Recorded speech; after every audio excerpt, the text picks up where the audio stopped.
Red was one of the toughest opponents I ever faced. No matter how hard I hit her, which was pretty hard, she never backed down. Sorry, it feels strange to stand up here and talk about her in the past tense. Don't get me wrong, I'm honored to do this, but I never thought it would happen so soon. For Red or her best friend, Trey. Wherever Red went, Trey was there too. And tonight's no different. They truly are a package deal. They always had each other's backs, and that was certain. It's going to be a race to the briefcase between Red and Ronda Rousey. Hold on, the rest of their opponents are not ready for this match to be over. And Red and Ronda come crashing down. It's an absolute free-for-all to see who's going to get the Money in the Bank briefcase. Ronda and Red have recovered, and I think they might have other plans. Oh, no. This is total chaos. The window of opportunity is now wide open for Red and Ronda Rousey. Red setting up for something big. Well, if Red thinks she can match Ronda Rousey with strikes, then she's insane. And now Ronda is punishing Red. Is it too late to change my pick? Wait a second, Red reverses.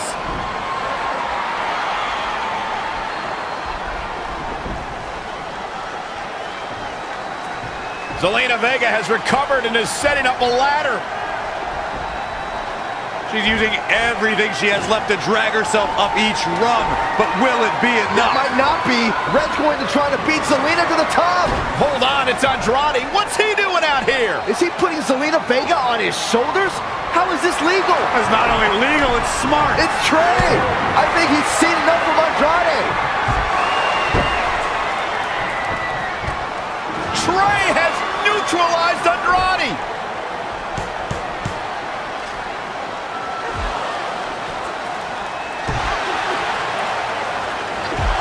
And that was the opening Red needed. This pains me to admit, Byron, but you might have been right about your prediction. She's going to do it. In her first attempt, Red is going to win the Money in the Bank ladder match.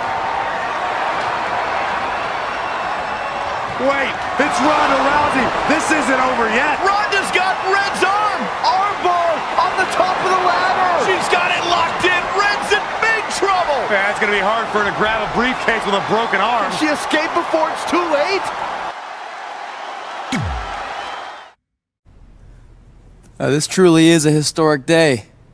I don't think I've seen you dressed up since our senior prom. Oh yeah, our one and only date together because no one else would go with us? I remember showing up in that sweet homemade $1 million man suit. Didn't you wear a cane mask? No wonder we couldn't get dates. To be fair, the theme of the prom was a masquerade. Still weird. You have the list, right? No, I thought you had it. Seriously? I put it in the safe just like you told me to. Man, the way you treat that thing, you'd think it was the Magnet Carta. Did you say magnet? Yeah, it's some really old, valuable magnet, right? Just get it out of there. No one was going to break into a hotel room and steal an old piece of notebook paper from high school. It's not just an old piece of paper. That list has been the roadmap to our entire careers, and now there's only one thing left to cross off. Did you forget the combination? It might have slipped my mind, but don't worry, I wrote it down on my phone. Which is also in the safe. This is why I always said we should have got the list tattooed on us. No chance of losing it, and we'd have way more street cred. Yeah? Well, I'm gonna be getting a teardrop tattoo if you don't get that thing open. Yeah. This is what's going to give us confidence, recognition, success, everything we've ever wanted. Your earth science notebook is going to do all that? No. We're going to use it to make a list of everything we'll accomplish someday when we become WWE superstars.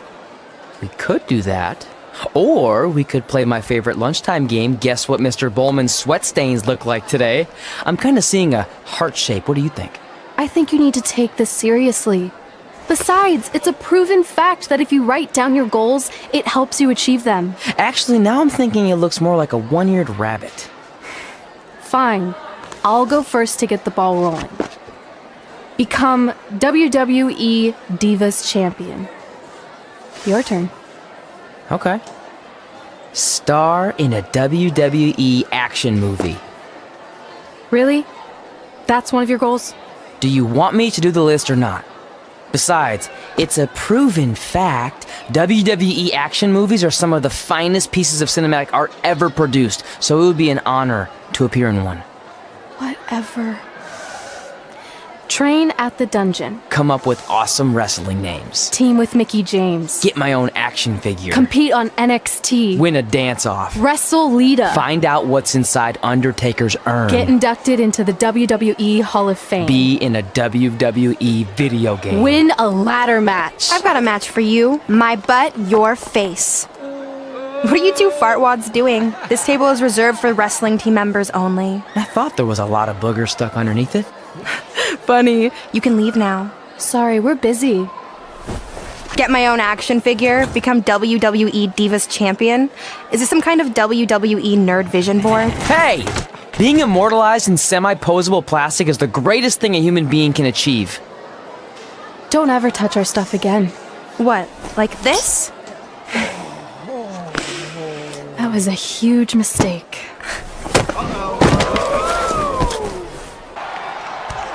Brooklyn might have an opening here.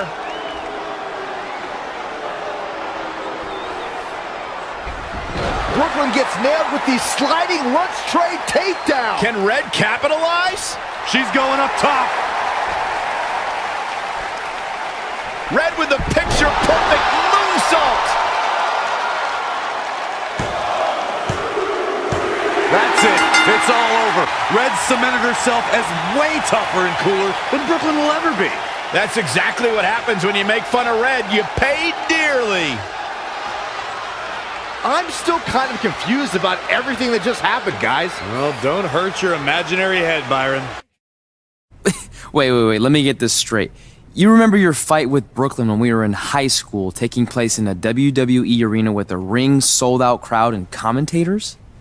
The guy who can't remember the safe combination is questioning my memory? No, the guy who can't remember the safe combination is questioning your sanity. Whatever. I may have taken a few liberties with my story, but that is how I choose to remember it. Well, as much as I'd love to join you in rewriting history, that day is scorched into my brain because that's how I got my nickname, Trey. This is how it really went down. Get my own action figure, become WWE Divas Champion. Is this some kind of WWE nerd vision board? Hey! Being immortalized in semi-posable plastic is the greatest thing a human being can achieve. Don't ever touch our stuff again. What, like this? That was a huge mistake. Oh no, I've unleashed Hothead Red! I'm gonna take that marker, bring it to your grandmother's nursing home, and cross out parts of her chart so when the nurse goes to give her turn-down service, she won't know to flip her over. That's right! I'm gonna give your grandmother bed sores! What is wrong with you? Calm down, deep breaths, maybe we can talk this out. I'm done talking! Ah! This is what happens when you mess with the captain of the wrestling team! What are you gonna do? Hit me with a steel chair? Put me through a table? I'm going to get help.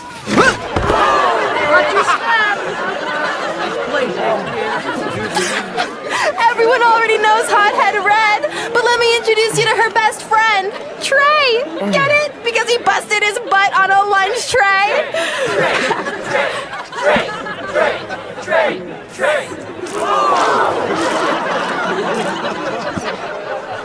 Now her face matches her nickname.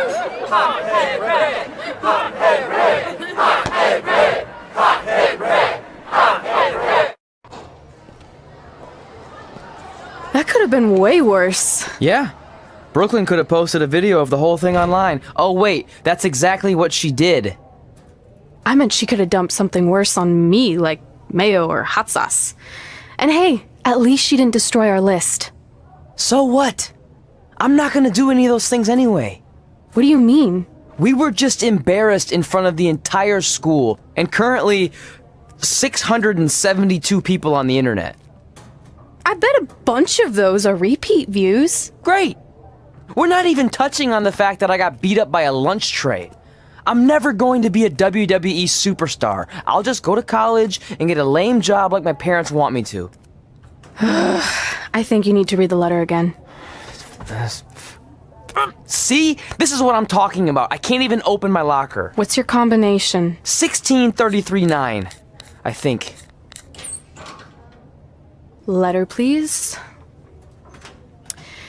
Here we go. I think this section is relevant right now. You've probably asked yourself a million times, why? Why didn't they want to be my parents? The truth is, we did, but we had to make the hardest decision of our lives because we didn't feel we could give you the life you deserved. And that life is one where you can have the freedom to follow your dreams no matter what they might be, to become anything you want.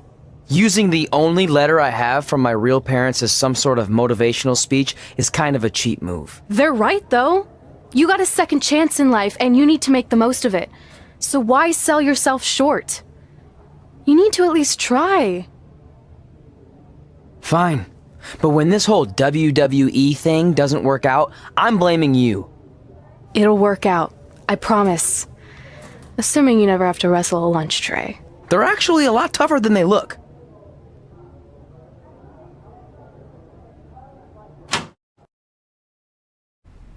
Okay, so maybe my memory of that day is a little off. Severe emotional trauma will do that. But did I really say all that stuff about her grandmother? Yep. You had some serious rage issues back then. Did you also forget that's how you got your nickname because you were always seeing red? No, I remember. And then Brooklyn tacked on the hot head part. Gotta give her credit for that. You know, the rhyming definitely made it catchier. Hot head red, hot head red, hot head red. Okay, we get it. Have you figured out that safe yet? No, but I'm pretty sure I used the same combination I've always used for everything, which is...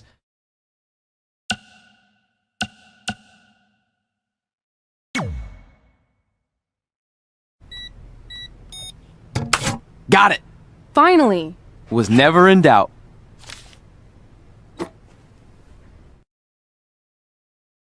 I'm sorry you were locked in there all alone for so long. Mommy won't ever let that happen again.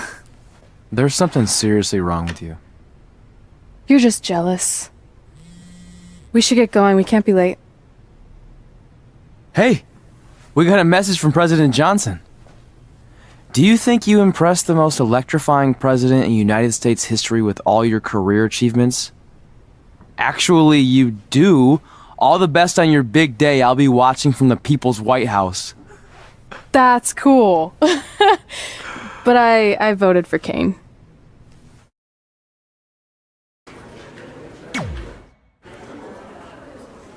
Hey, it's X-Pac. Just keep walking. We don't have time. We always have time for X-Pac. Besides, you can't just ignore a WWE Hall of Famer. I can. Trey. Pac, what's going on? Hey guys, looking good. You too. Thanks. I'm on this new mustard-only diet. As in mustard is the only condiment you use? No, as in I only eat mustard. I've already dropped like 7 pounds. That's interesting. But enough about me. This is your big night. I swear it was just like yesterday when I first saw you two on the indie scene. Yeah, at that point we were only a couple years in. And I was about 30 years in. But I could still go today if I had to. I'm telling you, this diet's legit. I guess you could say you can cut the mustard, huh? Anyway, we wouldn't be here today if it wasn't for you. So, thanks. I'm sure you'd have been fine with it without my help. Trey, I don't think I can say the same for you. You were kind of the drizzling craps back then, no offense. No, it's true. And I wasn't just a drizzle. I was more like a torrential downpour of crap. Red was always ahead of me from the moment we started training. You can use this credit card for whatever you need, but we keep the reward points. I'm about 10,000 short of a free trip to someplace warm, and you're gonna help me get there. Deal? Got it. We are gonna miss you so much. When did you get there? I just had to be close to you one more time. It feels like yesterday we got that call. There was a boy in Denver who was ready to be adopted, and now you're all grown up and going off to college. I just can't believe it. I know. It's hard for me to believe, too. We'll come visit soon, okay? No, don't. I mean, a big part of college is learning independence, and if you're visiting all the time, then I'll never be able to do that. Just be smart about the credit card, okay? Like, if there's a big keg party, put it all on the card and have everyone pay you back in cash. That way, I'll be headed for that free beach trip in no time. Hey, maybe we could go on spring break together. Frank? I have to go. Okay, drive safe. This is the part where you get out of the car. Right. Call us when you get to school. We love you, Denver!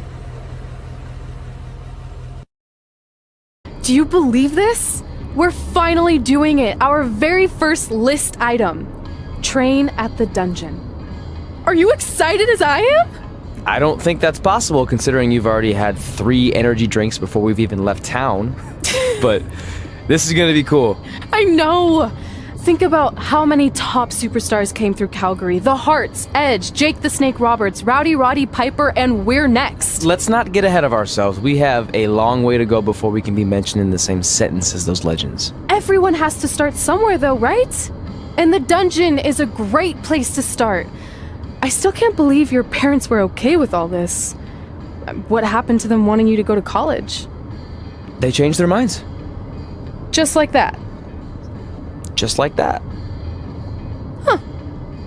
Well, that's good. Hey, pull over real quick. Bathroom break already? No, I want to show you something. See that sign? Our faces are going to be on it someday. You really think we can become more famous than the inventor of the paper toilet seat cover? He put a lot of butts in seats. And when we make it to WWE, so will we.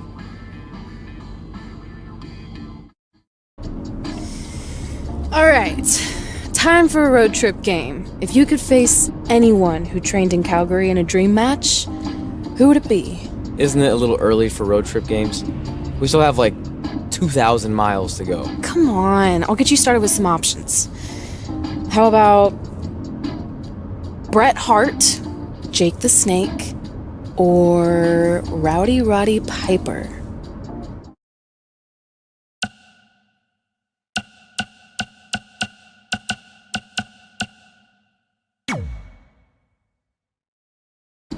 Okay, fine, be a grump. But let me know if you want to play later.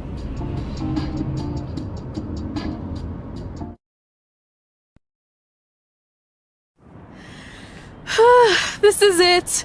The home of the famous dungeon. I swear, I can almost hear the wrestlers of the past groaning in pain. That's my stomach. For the past 2 days, I've had nothing but moose jerky, maple puffs, and poutine. Yikes. Look, I just want to say, I know I've been a little skeptical, but now that we're here, I can see us doing this. I mean, once Bret Hart hears how far we drove, he's gonna have no choice but to welcome us right in for training. So, thanks for pushing me on this. Of course. Well, here we go. Hey there. I bet you're here for Bret Hart, eh? Hello, and yes, he's going to train us to be wrestlers. Eh? I'm not sure I'm using that correctly. Is Bret home right now? He is! Hang on a sec. Bret, 2 lovely people are here for wrestling training. He'll be right down. I'm sure he's just putting his tights on, gelling up his hair, finding his sunglasses. He's got to look the part, you know. Of course. So are you Bret's housekeeper? Okay, seriously, guys? I'm messing with you. So, Bret's not home.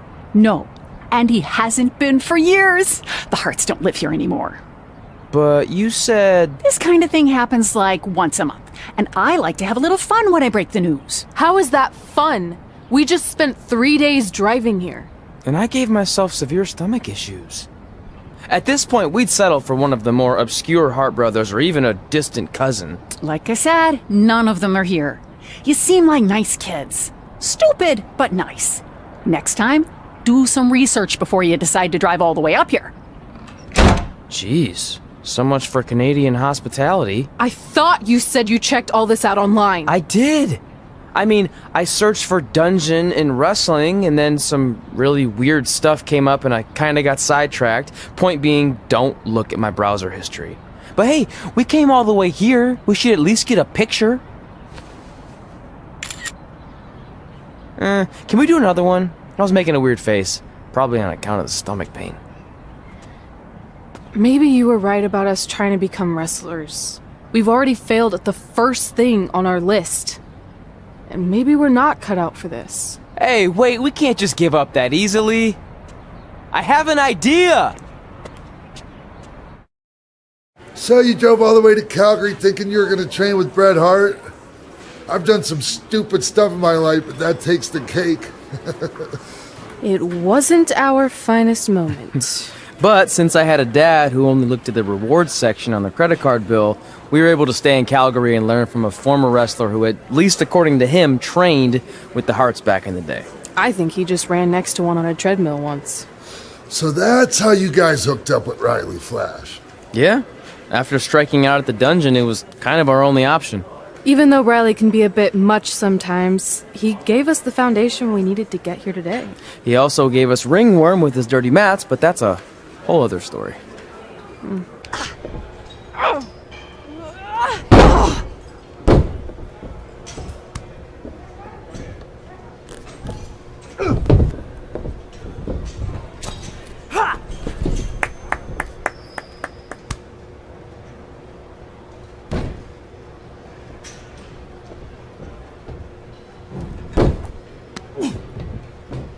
Get your feet up on the turnbuckle.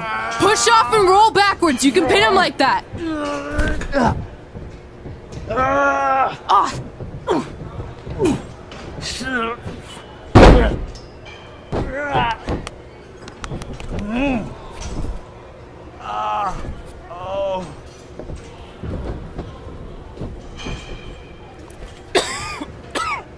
It's all right. Yeah, you did good. You did good. Catch your breath. We'll get him next time, all right? You good?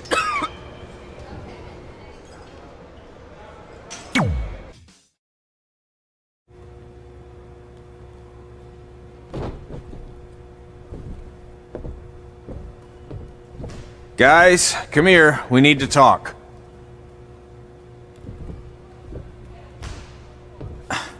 Is it about your disgusting ring mat? Because I feel like it's making me itch all over. Hey! What was that for? For playing to an imaginary crowd. It cost you the match. Red, great job. Keep it up.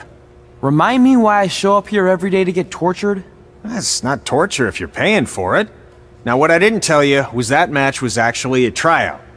For what? Is WWE coming to town? Not quite. It was a tryout for the local Winterfest that's coming up. The organizers asked me to put on a wrestling event. That's great. Who are we gonna face? I wouldn't mind a rematch against those two.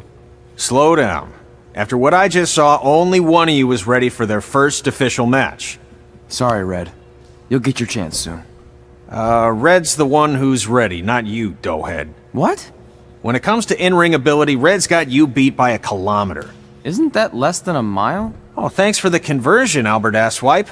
Bottom line, you're too focused on the entertainment side of things. Well, maybe you weren't focused enough on the entertainment side of things. Didn't you only appear in WWE like 3 times? 4, if you count the time I helped carry Macho Man to the ring on his fancy chair gimmick. You mean a sedan? No, it was a chair, not a car. Either way, I was in WWE 4 more times than you'll ever be. I'll make it there someday. It's on our list. Oh, yeah, and someday I'm gonna poop golden nuggets. No offense, Red. Whatever. You'll see.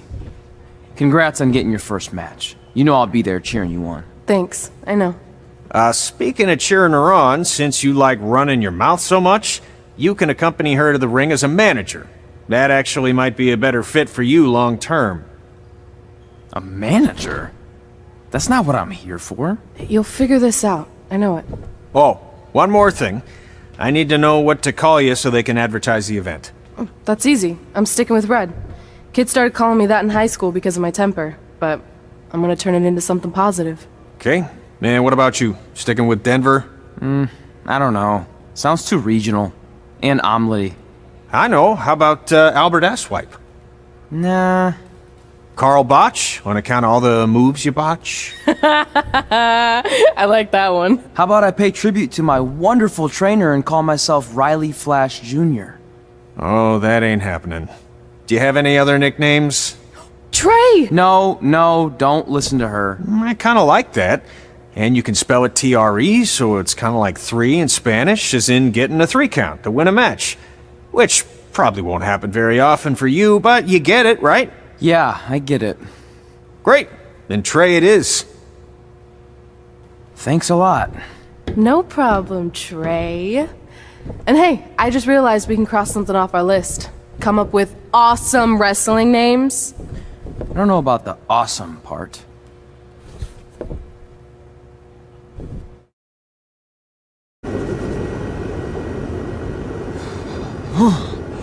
Man, I'm freezing. What are the chances I can bring this out to the ring with me? 0. But you should be plenty warm out there with all the hot air you produce. Can't believe you didn't have a bigger career with zingers like that. Hi, sorry I'm late. I had to make like 7 connections to get here from Orlando. Oh, hey, Peyton. No problem. I appreciate you doing me this favor. Red and Trey, this is Peyton Royce. We met when she trained here in Calgary, and now she recently signed with NXT. So who am I facing tonight? And by the way, it's cold enough to freeze the tail off a brass kangaroo. Can I have this heater out there for my match? Oh, sure thing, Peyton. What? You'll actually be facing Red tonight in her first ever match. Wow, it's an honor. We actually watch you on NXT all the time. And at least when my friend Trey here isn't hogging the laptop and watching weird videos of who knows what. She's kidding. I told you to stay out of my browser history. Wait, did you say this is her first ever match? Yeah, Red's only been training for about 3 months, but don't take her lightly, she's really good. 3 months? It took me longer than that to get here. And what kind of stupid name is Red? If anything, with your lack of experience, you should call yourself Green. What? Anything she says with that accent is funny. After I'm done with you tonight, you'll understand why they call me Red. Because all that pretty white snow out there will be stained red with your blood. And then every time it snows, the children who were here tonight will be reminded of the carnage they saw and refuse to go outside. And after you spend weeks in the hospital and are finally able to drag your broken body onto the airplane back to Orlando, the pilot will be so terrified by the sight of your mangled face, he will lose control of the plane, sending it crashing down to the earth. Whoa. I think she got the point. You have major issues. What the heck was that? The old hothead Red comes out when she gets angry. We've been working on dialing it back. I like the intensity, but just focus that on your match, okay? And if you can take a break while you're painting the snow red with Peyton's blood, maybe stop and soak everything in. This is your first match after all, which is a big deal. It's on our list. Sorry. You're right, and I'm happy you'll be out there with me. I'm gonna go stretch. Should I tell anyone with kids to leave? Nah, she'll be fine. I hope.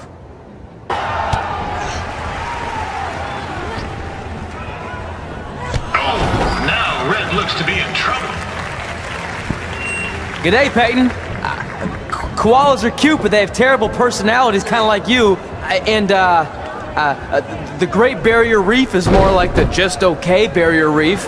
And boomerangs are a sham. They never come back when you throw them. I really don't know that much else about Australia. Your chain of steakhouses is severely overrated.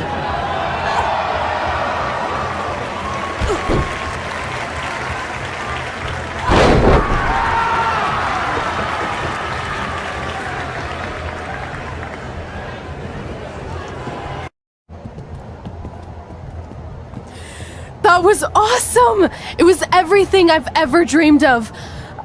I'm numb with excitement, or maybe I'm just frozen, but either way, I get to cross 2 things off our list. And you did it without emotionally scarring any children. Wrestle first match and win first match. Nice of your mate to help you out there tonight. Maybe if I see you again, I'll have some backup too. I look forward to it. By the way, I didn't really mean any of the things I said out there, especially about you having the personality of a koala. You're way more pleasant, and I'm actually a big fan of your people's blooming onions. You're a total bogan. Wait, is that a good thing? I don't think so. Congrats on your first win, Red. I knew you wouldn't let me down. And you're not going to either, Trey. What do you mean? It's been a last-minute change of plans. My surprise opponent for tonight was injured. Is that who I think it is? That's right. It's me, the King of Cuteville, Prince Pretty.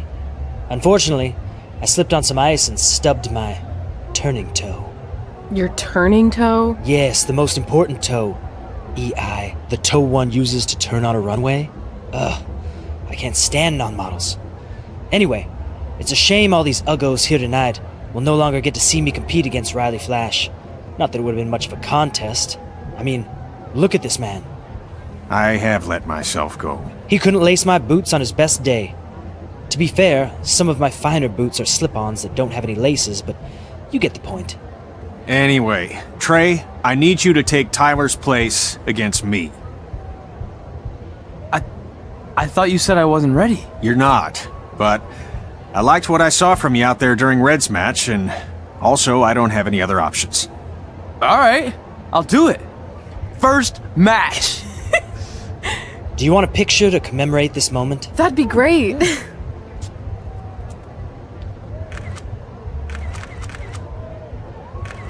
Nailed it. I'll post it for you. Hashtag gorgeous.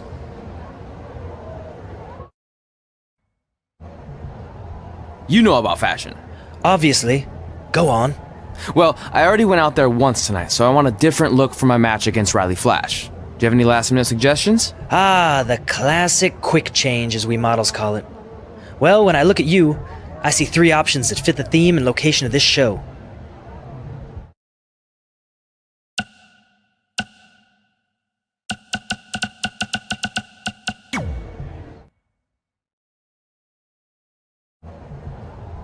Who wore it better? I'm kidding. We all know I did. Good luck, Prince Not So Pretty.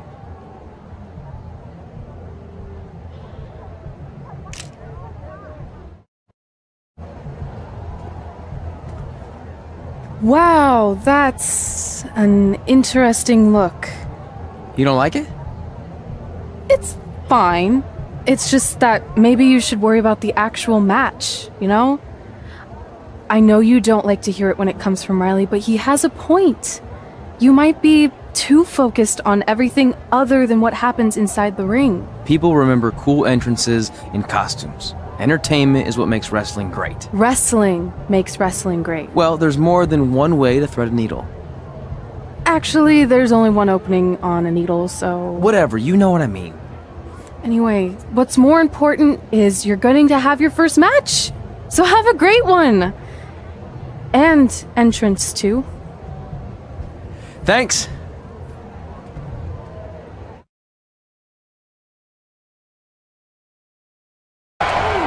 This is turning into a real kerfuffle.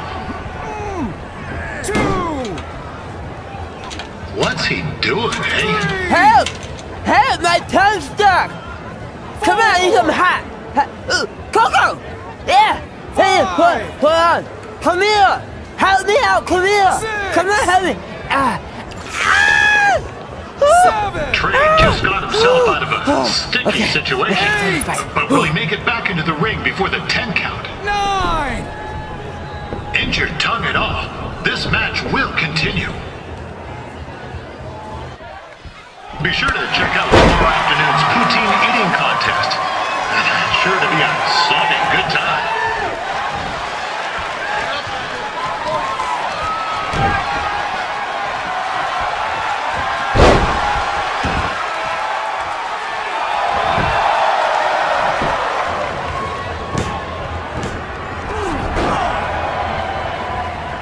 That was only a 2 count, you hoser.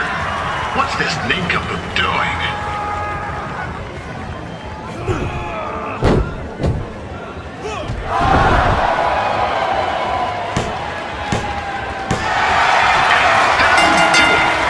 The veteran Riley Flash picks up the win.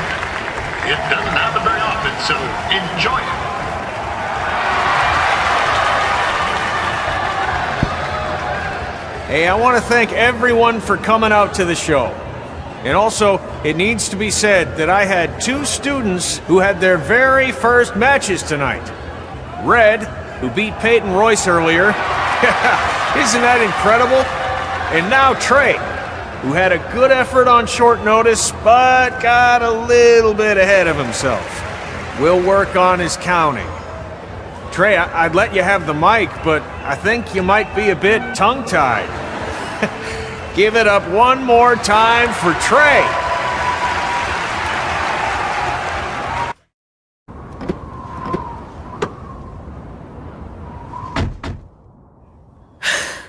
What a night! I'm thinking Pavone's to celebrate. Isn't that place super expensive? It's on me.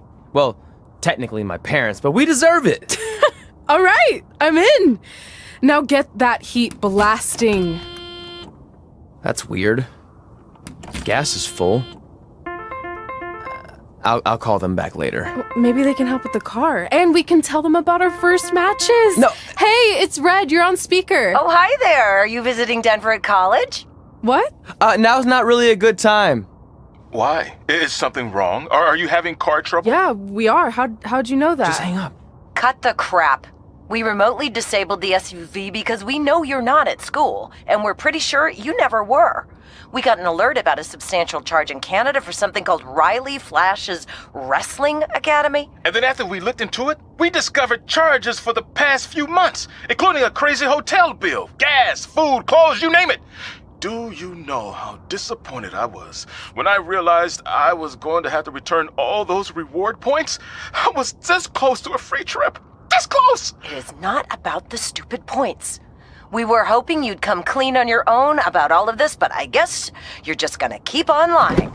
Hey, wait! Look, this is what I want to do with my life, and no matter how many times I told you that, you still didn't support me, so I was pretty much forced to lie.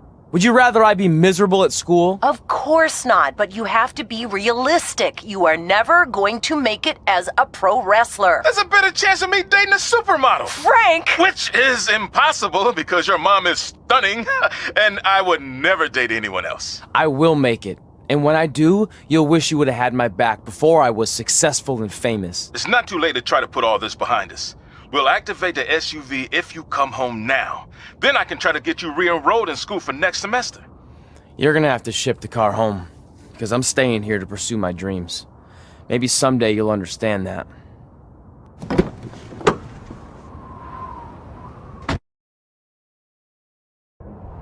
Hey, wait! What are you doing? You're gonna get yourself killed. I'd rather that happen than talk to you right now. Leave me alone. Sorry, but I'm not going anywhere. We set out to do this together, and this doesn't change anything. I mean, other than the fact we now don't have a car or somewhere to sleep, but you know what I mean. I still want to do this if you do. I appreciate your loyalty, but you lied to your parents and me about what we were doing here. And you basically sat back and let me steal from them. Don't worry about the money, I'll pay them back. And I'm sorry, but you've always told me to take the advice from my birth parents' letter, right?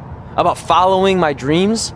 Well, that's all I was trying to do. You didn't need to lie to do that. It's the only way I could see this working. But I'll never keep a secret from you again, I promise. From now on, it's total honesty between the two of us, okay? You're gonna know everything, even how many times a month I shave my toes. You shave your toes? Weird. See? I'm an open book. So, no more secrets, okay? I know he said no more secrets, but you can't tell him ours. It will ruin him. Okay. No more secrets. So now what do? We're carless and without the credit card. Pretty soon we'll be homeless. I think our only option is to hit the road and try to make some money on the indies. But we'll have to start roughing it like actual up-and-coming wrestlers. You think we have enough cash for a new car? I wouldn't say new.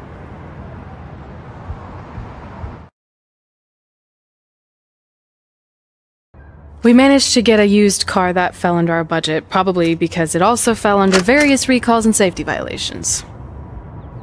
Do we stick our phones in this slot? Nothing's happening. I think that's a tape deck. This car doesn't exactly have the latest features.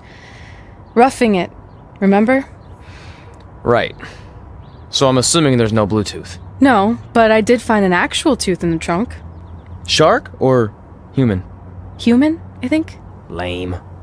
Well, now that we have our extremely safe and luxurious ride that may or may not have had a body in the trunk at some point, where to? We do have Wrestle in Memphis on the list. Assuming this piece of junk can make it that far, then I guess we're headed to the great state of South Carolina. That is where Memphis is, right? Close. Maybe I should drive. It's fine. I got this. Is that also a feature on older cars? Nope. Don't think so. Catching up on old times has been great, but we should really get going. Besides, shouldn't we save some of this for our speech later? But we just got through all the boring backstory stuff. It really starts to pick up from here. I'm down for more. Hey guys, it's so good to see you. Congrats on the Hall of Fame. This is really happening. It's not official yet. We have to actually make it to the building. They're not going to start without you. And even if they did, some of the speeches are so long, you'd still have plenty of time. Great. We were just telling Pac all about how we got started. Didn't we cross paths on an indie show early on in your career? We did, at a minor league baseball stadium in Memphis, to be exact. That's right. I knew you had it back then. Trey, not so much. Why does everyone keep saying that? Because you didn't know the difference between a wrist lock and a wristwatch? Speaking of wristwatches, we really should get going. From my experience, this day goes by pretty fast. So you really want to relax and soak in every moment. Lita's right. When I got inducted with DX, everything just flew by. Then let's get back to soaking. Lita, if my memory is correct, you were just in Memphis for an autograph signing, but Red had other plans. So I just want to thank everyone in Memphis for coming out to the show. It's always great to be a part of these smaller events and connect with the people who have supported me for so many years. I'll be available for pictures and autographs starting in a few minutes. Don't be shy.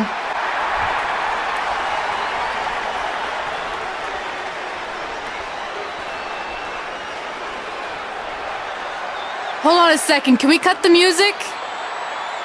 In the spirit of not being shy, I have something I want to say. Growing up, I was a huge fan of yours. Facing you in the ring is actually on this list I have. So I know you don't wrestle that much anymore, but I'll always regret this moment if I didn't ask. How about you skip the autograph session and go one-on-one with me? Right now. I don't mean this in a disrespectful way, but who are you?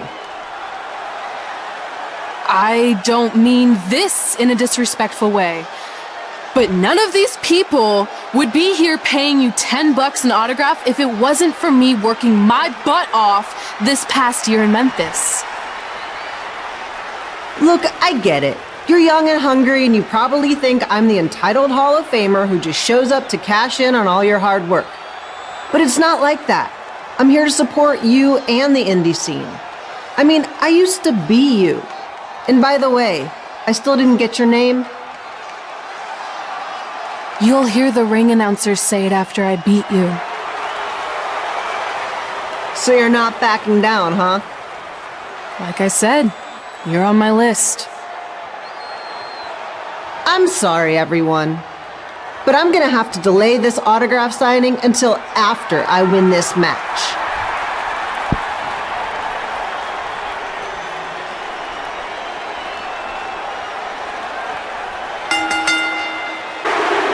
And here's your winner, Red!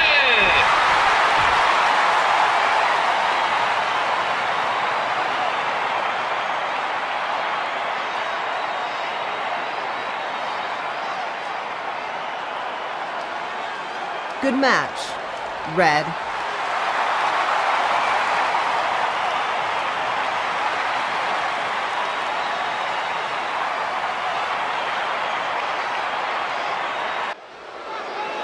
I definitely knew Red's name after that night. I was impressed Red was able to keep her composure and talk you into the match. Usually in those situations, she would lose her temper and go into hothead mode. You're one to talk about keeping your composure after what you did that night. Before my match, I have something very important I need to do. I've seen Ribby out here dancing with the kids all night, but I think I've got some pretty sweet moves myself, so how about Ribby and I find out who's better with the dance-off?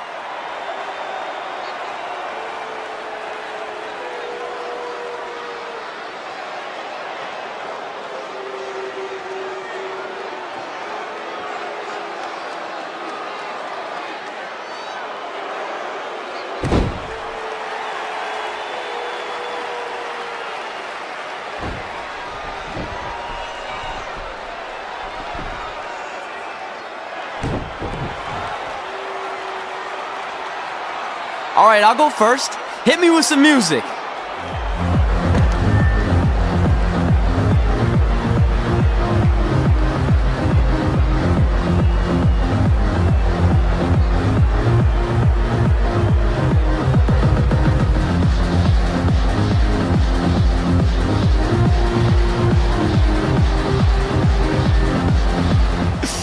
Okay, Ribby, top that.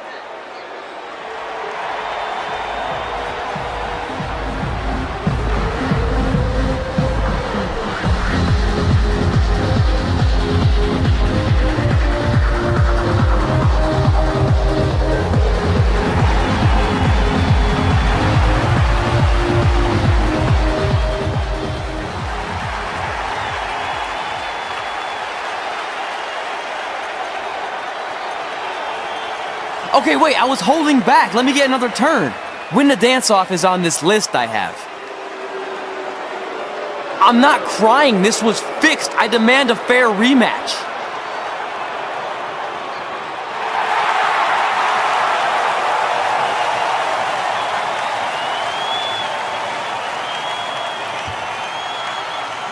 Hey, no one wants to see any more of your terrible dance moves. What they want to see is me kicking your ass. I mean, what kind of stupid name is Trey anyway? I think a better name would be Crossword, because you enter the ring vertically and you leave horizontally. I mean, with a name like that, your parents must be the type of people who, when you look into their eyes, you see the back of their heads. You can say whatever you want about me, but don't talk about my parents.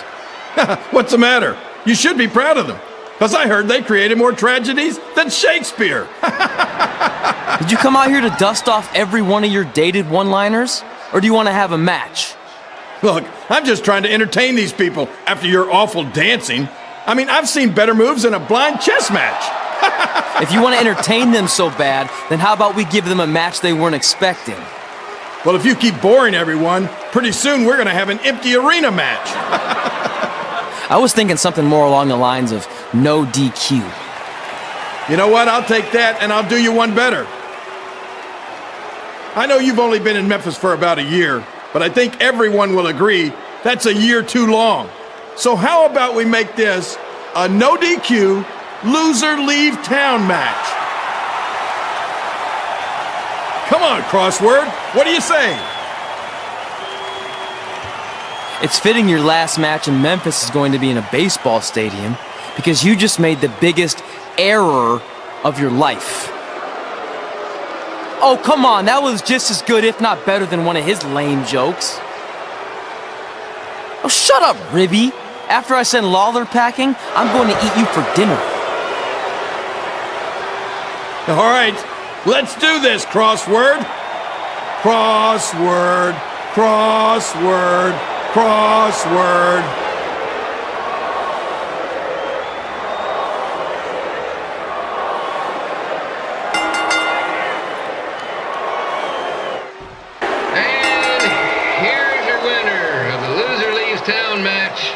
Trey. Dang it.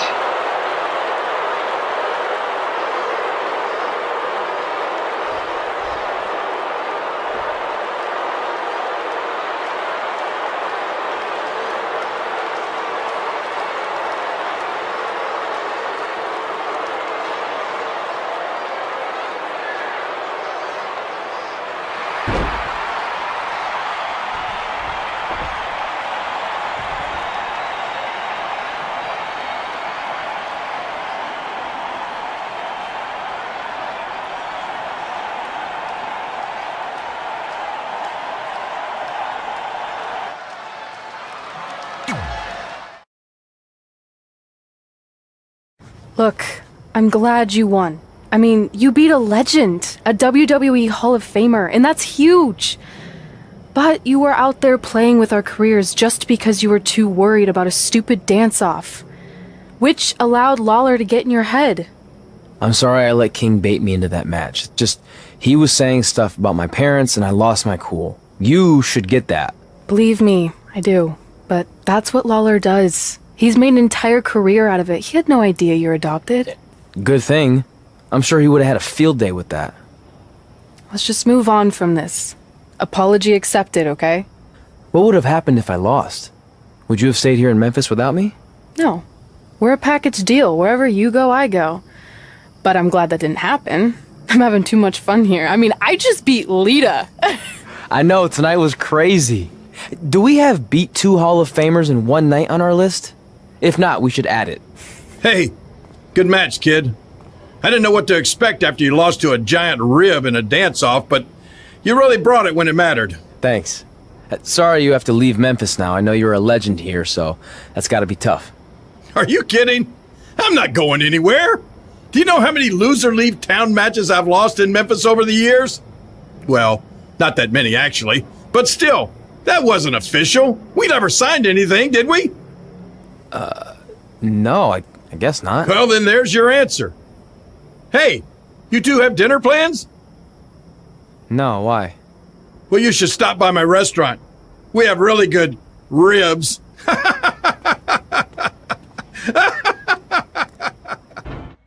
Red and I ended up having a good run in Memphis, but eventually we wanted to check out some of the other indie hotspots around the country. And after a year or so of bouncing around, we made a name for ourselves in LA, where the indie scene was really taking off. That's it. I'm leaving without you. You can't do that. We're a package deal, remember? Besides, look who's headed our way. Great. I was wondering if she'd show up. Relax. I'm not here to start anything, so don't get your collective skivvies in a bunch. This is the one day to put any past differences aside and honor your achievements, so congratulations. You've earned everything that's coming to you tonight. What was that? Maybe she has a conscience after all. I seriously doubt that. Forget her. Let's get back to your story. I think LA was where I first saw you two wrestle in person. Remember? We ended up having that series of matches against each other. How could I forget? It led to one of the most embarrassing nights of my career. We'd battled each other in just about every type of match, except for one that also happened to be on the list. Wrestle in a crybaby match. And since you had the first and only crybaby match with Razor Ramon back in the day, this was the perfect time to cross it off.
Haven't seen that before.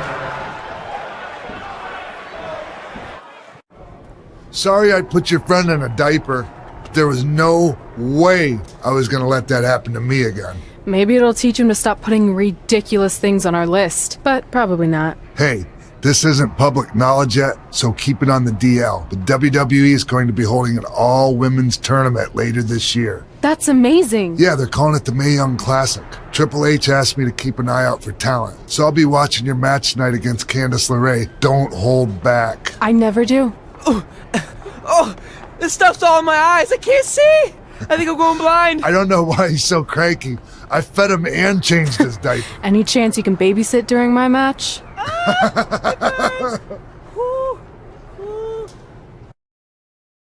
Look, you two are great, so I wish I could recommend you both for the Mae Young Classic, but Hunter said they're only looking to fill one spot right now. You're really milking this decision. Get it? Because the crybaby match earlier? I've been hanging out with Trey too much. Please, continue. I'm gonna have to recommend Candice. She's been doing this for over 15 years. Red, you've got a ton of potential, but you don't have anywhere near that kind of experience. Yeah, totally. I get it. Thank you so much for this opportunity. I'm sure we'll see each other again in the future. Like he said, I've been doing this a really long time, and you're one of the best I've ever seen, and you're only gonna get better. I appreciate that. I gotta go call my husband and tell him the good news.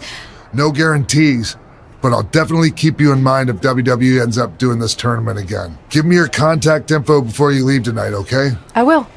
Thanks. Hey, I overheard what Xbox said. This is just a bump in the road, and tonight wasn't a total loss. At least I get to cross off wrestle in a crybaby match. Give me that. Ugh, it smells like butt sweat. I told you not to keep the list in your tights. Cost of doing business.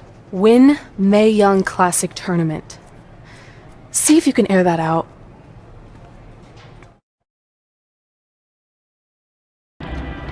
As our indie journey continued over the next couple of years, we got to have matches in a lot of cool places. But the one that stood out most was when we got to do a special show back in our hometown.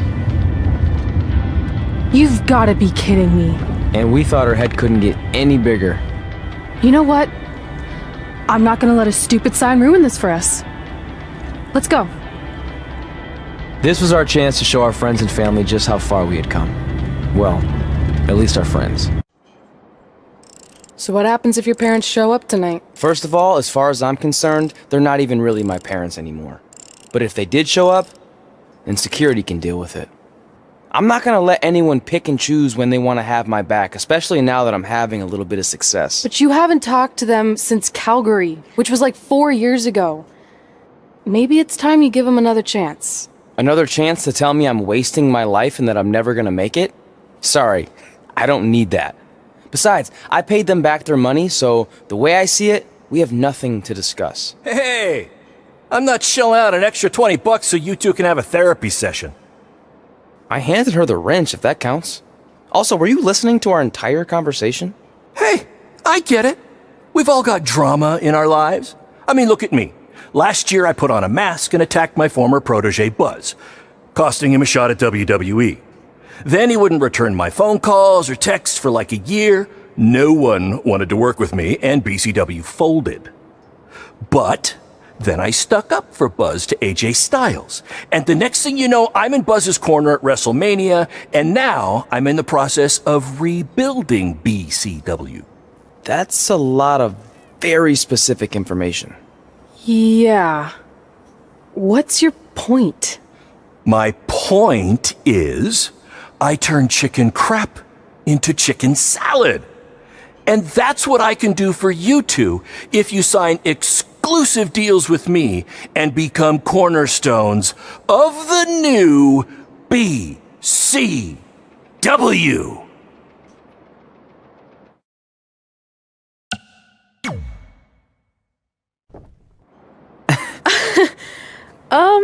No thanks. Yeah, we're good. Your loss. Because FYI, I am this close to getting Cole Quinn on board. Big things are happening. Hey, speak of the handsome devil. Let's go talk numbers, shall we? Slow your roll, Greenie. This guy. I feel like we really dodged a bullet there. More like a cannonball. That guy's a total nightmare.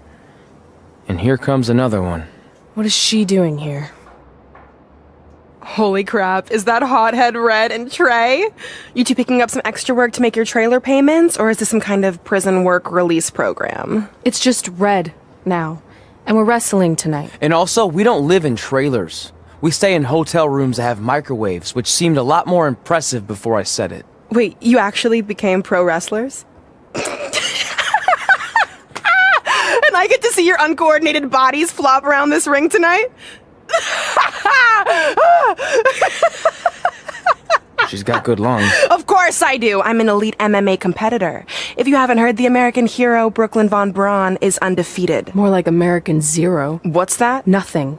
You realize Kurt Angle's already known as the American hero, right? You probably should ask him for permission to use his nickname like Ronda Rousey did with Rowdy Roddy Piper. Kurt Angle? Never heard of him. If anything, he should ask me permission to use my name since I'm way more famous. I'll chat with my lawyer about it. Thanks for the heads up. Why are you here? You're obviously not a pro wrestling fan. No, gross. There's a ceremony after your stupid show to rename the gym in my honor. The town sign wasn't enough? It wasn't. I actually wanted it bigger. Couldn't you have picked any other night to do this? Do you think I chose to share my special night with a professional wrestling event? That'd be like eating a giant bowl of turd soup before having the best steak of your life. I have a loaded schedule and tonight was my only avail. And how much longer would it have taken to say availability? I told you, I'm busy. Every second counts. I've already wasted way too much time talking to you carnies. I'll have you know, we've wrestled at several carnivals and their employees are some of the finest people around. Other than that tilt-a-whirl operator who bit me when I asked him what time it was. There's always exceptions. Cool story. Looking forward to seeing you tap again tonight, Red. You know, just like old times. Whoa, whoa, whoa, whoa, whoa. You could kill someone with that. I know, that's the point. Don't let her get under your skin and ruin our night.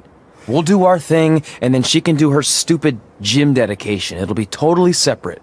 I'm sure we won't even notice her.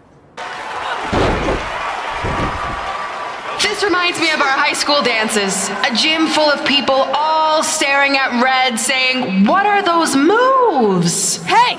If you want to keep running your mouth, then come over here and do it to my face! Excuse me for trying to entertain these people? Because you certainly weren't.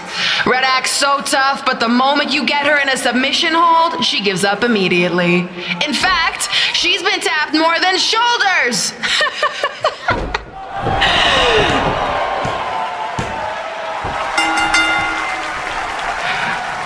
Yes, it's finally over. And best of all, Red lost just like I knew she would. Now we can move on to the real reason everyone's here. The renaming of the gym in my honor.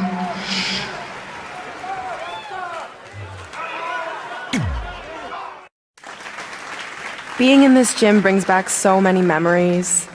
I won my first amateur match here. I broke barriers and records here as the captain of the otherwise all-male wrestling team. I qualified for states here. I dominated gym class dodgeball here. I won prom and homecoming queen here. I once saved Mr. Durkis from choking on a hot dog here. The banner actually isn't that bad. I was expecting something more obnoxious. I know, me too. So that's why it's my pleasure to officially christen this the Brooklyn Von Braun Gymnasium for Athletic Excellence. Isn't it amazing? I want to thank the school board for cutting the music program to help fund this. Totally worth it. I'm confused. Did she go to space before or after she was Pope? I think I'm gonna throw up. Aim towards the mural, if you can.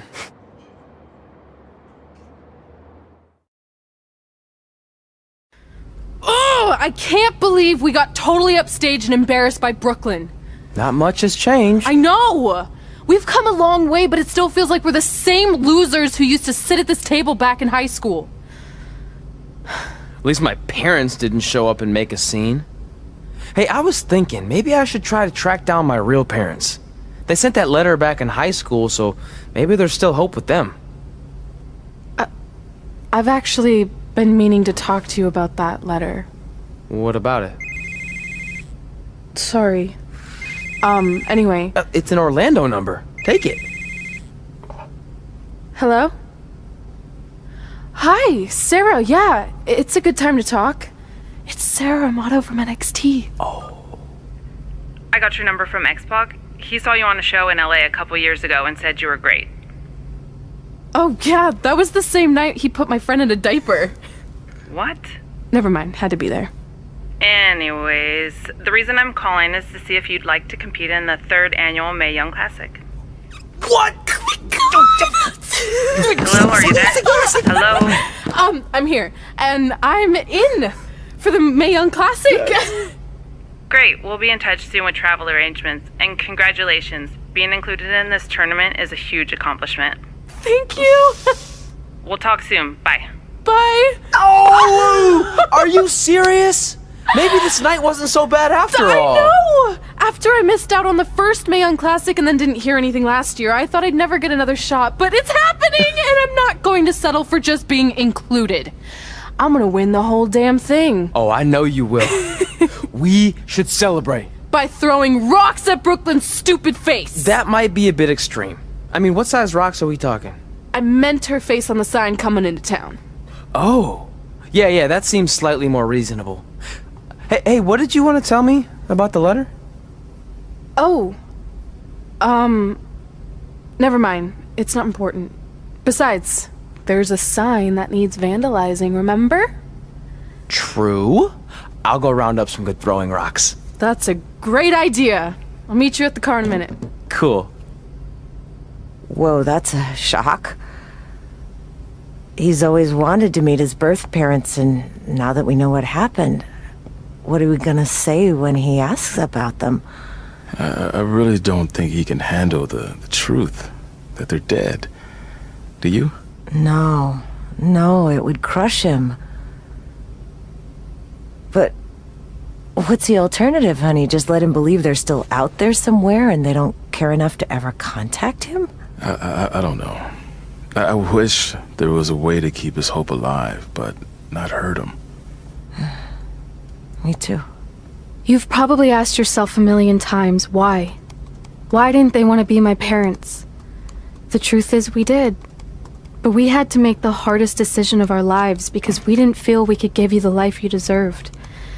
And that life is one where you can have the freedom to follow your dreams, no matter what they might be. To become anything you want. We'll find you someday. Love always, Mom and Dad. Please, don't tell him our secret about the letter. It's not going to help anything.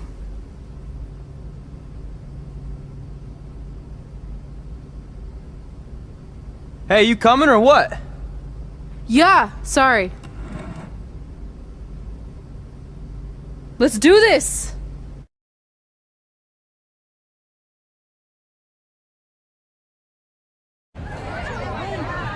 See you over there, Pac. It was great catching up. Red, Trey, congrats on the Hall of Fame! Thanks. I told you we shouldn't have stopped to talk to X-Pac. That took forever. It's gonna be fine. And besides, we got a great diet tip out of it with that mustard thing. Red, I'm a huge fan. Can you sign this for me, please? Wow. It's been a long time since I've seen this. It was so inspiring to see you come out of nowhere and make that run to the finals. And that last match against Rhea Ripley was amazing. Thanks for supporting me for so many years. It really means a lot. Sorry, everyone. We're running late. Good afternoon, Red. Commencing trip to your destination. WWE Hall of Fame ceremony. Please enjoy For the someone ride. who's in such a big hurry, you had plenty of time to stop and sign an autograph. This is my third Mae Young Classic tournament. The first year, I was just happy to be here. Last year, I made it all the way to the semi-finals. But this year will be different. This year, I win it all. There is no other possible outcome. You know, I almost feel sorry for Red. Almost. Because tonight, I'm going to annihilate her. Nothing personal, mate. Just more of a wrong place, wrong time sort of thing.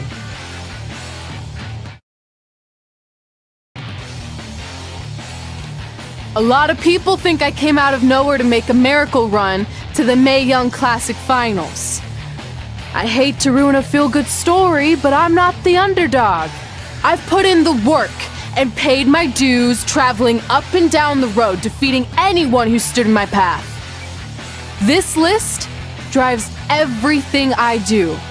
2 years ago, when I was passed up for the first Mae Young Classic, I wrote on here that I would someday win it. Well, someday is tonight. Rhea Ripley, you can talk about how it's your turn to win, but I've got some unfortunate news for you. I'm taking your turn, and there's nothing you can do about it. No matter what happens, you've made it further than anyone expected, and you should be really proud of that. I couldn't agree more. Oh, and it's probably not the best time to bring this up, but I found out Rhea Ripley had a custom jacket made that says 2019 Mae Young Classic winner. Seriously? Yeah. Pretty disrespectful if you ask me, since clearly she sees beating you as a formality. I mean, she must have been really sure of herself to spend money on that. It's not like you can return a custom jacket. And you should see the detail on it. Even had a picture of your face with a black eye. The resemblance was amazing. I'm gonna tear Rhea apart and make my own custom jacket out of her skin! Oh. I can't believe Rhea did that. Not a smart move on her part. Oh, she didn't. I just made that all up to motivate Red. Sometimes her anger can be used for good.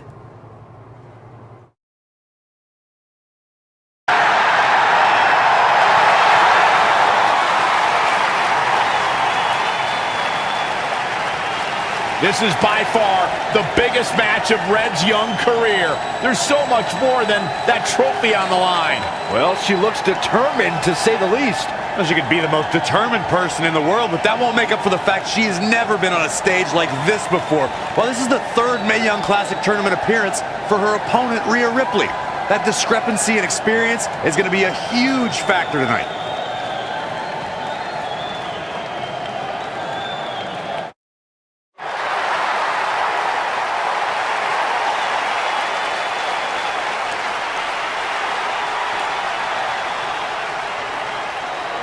There she is, the soon-to-be winner of the Mae Young Classic Tournament.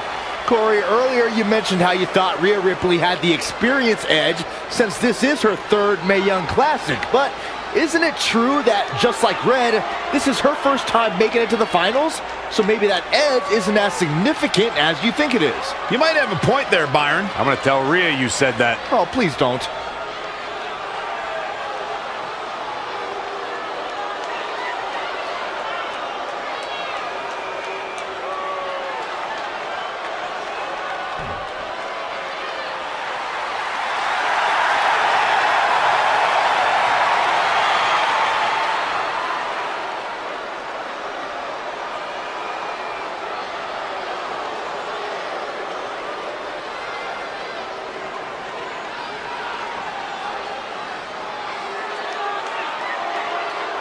Won the Mae Young Classic. Honestly, I'm shocked. I didn't think she had a chance against Rhea.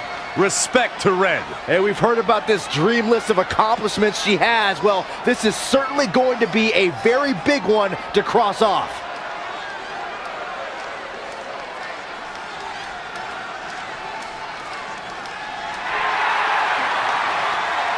And now we have the presentation of the Mae Young Classic Trophy, named after a trailblazer and legend in our business. And who knows, maybe this is the start of another legendary career. Not to get ahead of ourselves or take away from this moment, but you do have to wonder what's next for Red. Oh, we'll have to wait and see, but clearly she's put herself on the map with the decision makers here in WWE. Well, emotions getting the best of Rhea Ripley. This is not how she envisioned this night ending. Nonetheless, congratulations again to Red.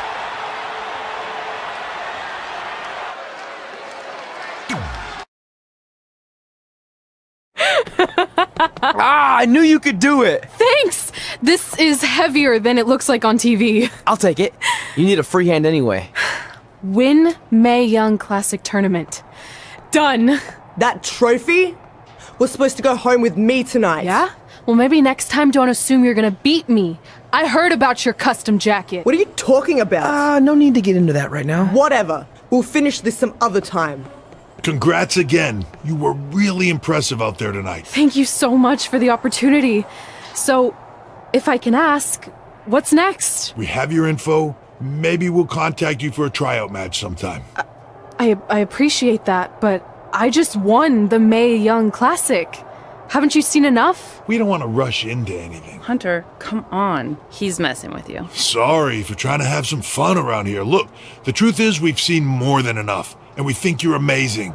And that's why we'd like to offer you an NXT contract. Wow! I'm speechless. Thank you. This is everything I have ever worked for and dreamed of. You've certainly earned it.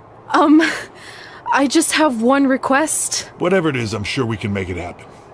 I'd like you to sign my friend Trey. Good one. I guess I deserve that after I messed with you. I'm not joking. What? You need to think very carefully about what you're asking. I already have. You really don't have to do this. I know I don't have to, but I want to. We're a package deal, remember? So if you really want to sign me, then you're signing him too. And if that doesn't work on your end, then I walk. No hard feelings. I certainly wasn't expecting that kind of ask, but I respect your loyalty. That goes a long way in this business. That being said, your friend here wasn't really part of our plans, but if you want to vouch for him, then you have a deal. Both of you. Congratulations. Are you freaking serious? What was that? You just risked everything for me. Aren't you happy? I am, but you stood up to the COO of WWE like you were some kind of big shot. That was insane. I'll admit it was a bit of a Hail Mary, but it worked, didn't it? We're best friends. I wasn't gonna do this without you. That's the deal we made. Well, thank you. It's the nicest thing anyone's ever done for me, and that includes getting adopted. I promise you won't regret it. It was the right thing to do. Now just show them why you belong here. I will. Hey, I just realized we can cross off another list item. Well, sort of. Compete on NXT. Oh, yeah. We wrote that back when NXT was a reality show. It's close enough.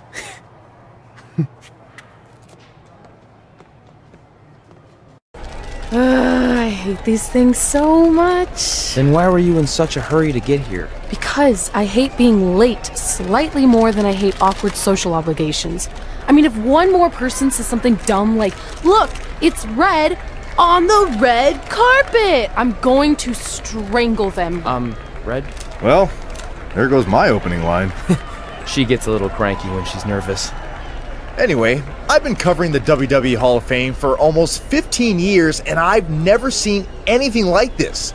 We've had individuals, tag teams, factions, families, but never a pair of best friends inducted together. This is truly a special night. It really is, Byron. But just because our in-ring careers are over doesn't mean we can't continue to give back to the business that gave so much to us. In fact, that's why I'd like to officially announce I'm available for commentary and hosting work. So, WWE, if you're looking to freshen things up around here, then you know where to find me. Are you trying to take my job? What? I'd never do that. Don't be so insecure, Byron. Okay, well, that concludes one of the most interesting red carpet interviews of all time. Live TV, everyone. What was that? You're welcome for taking the heat off of you. And maybe I was auditioning for a gig. You don't want to stay involved in some way? No. When I said I was done, I meant it. Red. Trey. Velveteen. Congratulations. But just keep in mind, it's one thing to achieve your dreams, but you will never be the dream. Great to see you too. See? That's why I hate these things. You run into all sorts of people you have history with. That was super awkward. Yeah? Well, at least it didn't end with someone getting knocked out like back in the day. Hey, where are you going? The show hasn't even started yet. I don't have anything to do, so I'm leaving. Seriously? You should stay. You never know what could happen, plus it at least gives the impression that you care. I do care. In fact, I care too much, which is why I can't take just sitting around doing nothing while everyone else gets opportunities. We're still relatively new here. I think you just need to give it more time. We've been in NXT for months and I've barely been on TV. And other than you, no one even knows who I am. It's like high school all over again, right down to having to ask permission to use the bathroom. Who makes you do that? Cassius Ohno. Wait, is he just messing with me? See? Exactly like high school. Look, bathroom pranks aside, I think you're overreacting. Really? Watch this. Hey, Ricochet. Good luck with your match tonight. Aw, thanks, Troy. He almost got your name right. That's a start. If that doesn't prove my point, I've also asked just about everyone on the roster to be my partner for the Dusty Classic, and they all said no. Or worse, ignored me. Okay, fine. Maybe there's some truth to what you're saying, but I still believe it'll get better. Do you think anyone would catch on if you disguised yourself as a man so you could be my partner? As much as I'd love to try to pull that off, I'm focused on beating Rhea Ripley to get a shot at the NXT Women's Championship. It's gonna be tough since she still hasn't gotten over the fact that I beat her in the Mae Young Classic. But at least you have the Mae Young Classic win. It proved you belong here. My problem is everyone thinks I'm just riding your coattails. Well, you know what? From now on, I'm gonna ride my own coattail. How do you plan on doing that? I need to do something big to get people's attention. Something that'll change the narrative. And I need to do it tonight. I like the fact that you're not just giving up and going home, but keep in mind, I put my reputation on the line by getting you hired here. So anything you do ultimately reflects back on me. I understand, but you have nothing to worry about. Hey, do you know where I could get some handcuffs on short notice? And now I'm worried.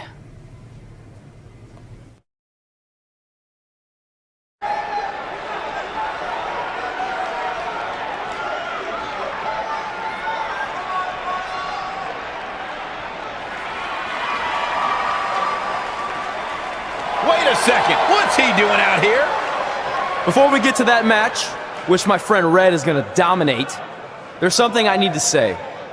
When I was signed to NXT, I was told to make the most of my opportunity. Well, so far, the only opportunity I've had is to sit in the back every week like some kind of glorified cheerleader, watching everyone else do their thing, while I ask myself over and over again why I'm not out here. Maybe it's because I'm not good enough in the ring, or I don't have the right look, or I rub someone the wrong way. Or maybe it's simply because my friend helped me get a job and no one can see me as anything other than a charity case. I could drive myself crazy trying to figure it out, but one thing's for sure. If I never get a chance to show what I'm capable of, how will anyone know if I deserve to be here or not?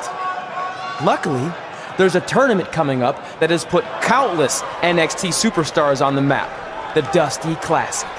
Only problem is, I've tried and tried to find a partner, and so far, all I've gotten is a bunch of no's, blank stares, and who the heck are yous? But there's one person I haven't asked yet. Someone who calls themselves the Dream. But they've never competed in the tournament named after the real Dream, the American Dream, Dusty Rhodes. So I'm not leaving this ring until Velveteen Dream comes out and agrees to be my partner. Wait, are those handcuffs? Are you kidding me? Get this idiot out of the ring. No wonder no one wants to be his partner. This is certainly an unconventional way of doing things.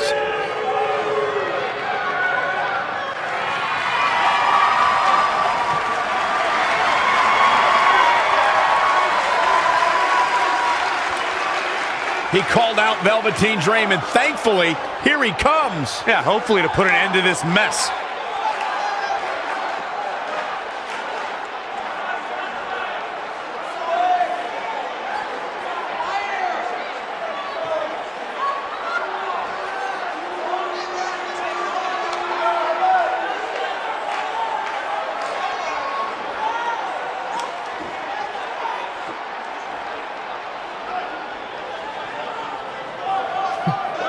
So, are you gonna be my partner? Because as you can see, I'm not going anywhere until I get a yes.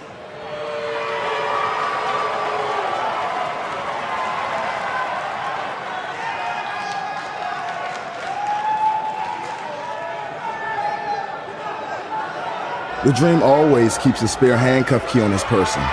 You never know when you might need it.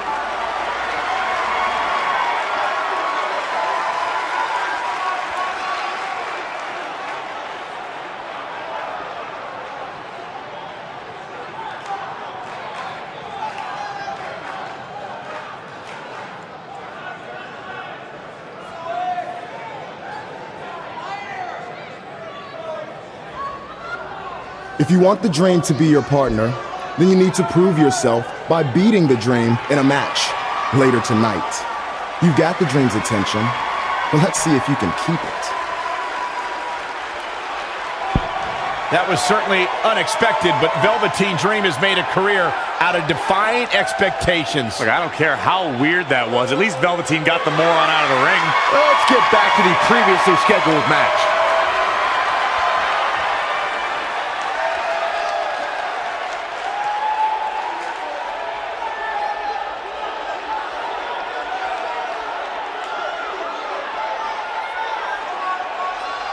What the heck was all that? Me riding my own coattail. Well, maybe give me a heads up next time you're gonna hijack the show right before my match. You got this.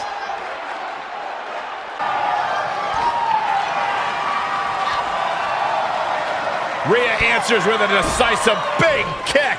Looks like that rocked Red. Red counters with a super kick. Both women are down. It's over. Hold on. Both women's shoulders were on the mat when the ref counted 3. I saw 2. Can we get some kind of official ruling on this?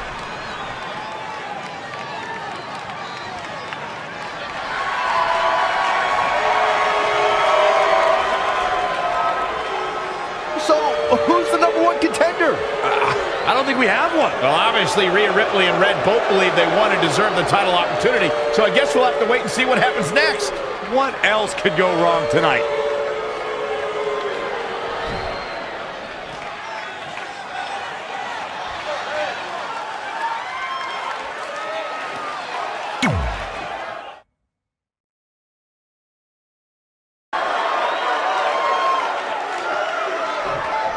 Trey setting up for a suplex, but Velveteen blocks it twice.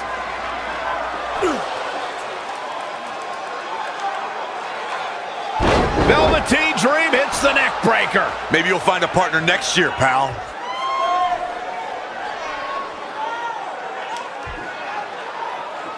And now he's going to the top. This might put an end to Trey's hopes of competing in the Dusty Classic. Do it, Dream. Purple Rainmaker. Thankfully, this is all over. Come on, cover him. What's the holdup?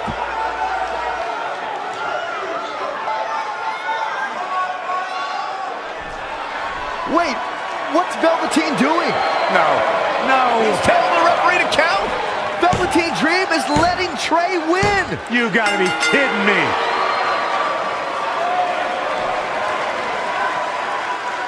What the heck is he thinking? Why would you do this? Maybe Velveteen wanted to be Trey's partner after all. Who knows with Velveteen, but that guess is as good as any. I can't believe it. This Dream just turned into an absolute nightmare. Velveteen's confusing actions aside, you're looking at the newest team to enter the Dusty Rhodes Tag Team Classic.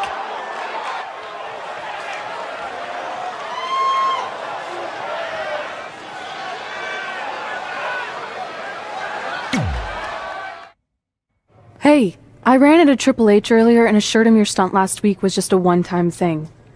You're lucky he thought it was good TV, or you might be out of a job. Triple H thought I was entertaining? That's great. That's not exactly what I would have gotten out of that statement. Nonetheless, I'm happy you found someone to team with for the Dusty Classic, even if it's Velveteen Dream. What do you mean, even if? I just don't think he's the most trustworthy partner.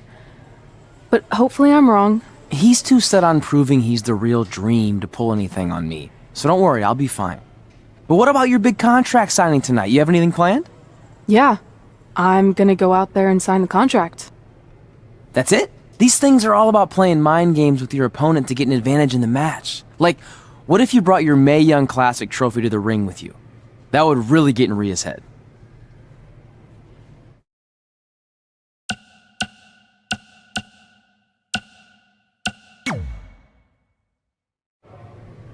Okay, since you seem to know about this sort of thing, I'll take your advice and bring the trophy out. Great.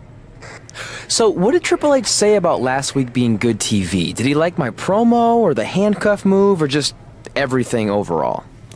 You should focus on your match.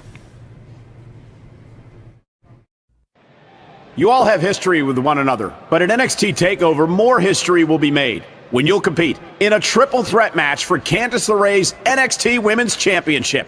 Now, if you could each sign your names on the contract, we can make this match official. Before we sign anything, I want to ask what you're doing out here with that trophy. You think you're real cute, don't you? This thing? I actually bring it everywhere. The grocery store, the gym, car wash, contract signings. I even sleep with it sometimes. Helps remind me of how I won the Mae Young Classic on my very first try. But who did I beat in the finals? Huh. I can't remember. I don't have time for this.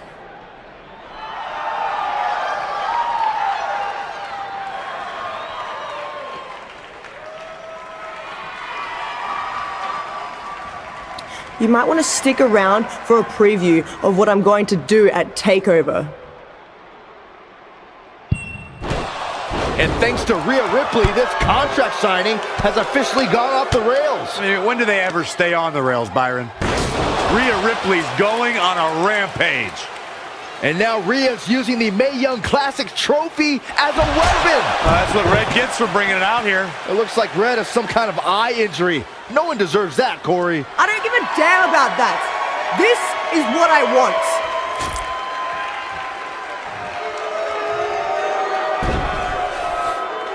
want. I'm so sorry. This is my fault.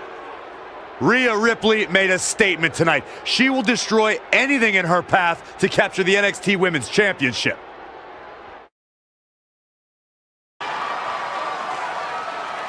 Dream Valley Driver. We all know what's next. Did Trey just tag himself in? What is he thinking?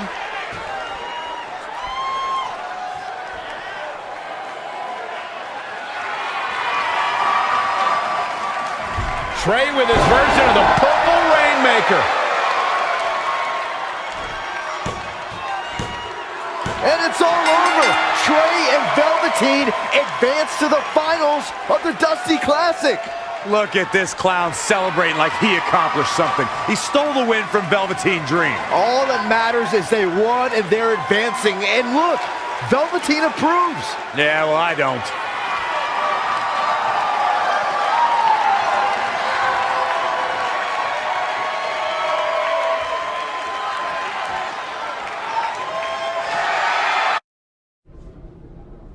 Hey, I heard the good news, you were cleared. But, you sure you're okay? I'm only sure of one thing. I'm going to annihilate Rhea Ripley. She almost took everything from me, but her mistake was she stopped at almost. Tonight, I won't stop. At least your match is no DQ. That way you can take care of Rhea and still win the title, so that's good. I'd say it's very good.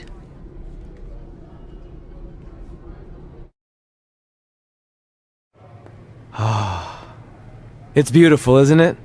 Yes. The dream's reflection is beautiful. Right. Well, that trophy could be ours, but I was thinking we still don't feel like a real team. And a big part of that is because we don't have matching outfits like all the great tag teams throughout history. So, I went and had these made. I hope you like them. I love them.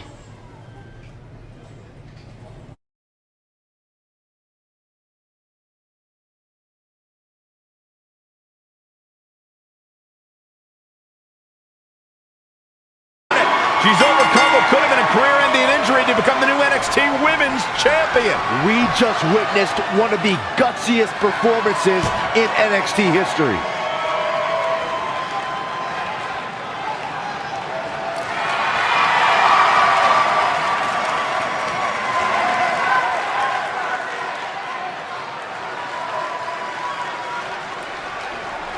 Well, I'll be the first to admit I was wrong about Red. This was no fluke tonight. She earned every ounce of the gold she now holds in her hands. And there you see Red crossing this achievement off her list, one of many significant things she may go on to cross off in her career. A truly inspiring moment.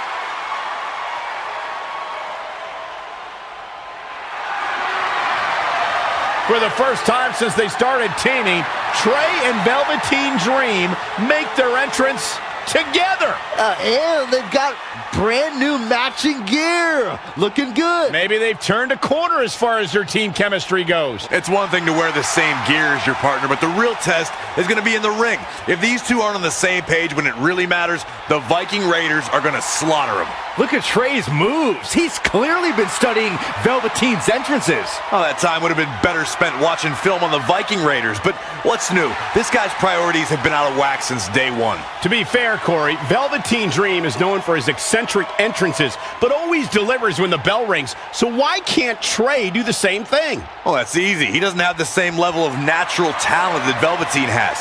And besides, look at this guy. He looks like a goof out here trying to do Velveteen's mannerisms. If you're going to put that much effort into your entrance, at least get your own style. He's just trying to be a good teammate. It's all in good fun. Well, if this is your idea of fun, then that explains a lot. Nonetheless, these two have had an unexpected and impressive run to make it here to the finals. It kind of reminds me of last year when Ricochet and Aleister Black were a somewhat unlikely pairing, and they went on to win the entire tournament. We could see a similar outcome tonight. Highly unlikely. The Viking Raiders have teamed thousands of times all over the world while Trey and Velveteen barely know each other. You can't overstate that kind of advantage. I hear you, but look at these synchronized moves. I'm telling you, these two are ready.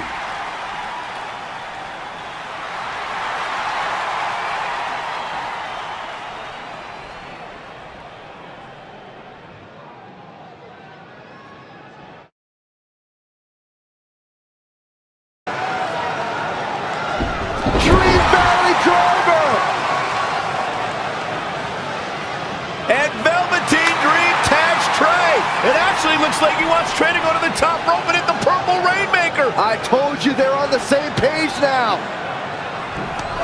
What the hell? No, no, no. Finally, Velveteen Dream has come to his senses. Velveteen Dream has essentially sacrificed Trey to their opponents. He has no chance. It's over.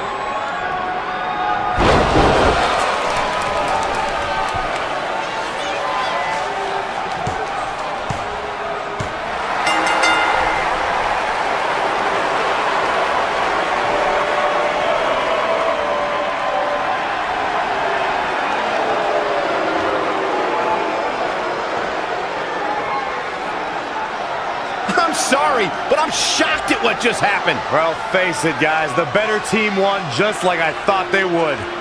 Maybe we're going to get an explanation from Velveteen Dream.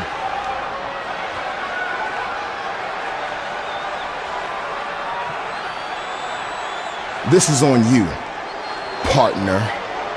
You called the Dream out, and you questioned the Dream's authenticity. But the Dream never needed some repulsive trophy for validation.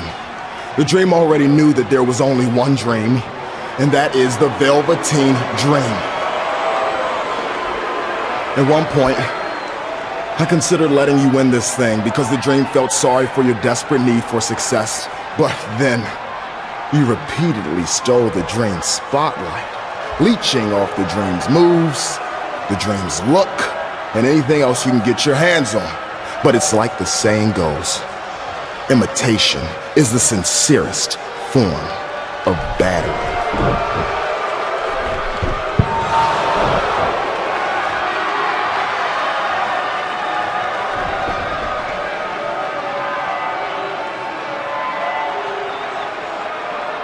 Oh no, are those handcuffs?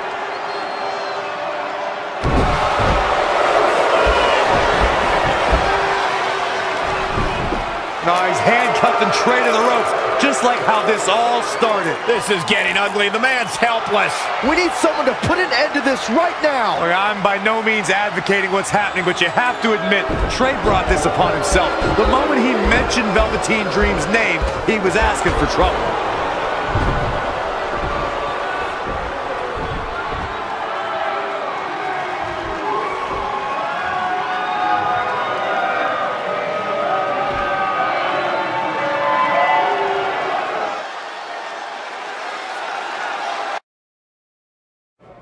Pardon me, Red, Trey, you both have huge matches tonight.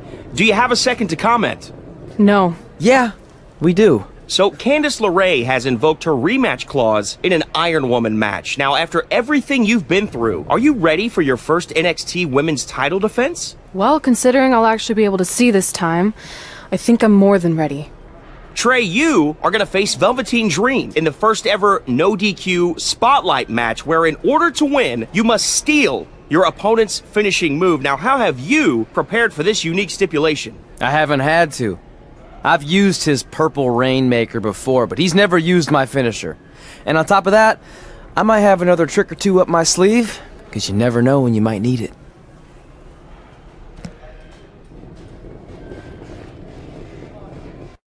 Sweet fanny pack! Thanks. I was kidding. Anyway, what were you talking about having a trick up your sleeve? Well, actually, it's more like a trick down my pants. That sounds incredibly creepy. Yeah, I hear it now. Let me give you a sneak peek. Still creepy. Okay, I should rephrase. One of my tricks is I'm gonna wear a special outfit to get in Velveteen's head like he does to his opponents. There's 3 options I'm considering. Which one should I go with?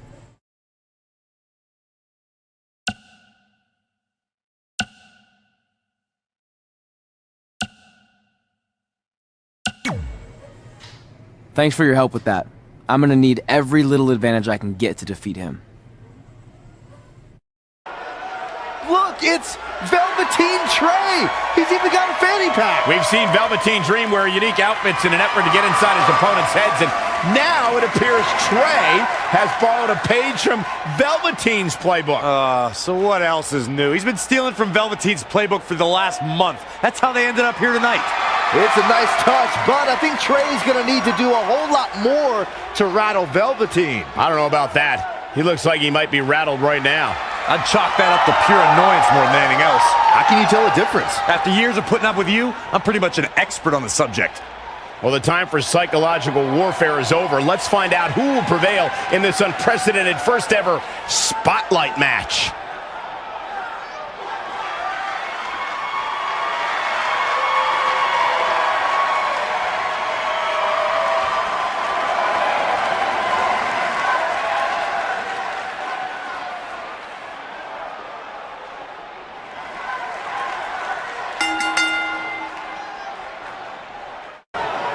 Velveteen Dream with the reversal. It's only a matter of time before he hits Trey's finisher. Where's Velveteen going? Oh no. Are those handcuffs?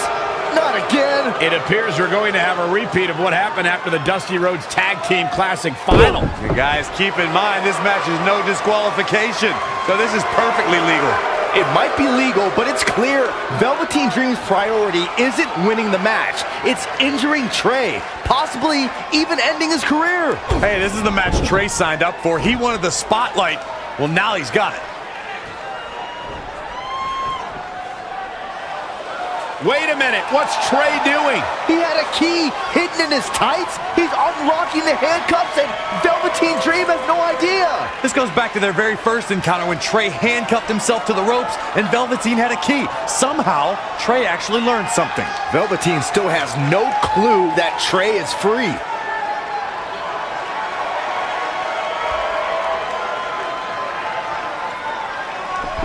And Trey nails him with a punch. He outsmarted Velveteen Dream. I never thought I'd see that happen. And now Trey with the steel chair. This is a huge turning point in this match. Trey has now gained... And now Trey and Velveteen Dream are brawling at ringside.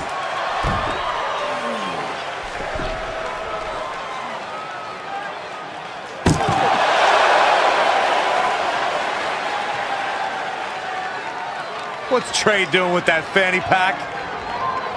And Trey nails Velveteen Dream with it. Velveteen's out cold. What the heck was inside that thing? There's your answer. Real honorable, Trey. Well, you said it yourself. This match is no disqualification, so that was perfectly legal.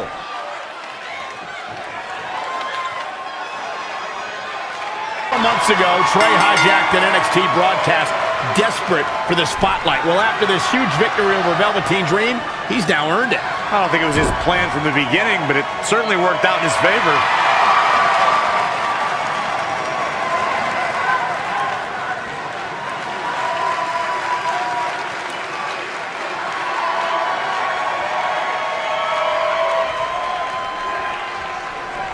Hold on, maybe Velveteen's Dream isn't ready to concede the spotlight just yet. He's got that loaded fanny pack that Trey used earlier.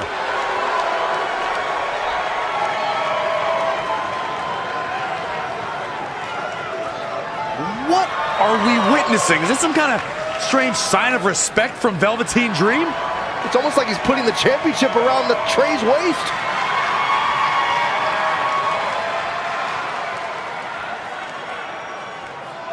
That was certainly bizarre, but nonetheless a huge win for Trey tonight.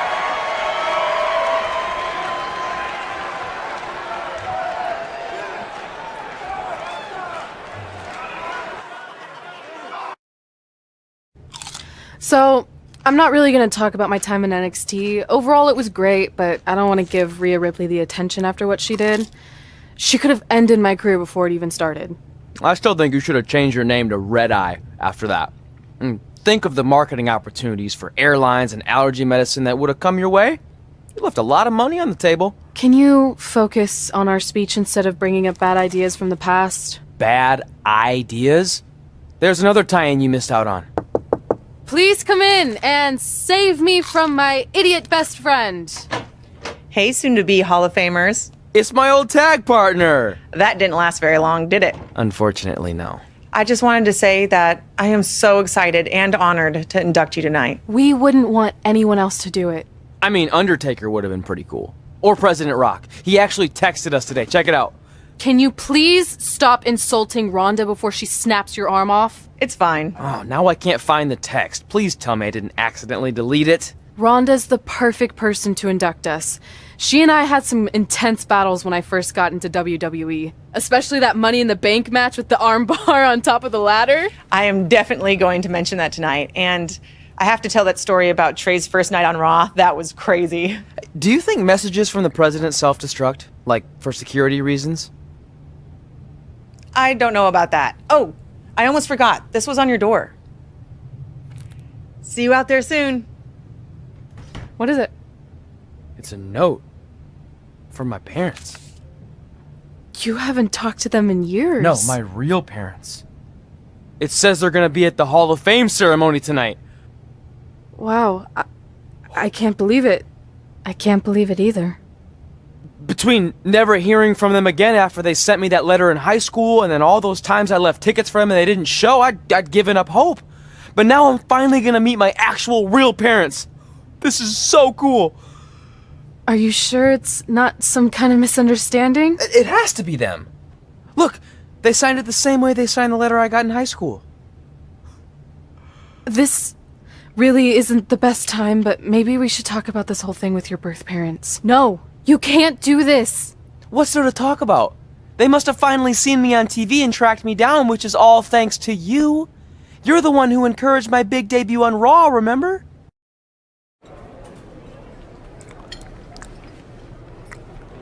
That's like your third plate. Are you sure you don't have a tapeworm? It's just the food here at Raw is so much better than what I'm used to at NXT. Did you try these black beans? They really nailed the seasoning. I'm good. Don't want a case of the bean cramps during my Money in the Bank qualifying match tonight against Ronda Rousey. You're lost. I mean, don't get me wrong. There are reasons other than the food that I'd like to join you here on Raw. It's been kind of weird in NXT by myself. Well, whenever you're done stuffing your face, it wouldn't hurt if you made the rounds here and introduced yourself.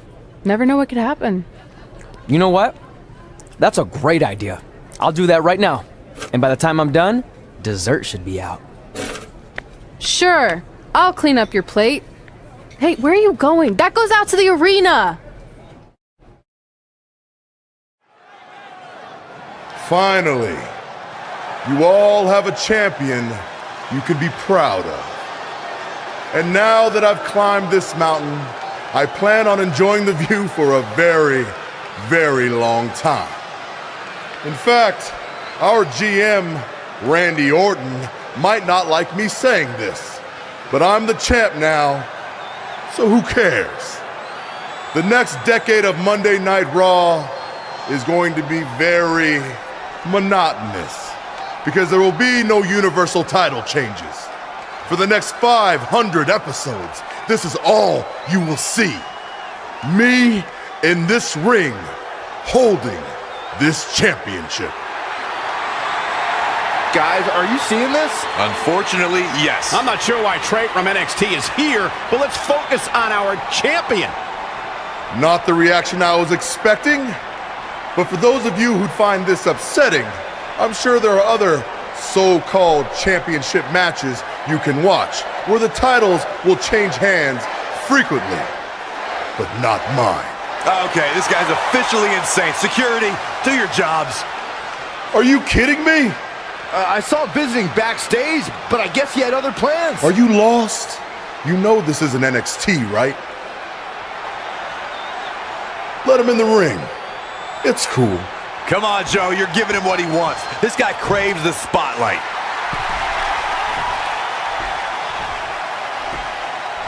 You mind telling me what you're doing out here? I think we'd all like to know. I got some really good advice from my friend Red. She's kind of new to Raw, but I'm sure you know who she is, right? Super talented. Bit of a temper sometimes, but you can relate. Anyway, she said I should go around and introduce myself, and I figured, why not start with the Universal Champion himself? So I'm Trey. Pleasure to meet you. I'm not sure this is going to end well for Trey. Do you think I'm some kind of joke? No, not at all. Shut your mouth before I break your arm.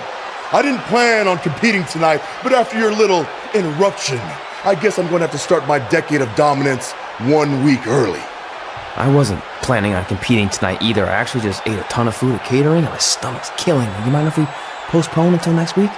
I'm afraid that is not an option. Okay, fine. But if I'm doing this, your title's on the line, right? Sure. I didn't get to properly introduce myself. I'm Samoa Joe, the man who's gonna choke the life out of you. We have an impromptu Universal Championship match coming up next. I think it's going to be more of a slaughter than a match. I'm afraid you're right, Corey. We've seen Trey do some great things in NXT, but I don't think he's ready for this kind of challenge, especially with no time to prepare. Yeah, well, it's too late now. This is happening, and I can't wait.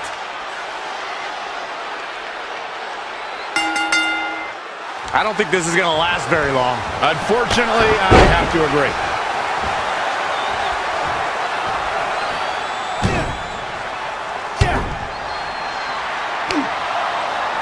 Samoa Joe locks in the coquina clutch. Told you it wasn't going to last very long. Wait a second. Trey counters. Joe's shoulders are down on the mat. He did it. We have a new Universal Champion. Trey just pulled off one of the biggest upsets in WWE history. Well, I guess I was still right about it not lasting long, but this is unbelievable. All hell is broken loose on Raw, and we have an NXT superstar who just won the Universal Championship. This is unprecedented. What happens next? Well, other than Trey running for his life, I have no idea.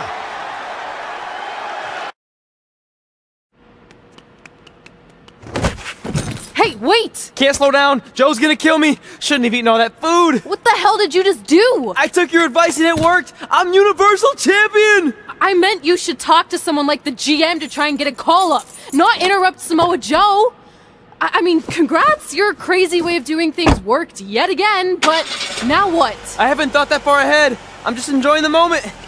Also, I might throw up. Also, you're my ride. Sorry.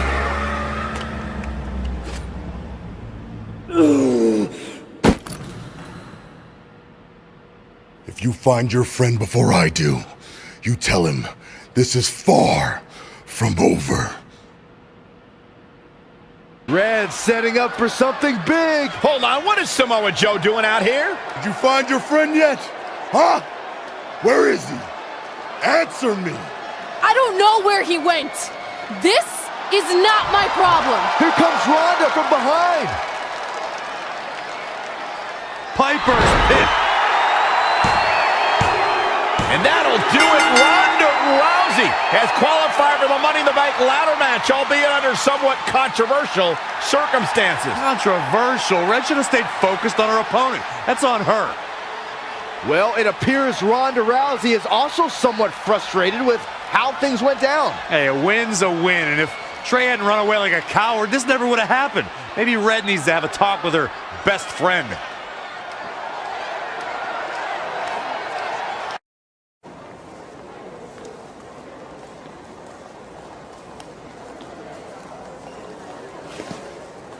Hey, there's like 100 other benches in this mall. Go find one. Psst. Look. Seriously, I will not hesitate to punch you in the junk. Trey? Yeah, it's me, but keep it down. I'm indiscreto. I think you mean incognito. Whatever, I just don't want Samoa Joe to find me. I'm pretty sure he's not here. Good. But just in case, look off into the distance when you're talking to me. I tried calling you all week, but your phone went straight to voicemail. That's because I smashed it. I'm also wearing different deodorant to throw Samoa Joe off my trail. Can't be too cautious. And I don't know if you heard, but Joe ended up costing me my Money in the Bank qualifying match. You poked the bear and then ran away, leaving me to deal with him. I'm sorry, and I'll make it up to you somehow, but don't get hot because I'm the Universal Champion. That's not what this is about. Are you sure you're not a tiny bit jealous I won a title in WWE before you when you're supposed to be the in-ring star? And I did it when I wasn't even an official member of the roster. I mean this in the nicest way. But you got lucky. I reversed a coquina clutch into a pin. That's not luck. I'm the one who taught you that when we were training in Calgary. Fine. Then I guess this is yours. Take it. Stop. One of the reasons I was trying to get a hold of you is Randy Orton wants to give you a short-term Raw contract. So congrats, you got what you wanted, at least as long as you're champion. Yes! I mean, yes! Don't get too excited. Orton also wanted me to let you know you're defending your title on Monday. Let me guess, against Samoa Joe? No, he's mad at Joe for letting this turn into the single worst thing to ever happen in WWE. His words. So instead, you're going to face Brock Lesnar. Cool. You sure you don't want this? Sorry, you got yourself into this.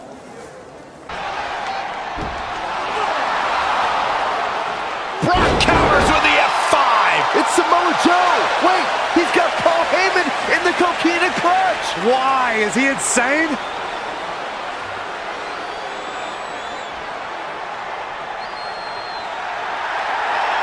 And now the beast is headed straight for Samoa Joe.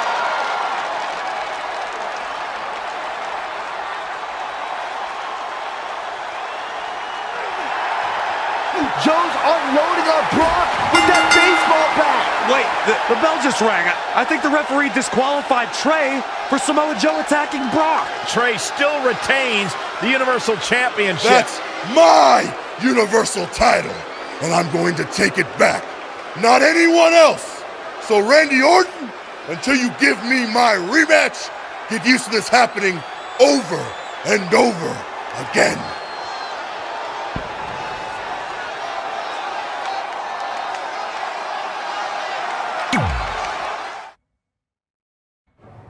Hey, I meant it when I said I would make up for Samoa Joe costing you your Money in the Bank qualifying shot last week. So, how can I help in the last chance match tonight? I appreciate the offer, but I think I want to handle this one on my own. Besides, haven't you caused enough trouble around here already? Don't you want to guarantee a spot in the Money in the Bank match? It could lead to you holding a title, which I know you're dying to do so you can shut me up about winning one before you. I don't know.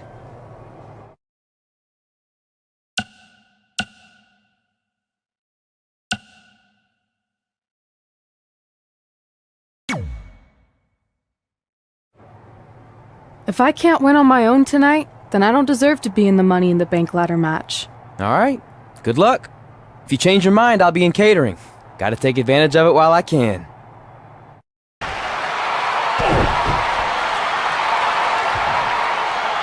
Braun reverses.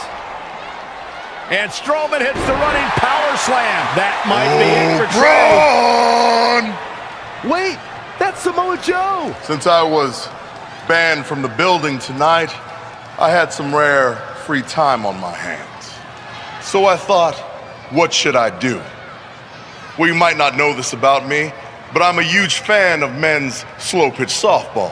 And I actually remembered, Braun, that your old man was one of the greatest softball players of all time. In fact, he hit so many home runs in his day that they called him the Crusher. So I decided to come to your hometown and see the Crusher in action. And he did not disappoint. But now, the game's almost over. I can't wait to meet your dad in the parking lot. I mean, since I got to see what he's capable of with a bat, I figured it's only fair that I show him what I can do.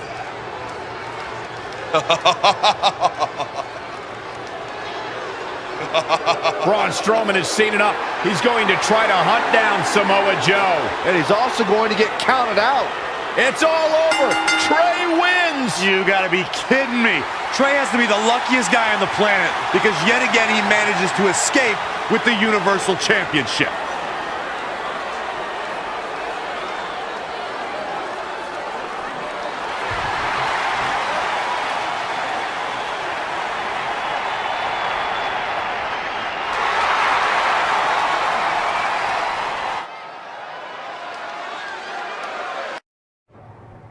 Well, you lucked out again. Hey, it's not my fault Samoa Joe's such a big fan of softball. Assuming Braun Strowman doesn't end up in jail for whatever he does to Joe, you're going to face Braun again at Money in the Bank. Well, actually, before Money in the Bank. You're putting the Universal Championship match on the kickoff show? Not exactly.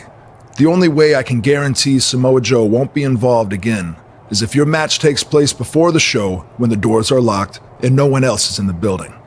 It's going to be an empty arena match. Hey, at least this won't be my first empty arena match since I had one before against Jerry Lawler. When was that? Oh, it was in a dream I had, but still, good practice. Speaking of dreaming, I'm gonna go rest up for my big match. Later, Vipes. I mean, Mr. Raw General Manager Randy Orton.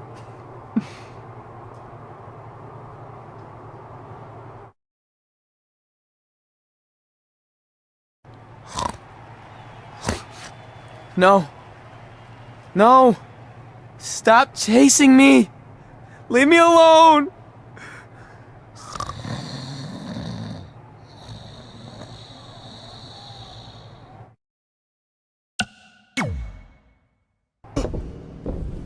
Trey's giving it everything he's got to take down the monster among men. Braun with a power slam. Hold on, it's Samoa Joe. He was hiding underneath the ring. Braun just snapped that back like it was nothing. Strowman counters with a boot to the face. Here's the cover on Trey. 2, 3. It's over. Braun Strowman is your new Universal Champion. Finally, someone else caught a break for a change. And Samoa Joe is now realizing what transpired. And he is not happy, to say the least.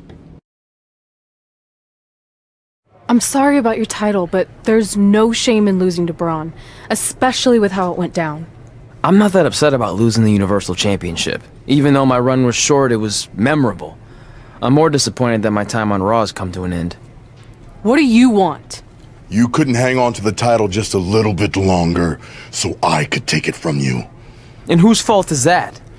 I did everything I could to preserve my rematch, but it wasn't enough.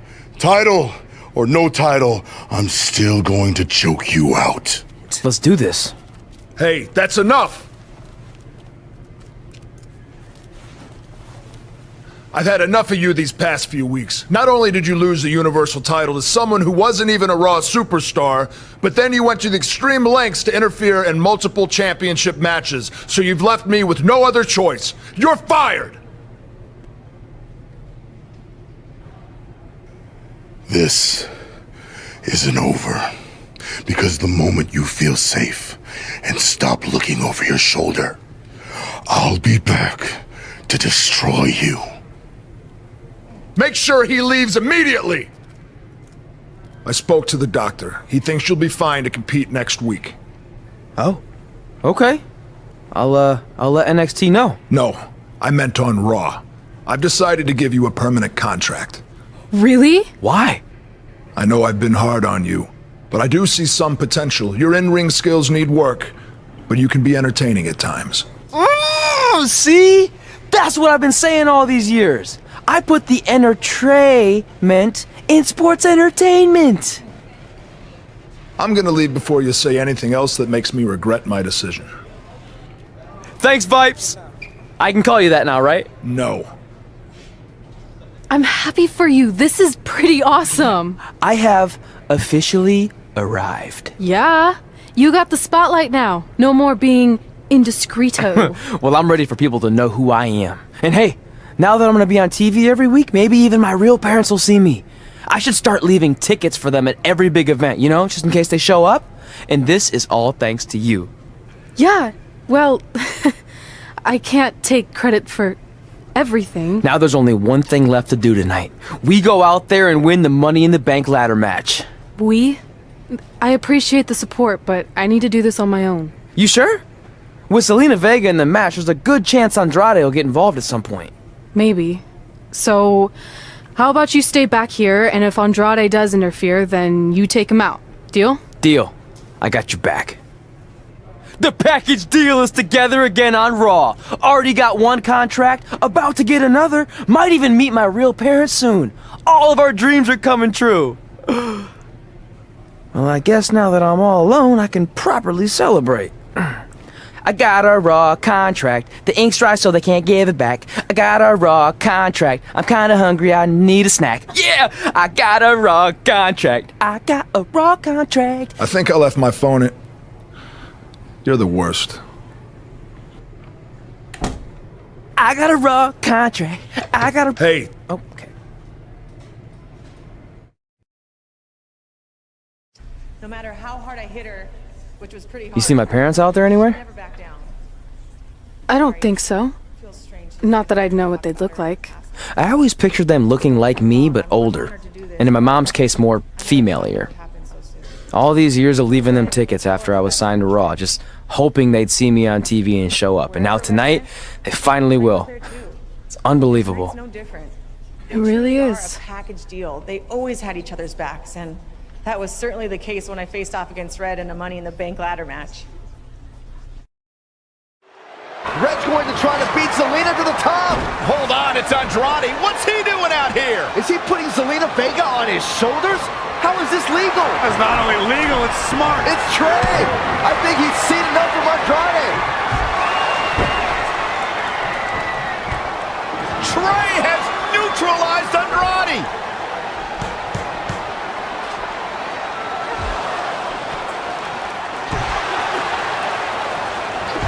And that was the opening Red needed. This pains me to admit, Byron, but you might have been right about your prediction. She's gonna do it! In her first attempt, Red is going to win the Money in the Bank ladder match! Wait, it's Ronda Rousey. This isn't over yet. Ronda's got Red's arm! Is this what I think it is? Armbar on the top of the ladder! She's got it locked in! Red's in big trouble! Yeah, it's gonna be hard for her to grab a briefcase with a broken arm. Can she escape before it's too late? She's out! Red somehow managed to break free! This is anyone's match. Red is now in possession of the Money in the Bank briefcase, which entitles her to a future championship match. That was a hard-fought battle the entire way. Respect to all of these women. Hold on, Ronda may not be finished with Red.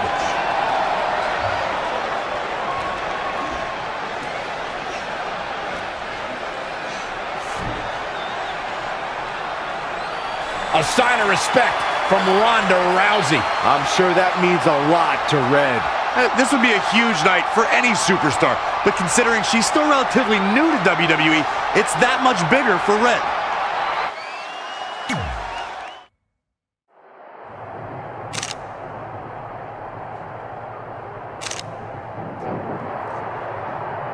Sorry, hold on a second. Hey, sorry to interrupt. Are you kidding? Anytime. I mean, not that I have photo shoots all the time. That would be obnoxious, unless you think that would be good for my career.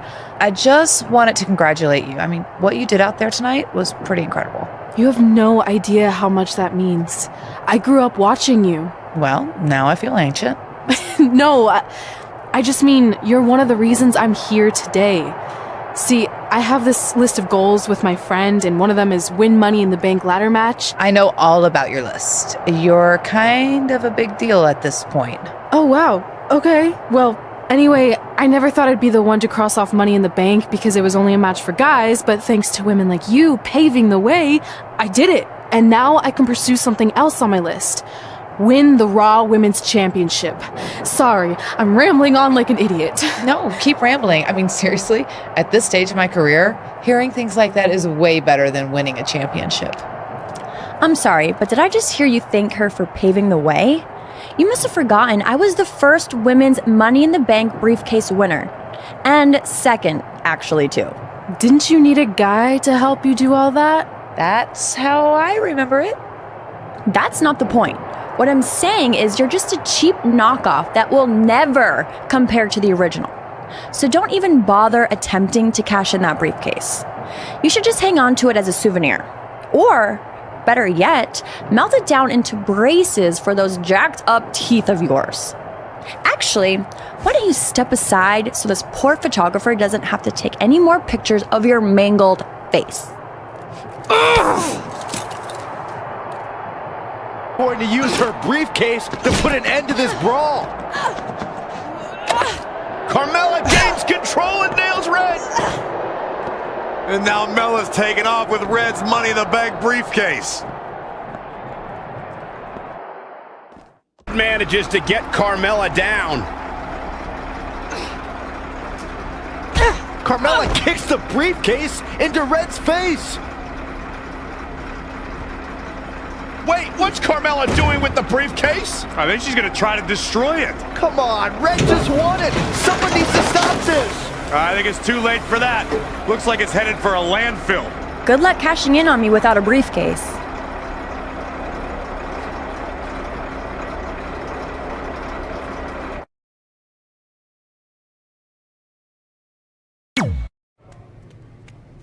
I got here as fast as I could. What's the big news? This. Is that a dead animal? No. I spent all night digging through the garbage truck and found your Money in the Bank contract. That's great! And it also explains the smell. I think that's mostly me. I skipped showering because I couldn't wait to tell you the good news. You're a true friend, but please don't touch me right now. Fair enough. So is the briefcase in the bag too? No. It was completely destroyed, but all that really matters is your contract survived. Besides, you can always just make a new briefcase. True. Well, thanks again. I really owe you one. Don't worry about it. I ended up scoring some sweet bonus items from the garbage truck. Got a few rolls of wrist tape with the bit left on them, a stack of Rusev pictures that are either covered in salad dressing or baby oil stains. And check this out. I think that's possibly Vince McMahon's half-eaten steak. Now that could be worth something. Oof. Cool. Why don't you tell me more about your disgusting trash treasure after you get cleaned up? In the meantime, I'll work on a new Money in the Bank briefcase design. Ooh, you could decorate it with my Rusev garbage pictures. Yeah, maybe. Nice. We've all heard the saying, don't write checks that your mouth can't cash. Well, after last night, there's a new version. Don't write checks that your briefcase can't cash in after Carmella destroys it with a garbage truck. Really rolls off the tongue, doesn't it? Sorry, Red, but I proved what everyone already knew. Mella is money, and you'll always be trash.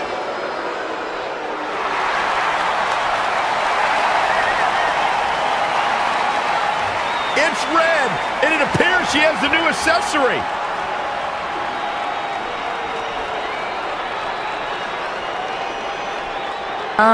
What is that?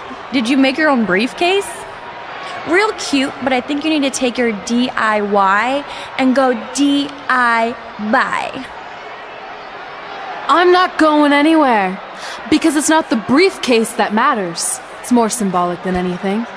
What really matters is the contract inside that's good for a title match at any time. And I still have that, thanks to my disgusting yet loyal friend. There's no way this is legit. Actually, Randy Orton just signed off on it, so it's official. You can't do this. I destroyed your briefcase. This should not be happening. Sorry, princess, but it is. So what do you say we finish what we started? Red's cashing in! We're gonna have a Raw Women's Championship match right now! I don't know about this.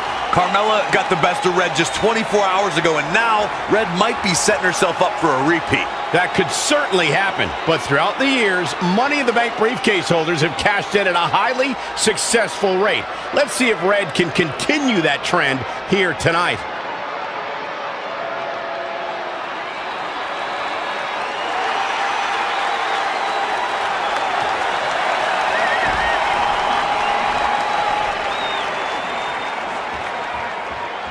Successfully cashed in a replacement Money in the Bank briefcase to become the new Raw Women's Champion. What an amazing 24 hours this has been for Red. I hate to say it, but you have to give some credit to her pal Trey, who apparently went dumpster diving to salvage the Money in the Bank contract. This is yet another tremendous achievement for Red to cross off the list she shares with Trey. It's become increasingly apparent that it's not just a piece of paper, it's the driving force behind Red's meteoric rise to the top. And so it is with great honor that I induct the package deal, Red and Trey, into the WWE Hall of Fame. Thank you. Thank you. Thank you. Wow. No. Wow. Thank oh, you. This is incredible. All right. All right. Thank you. Right. Thank you guys so much. All right. Almost 20 years ago, we were a couple of not-so-popular high school kids who bonded over our love of WWE and became best friends.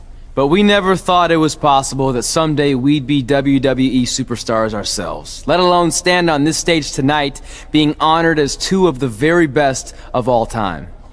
By the way, I totally thought we could do it. He didn't. Going off script already, huh? Well, that didn't take long. Fine. Where was I? Here we go. But one day at lunch, we made a list.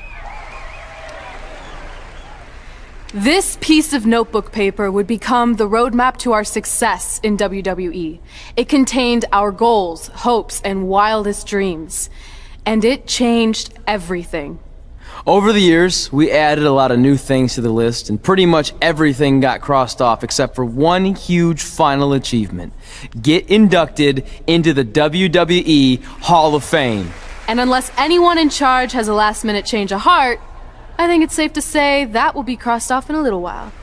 I'm not gonna say this is a bigger achievement for me than it is for my friend, but let's be honest, when I first got to WWE, not many of you thought I was Hall of Fame material. What he's trying to say is he wasn't exactly the most respected superstar in the locker room. Well, let's face it, no one other than you liked me. But a lot of that was my fault. I was brash and confident, but didn't have the experience to back it up. Sure, I had a Universal title win, but it was mostly considered a fluke. And when it came to the list and my career goals, I really only cared about crossing off the fun things that came along with being a WWE superstar. Winning dance contests, getting an action figure, a cool t-shirt, being in a video game, a movie. Which, of course, brings me to The Miz. What's up, buddy? I see you. Yeah. There were a lot of parallels between our personalities, which explains why I wasn't that liked, and also why we made such good adversaries. I mean, who could forget our legendary battle over the lead role in Rank and File 4? I am definitely auditioning. It's one of my OG list items. Star in a WWE action movie. I think I'm gonna pass. Are you kidding? Do I need to remind you that the Rank and File films are cinematic masterpieces? No. You mention that every year on that weird holiday you invented where you binge all of them from start to finish. You mean Ranksgiving Day? It's the most heart-pounding, action-packed, explosive day of the year, and it's gonna catch on. You'll see. I wouldn't get your hopes up, all you wannabe movie stars, because I already have the lead role of Bryce Decker locked in for the 4th consecutive film. I mean, do you really think the rank-and-file franchise could continue without the most accomplished WWE superstar / actor in history? The answer is no, people. But please, feel free to audition for a bit part or an extra role. I'll be sure to put in a good word for you with the director. Gotta run. Getting my eyes bleached for the big shoot coming up. Really gonna make these baby blues pop on screen. Break a leg. Sorry, this isn't my thing, but I know how excited you were. Honestly, the franchise is probably better off in the hands of a seasoned artist like The Miz. You were right. It was a stupid dream. You know what? I changed my mind. Let's audition together. It'll be fun. Really? Yeah. Let's give it our best shot, and maybe we can get supporting roles, or background would be fine too. Even deep background where we're out of focus and no one can see me. Oh, that would still be cool. And just imagine all the kids' faces when they see us in the movie next year on Thanksgiving Day. They'll light up with explosions and excitement. Sorry, but I'm just a little nervous with the star of the rank-and-file franchise here. Oh, don't mind me. I just wanted a sneak peek at what's gonna end up on the blooper reel. You'll be fine. Besides, pressure makes diamonds. Or in this case, comedy gold. So I know you didn't give out script pages before the auditions, but when do I get to see the lines? You don't, because you're going off book. I want you to feel it here, by completely immersing yourself in the character. Now I'll read a line, and you tell me what our hero's response should be. This should be good.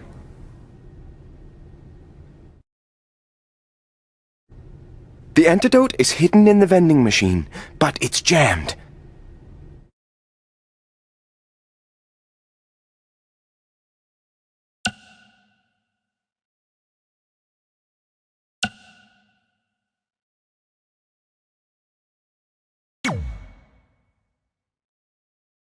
I'll run into it as hard as I can. And I know you haven't eaten in days, so I'll also try to get that dangling bag of salt and vinegar chips. Oh. More feeling and less thinking. Why don't you collect yourself and try again? Better luck next time, loser.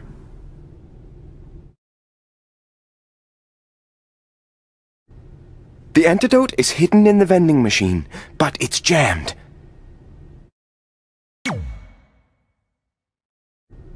Looks like we're gonna need to buy a lot of candy if we want to get sweet revenge. Perfect! That's exactly what I was envisioning. Now let's continue. I know I pronounced you dead a half hour ago, but we need to know where Donnie's gang is hiding out.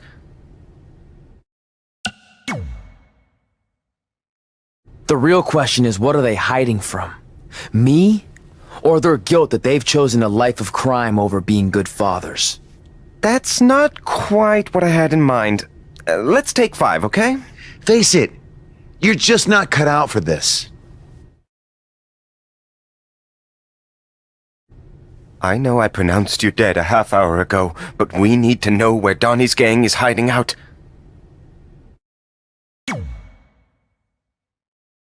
They're holed up in Donnie's mom's basement. I know because information isn't the only thing Donnie's mom plays fast and loose with. That's not quite what I had in mind. Let's take 5, okay? Face it, you're just not cut out for this.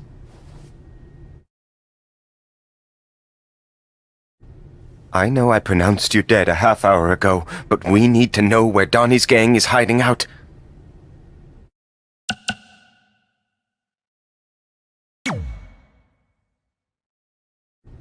I saw it in a vision when I was dead. They're in a building that has a large white star on it. Also, your grandfather says hi, and that he approves of your lifestyle.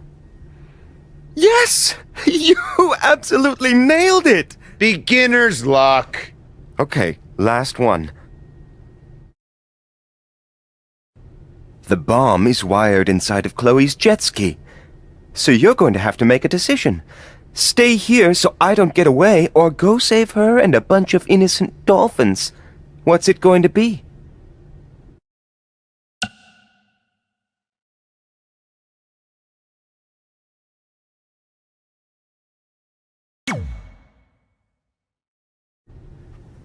The only thing I love more than the bottle is bottlenose dolphins. Letting you escape is a risk I'm gonna have to take. While I admire your passion, I'm having trouble believing you. Collect yourself and try again. Back of the line, wannabe. The bomb is wired inside of Chloe's jet ski. So you're going to have to make a decision. Stay here so I don't get away, or go save her and a bunch of innocent dolphins. What's it going to be?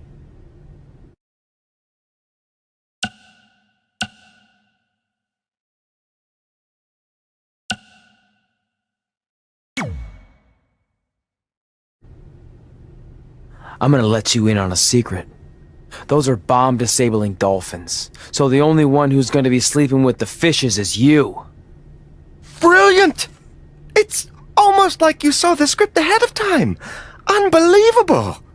Maybe you could play gang member number 2 or henchman number 5. Not anyone with an actual name.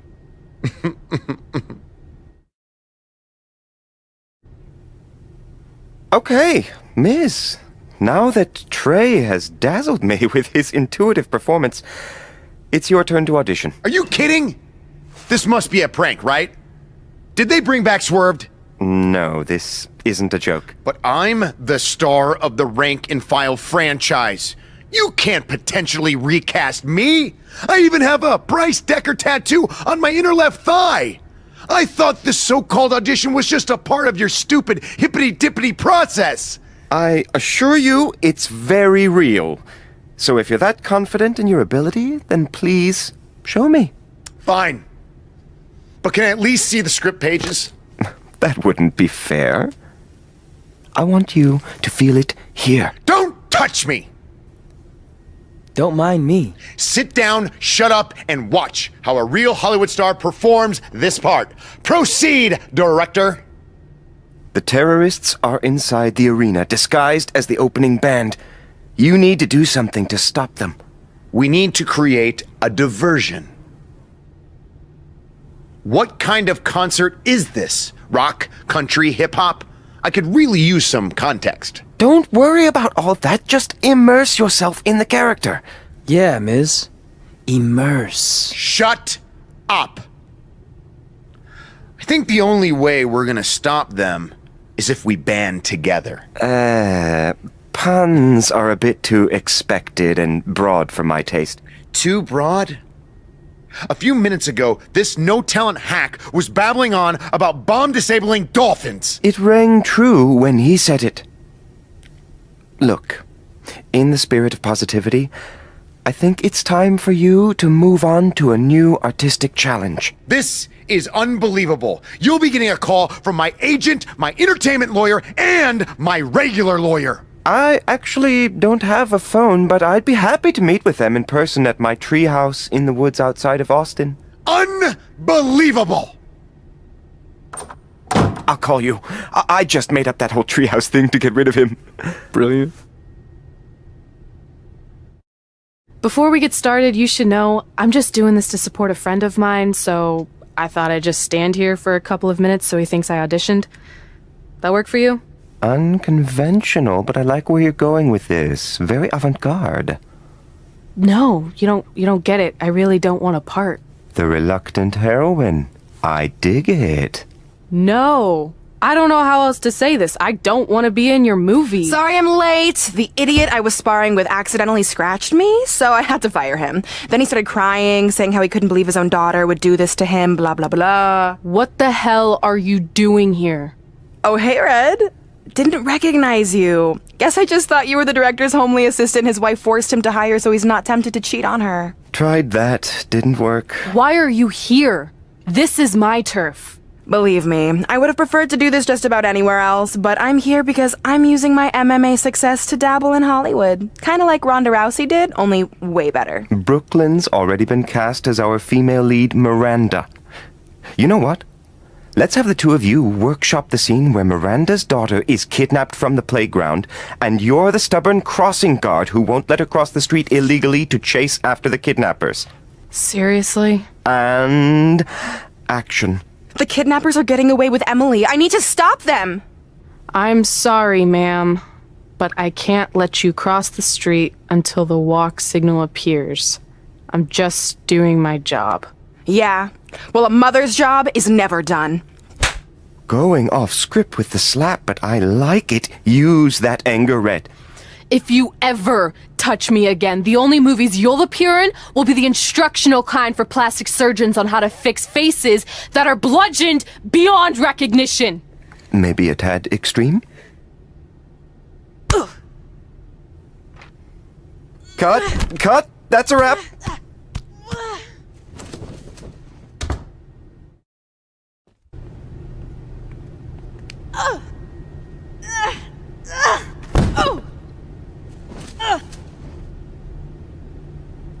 Tap! Tap out! Tap!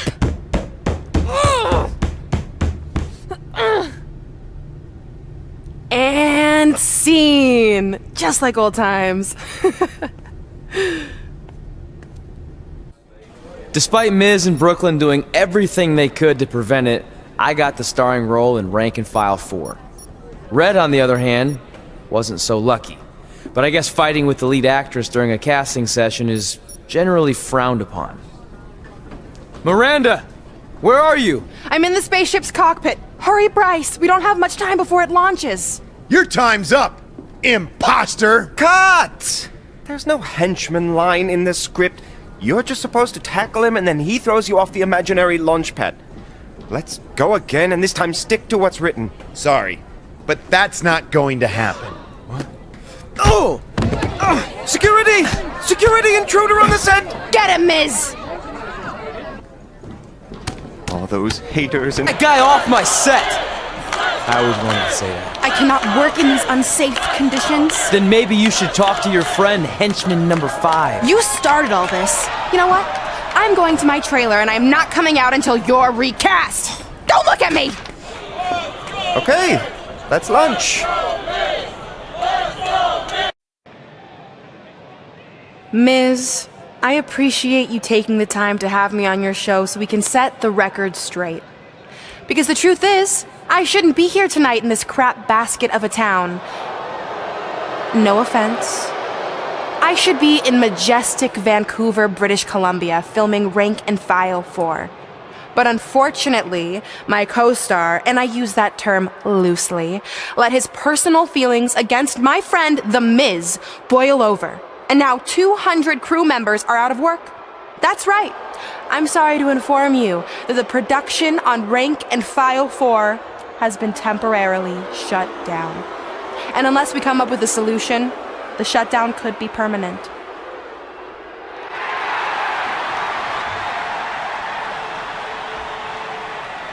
Whoa, whoa, whoa! You're blaming all of this on me? I'm not the one who snuck on set like a crazy stalker and attacked the star of the movie. In fact, I have it on good authority from a security guard that you were the one who let Miz on set. So if anything, this whole mess is your fault. I would never do that to my crew. They're like family.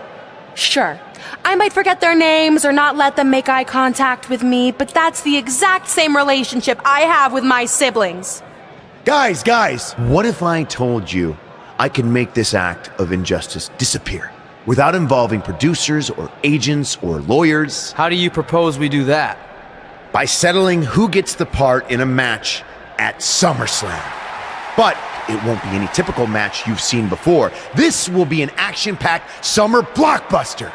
The Rank and File 4 script will be suspended above the ring, and whoever can climb a ladder and retrieve it first gets the starring role once and for all. This will be the premiere of the lights, camera, action ladder match. Sequels are tough to pull off, but me beating you for the part a second time is gonna be way more entertaining than the first go-around.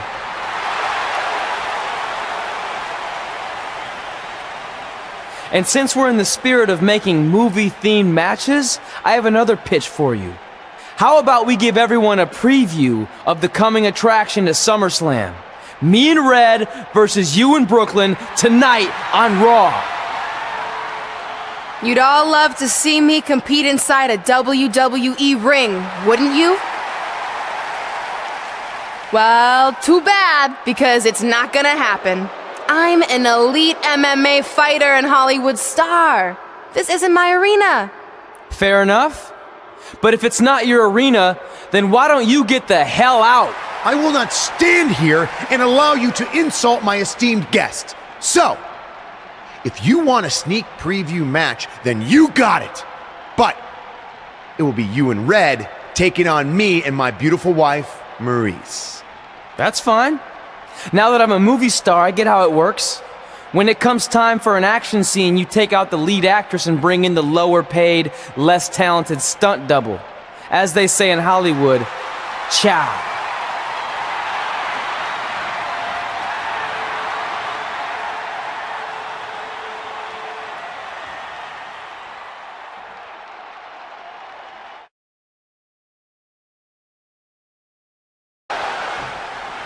It looks like it might all be over for the team of Maurice and Miz.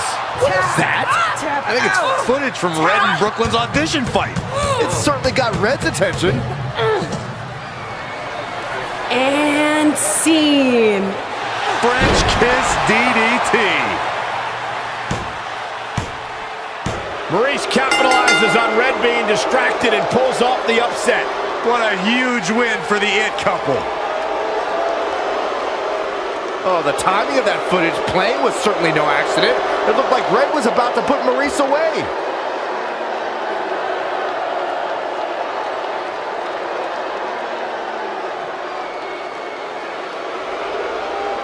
I think there's your answer on who played the footage. That was a coordinated effort among those three. Hey, it's always smart to have a backup plan. I've been telling you that for years, Saxton.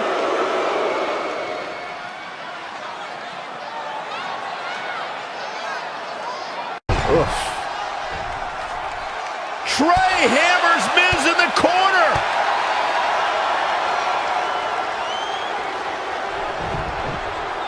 It's Brooklyn Von Braun. I had a feeling she'd get involved tonight. Do you blame her? She wants Miz to win so she can have a legitimate co-star in the movie. And here's Red to stop Brooklyn from spoiling this match. This is pure jealousy. Red couldn't beat Brooklyn in the audition, so now she's taking it out on her. That's ridiculous. She's only out here to help her friend, Trey. And it appears she's been able to accomplish that.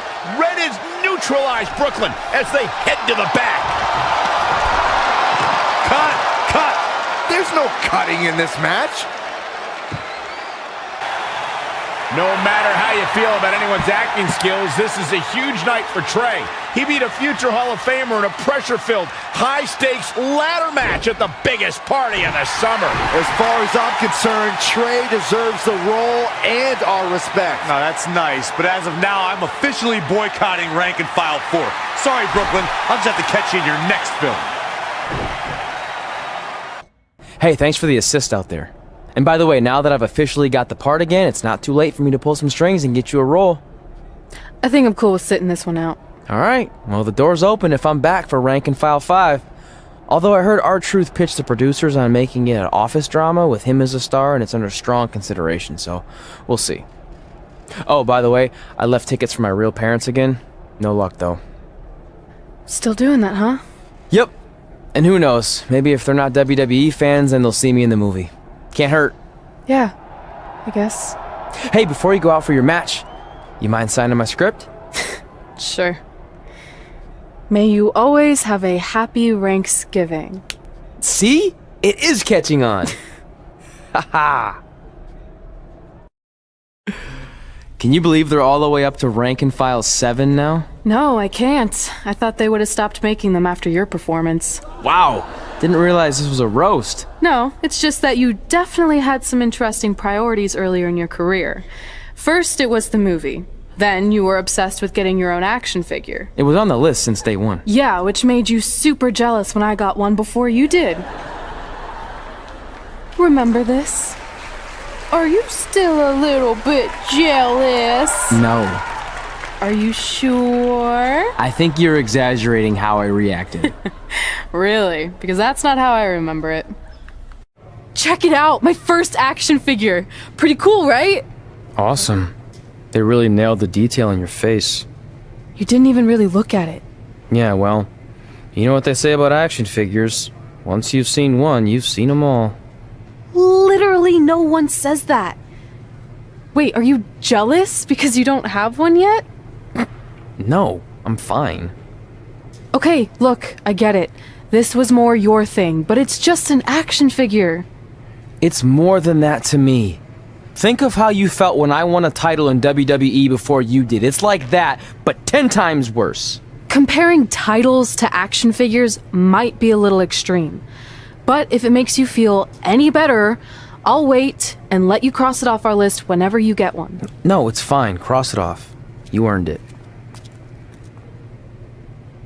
I see you got your first action figure. We've had like 30 now, so it's kind of boring at this point. Where's yours? I think he didn't get one. Well, that's awkward. I think even like Tom Phillips got one. He doesn't really deserve it. Well, that's true. He's lucky even to be on the roster. Sorry, we got sidetracked with a private conversation that had absolutely nothing to do with you. But since apparently you don't have an action figure, we like to give you ours. Happy Rusev Day! Do you think he heard what we said? Who cares? He's a loser. I heard he freaking jerks, and if I had an action figure of my own, I would team up with Red's action figure to kick your action figure stupid plastic butts. Or even better, how about we take them down in real life? Huh? Oh, yeah. I guess we could do that. In all seriousness, even though it wasn't as important to me, it was pretty cool when not long after that you got your first action figure and crossed it off our list. But the fact we had different priorities is partly what made this work, because let's be honest, if we'd been competing for the same things, I'm not sure we could have been friends. You were just always so driven to be the best. Maybe, but it's not like I was only focused on individual goals. Like, what about when we went to SmackDown Live and I ended up teaming with someone who was a great influence and mentor to me? I'm talking about Mickie James, of course! Stand up and take a bow, Mickie, you deserve it.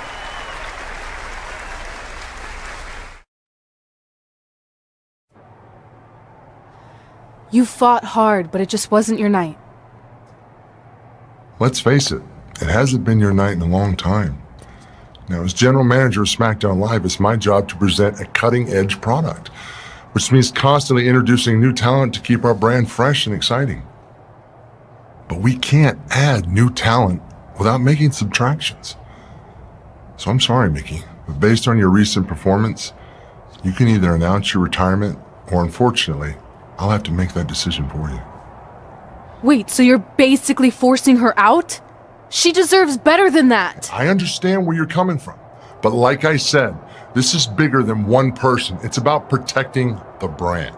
There would be no brand without women like Mickie James. You know what? It's okay. It's okay. I've been doing this a long time, and maybe I've lost a step. Maybe it's just time to hang it up. No, you can't just accept this.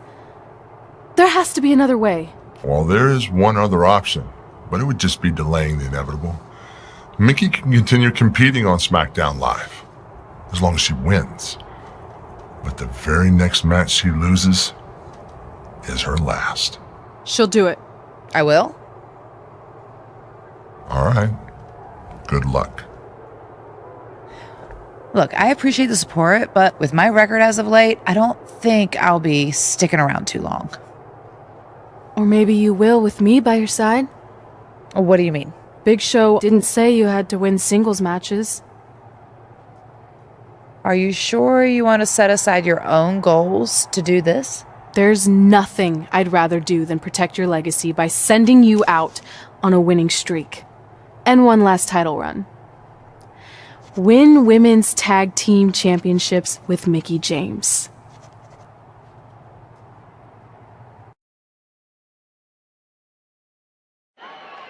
Welcome everyone to the most iconic talk show ever, Iconic Talk, with your hosts, The Iconics. We just said iconic so many times. You said it again. I think we just set a record.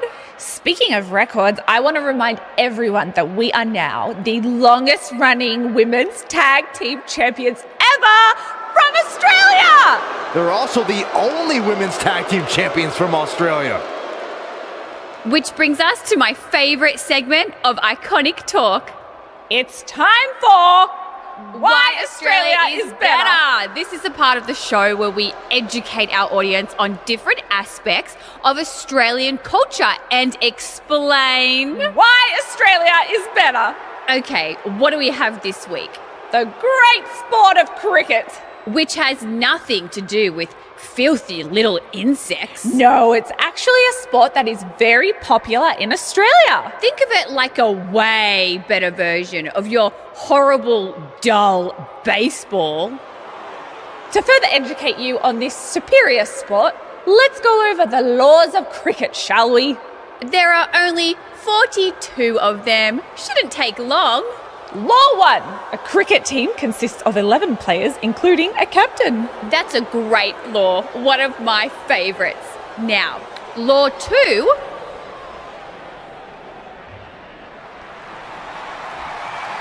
Hey, what are these two doing out here? There were still 41 laws to go. I wanted to learn more about cricket.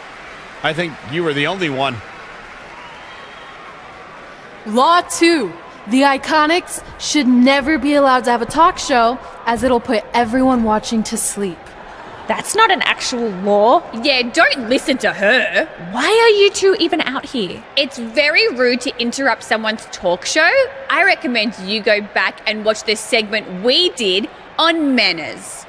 We're here because we want a tag team championship match. So you two are a team now. What are you calling yourselves? Red and grey? Because Mickey's so old, get it? Hilarious, she really is a fossil. You've never even teamed before, so what makes you think you deserve a shot at our titles? Maybe because 8 years ago in Calgary, I beat you in my very first match, and I've only gotten better since then. Way better. Oh, okay. So you're saying since a long time ago, I felt bad for my pathetic opponent and basically took the night off because I was freezing, that a decade later, when that pathetic opponent rears her ugly head with an elderly partner, they deserve a tag title opportunity? Makes sense? That was sarcasm. The answer is no. If you think that we need to prove ourselves as a team, then we'll do it right now in a non-title match. If we win, we get a championship match. And if you win, you end my career. That whole career-ending stipulation is enticing. Yeah, I forgot about that. It would be nice to put her out to pasture. We'll do it. But only after we finish teaching everyone about cricket. Law 3. Never interrupt the Iconics. The Iconics viciously attack Red and Mickey with those cricket bats. And rightfully so. They violated Law 3. Red and Mickey are going to be at a severe disadvantage going into this match with so much at stake.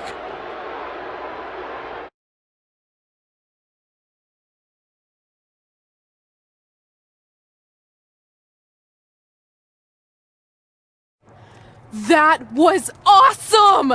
And considering our lack of experience together, I'd say we make a pretty good team. I agree. I mean, you know what? I just want to say thank you for doing this. I could be sitting at home right now, but instead we have a chance to win the tag team championships. And even if my career does end, this is a heck of a way to go out. Before you celebrate too much, we just found out your tag title match will be taking place on our home turf. That's right, in our great country, in front of our fans at Super Showdown. It doesn't matter. We'll beat you anywhere. Oh, you should also know it's going to be an Australian rules tag match, which are the most iconic rules. What does that even mean? It means it'll be no disqualification, tornado tag. Or Willy Willy tag, as we say down under. Hey, Mickey, you should pack an extra week of clothes. You know, so you can go on holiday in Australia after we end your career. We'll call our grandparents and see if they know of any good senior resorts.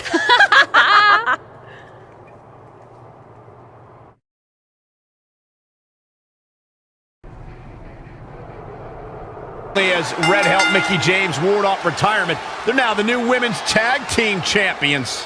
To win this match under the pressure they faced and do it in enemy territory under the Iconics rules is truly impressive. Honestly, I think a lot of credit goes to Red and her list. Someone said it before the match, that list is a powerful motivational tool for Red. Yeah, that someone was me, Corey. Nah, it couldn't have been you. It probably was Cole.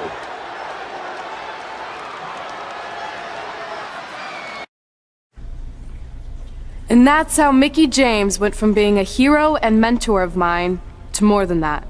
She was now my tag team partner and, more importantly, my friend. Aw, that's nice. But aren't you skipping over a pretty important part? How about we move on? Don't you want to talk about when you were on the cover of WWE 2K25? I do, but hang on a second.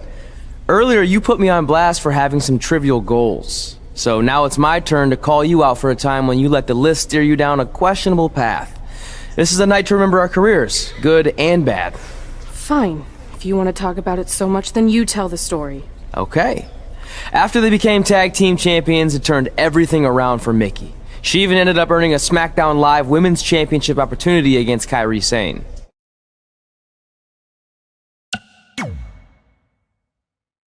Mickie went on to defeat Kairi Sane, giving her 2 championships and continuing her incredible winning streak to avoid retirement.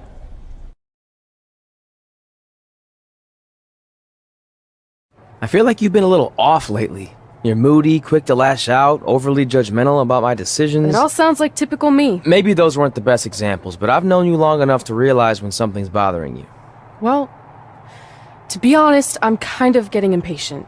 I mean, teaming with Mickie has been fun, but I never thought it would last this long, and I definitely didn't see her singles title run happening. Now I'm basically waiting for someone to beat her so I can go after the SmackDown Live Women's Championship. I've been dying to cross that off. Some might say you're a bit too focused on the list. Who's some? Are you some? Look, if you want my advice, I see 2 ways for you to get what you want. But the first option wouldn't be very honorable. What do you mean? If you and Mickie were to somehow lose your tag titles, then Mickie would be forced to retire and vacate her women's title, leaving you free to pursue it. Option number 2, the more straight-up way of doing things, would be for you to tell Mickie exactly how you feel and challenge her to a match for the SmackDown Live Women's Championship, potentially crossing that off the list. But if you beat her, you'd also lose the tag titles and worse, end the career of your idol/friend. I don't really love either option. This business forces you to make some tough decisions. But at least you're not choosing between competing in a tag title match or saving your mangled ear like Mick Foley once had to do. No, but if losing my ear was option 3, I'd think I'd take it. The alternative is just waiting around for something to happen, and who knows how long that could take. You're right. I guess I should...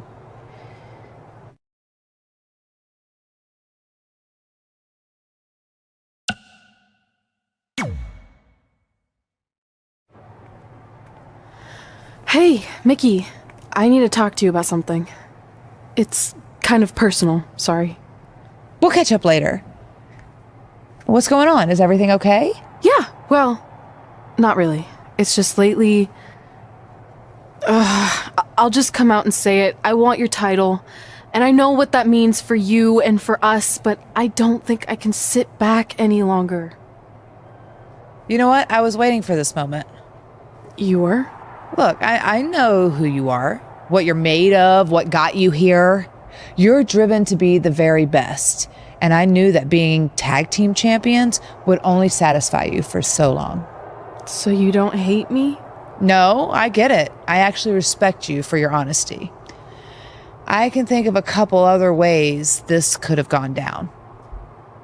But if I beat you, it's all over.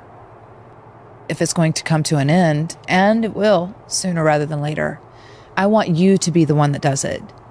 Besides, none of this would have even happened if it wasn't for you. But with all of that said, I've come too far to just roll over. If you face me for my title, you better be ready for a fight. You know me. I wouldn't want it any other way. Appears to be on her last legs. I'm sorry. Red hits the Mick kick. Is this the end for Mickie James?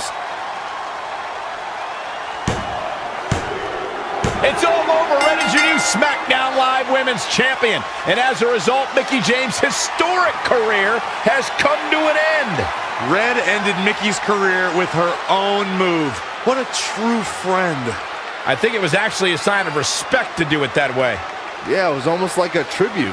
You know, it would have been a good tribute, continuing to defend the tag championship and not ending your idol's career.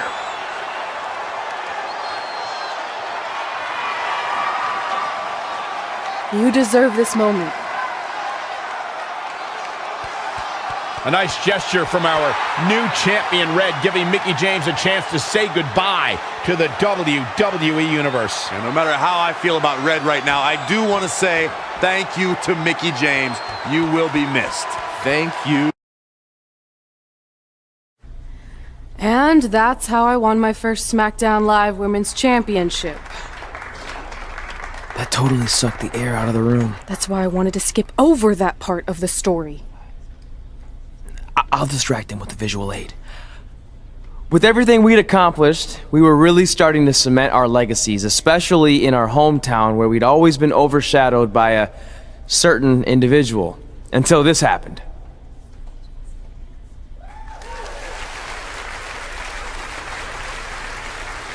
That is a beautiful sign, don't you think? I agree. I would never throw rocks at a sign like that. Even though we were gaining respect and recognition, I still felt like I had a lot more to prove than Red. She had won championships everywhere we went, and I only had my Universal title win over Samoa Joe that was mostly considered a fluke. Sure, I started a movie, but that sort of thing didn't hold the same weight. So I sought out the advice from someone who was a visionary in this business. A man who had been the guiding force behind the careers of countless legendary superstars.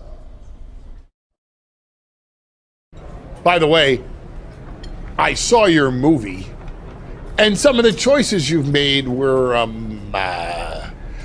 intriguing.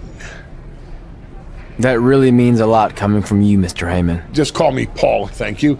So, other than this fantastic, I have no choice but to eat at lunch, why am I here? I asked you to meet with me because I need help from the guy who managed some of the biggest names in sports entertainment history. Kurt Angle, The Big Show, Steve Austin. Don't forget Brock Lesnar! But before you go any further, let's just get one thing straight. I'm not going to advocate for you. I'm enjoying my retirement way too much. I don't want an advocate, I just want your advice. I've made progress with how people perceive me, but there's still some holdouts. So, how do I earn the respect of everyone in the locker room? How do I reach the heights the legends you guided reached and build a career that's Hall of Fame worthy? I really hate suggesting this, but in this business, there's only one surefire way to cement your legacy and become immortal. And that's by defeating the greatest force this universe has ever known. And yes, I'm talking about The Undertaker. Good one. Yeah, come on, Paul, I'm serious. And so am I. Dead serious. Just look at what a victory over The Undertaker did for my client, Brock Lesnar. If you want that type of prestige, there's only one way to get it. But no one's seen The Undertaker in years. Oh, I'm sure The Undertaker is still out there somewhere. And if you want to, you can still find him. But I personally don't recommend it. Come on, you've had your success. The WWE Universe admires you, although there's no accounting for taste. Is the respect of the men and the women in that locker room really worth risking everything you have? Your well-being, your soul? Just think about it carefully, because if I were you, and thank God I'm not, I'd forget the whole thing and just walk away before it's too late. I want to do it. I want to cement my legacy by defeating The Undertaker. Hey, it's your funeral, and if that's what you really want, I'll arrange a meeting with someone who might be able to help you find The Undertaker. Red, it's been a pleasure, and Trey, well, despite my better judgment, I wish you luck.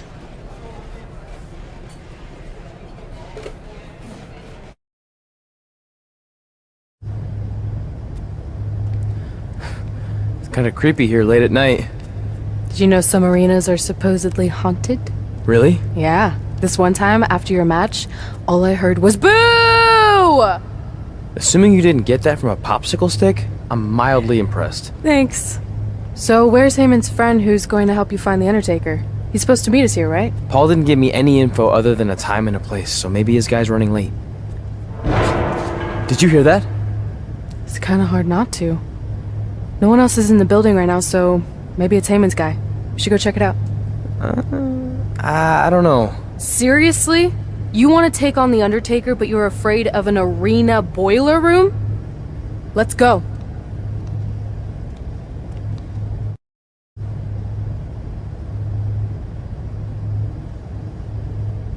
I can't really see much, can you? No, so we should probably try again some other time. I mean, technically The Undertaker's dead, so it's not like he's going anywhere. Wait. I think I just saw something move. Hello? You sure about this? Come on, it'll be fine. It's not too late to turn back. Are you here to meet with us about finding The Undertaker? I swear, I saw someone down there. Did you see a light switch anywhere? No. I should have never gotten myself into this. Yeah, it was your idea. I can't believe mankind used to hang out down here.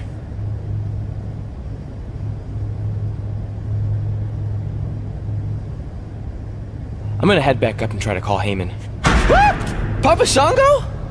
Well, this is unexpected, but I guess you'd need someone with supernatural powers to track down the dead man. Ask him to help. Mr. Shango, apparently we have a mutual friend in Paul Heyman who said you could help me find The Undertaker? I don't think he's going to talk. Clearly. So, how do we go about finding Taker? You want us to get inside the furnace? No, furnaces are hot. So maybe he's saying we're warm. Like we're close to finding The Undertaker. This is exciting! Yeah, I'm out of here. Wait! I think he's trying to tell us something.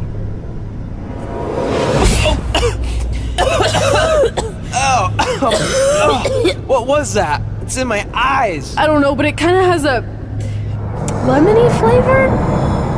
Not bad. You're eating it? Cool. What the hell is that? I think it's some kind of portal. There's no way I'm going in a portal. If you want to become immortal, you have to go through the portal. See? It even rhymes. And besides, you're always telling me I need to loosen up and be more open-minded. So maybe you need to take your own advice for once. The last time I said that, I was trying to get you to try pineapple on your pizza, not cross over into the netherworld. It looks like it's starting to close. Make a decision. Fine. Hey, wait! Papa Shango, no! Well, that's just great. Now we don't even have our voodoo mime guide. Are you smiling? I told you not to eat that dust. Hey, snap out of it. What was that for? Ow, that was way harder than my slap. I was just trying to wake you up. I don't think we're asleep. Then what is this place? Did you hear that? From now on, let's just assume I hear everything you hear. Okay? Look. It's Kane! This is awesome! Maybe you can help my friend. He's trying to find your brother, and we lost our guide. Not cool! Look out! Trey? It's alright, Trey. Yeah, you did good. You did good. Catch your breath.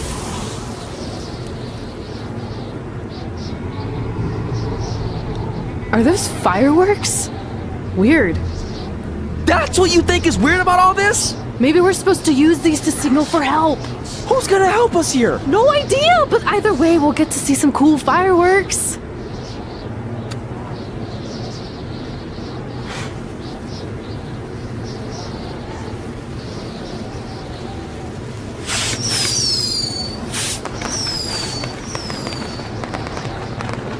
Oh, it's like the 4th of July. Yeah, except I just barbecued Kane.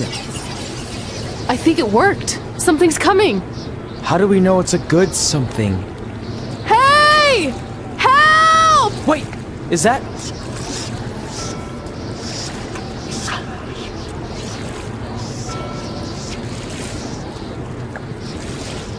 Yes! Yes! I was sailing around the ocean of reincarnation when I was summoned by the works of fire in the sky.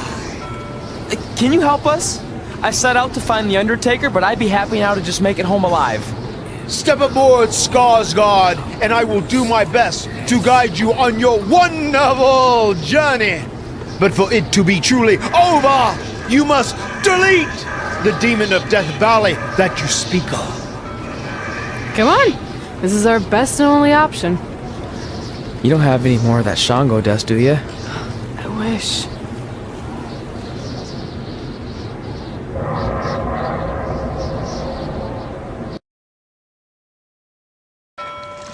So are you taking us to the Undertaker?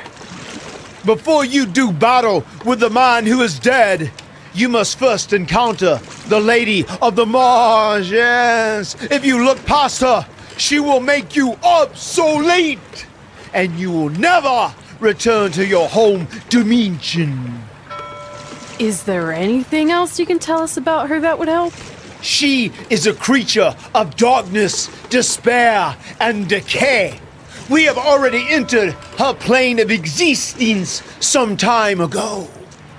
How can you tell? It's so dark out here. That's how I can tell. This is as far as Skarsgård can take you, so I must bid you farewell. That's it? What kind of boat ride doesn't have snacks? Do you at least have anything that can help us see where we're going? Only the Lady of the Marsh's luminance will pierce the darkness.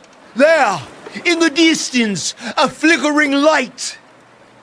Our passage of time on the ocean of reincarnation was wonderful. I hope your vessels survive the treacherous conditions you now must face. Good evening, compeers.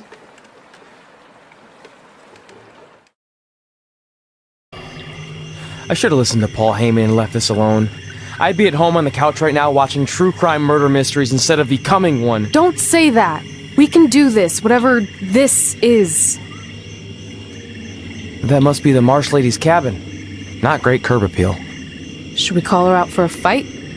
Or we could quietly steal the lantern, run for our lives, and try to find a way out of here. I like that plan better. It won't move. It's like some invisible force is holding it there. I think she's calling us to go in the cabin. You speak Marsh Lady all of a sudden?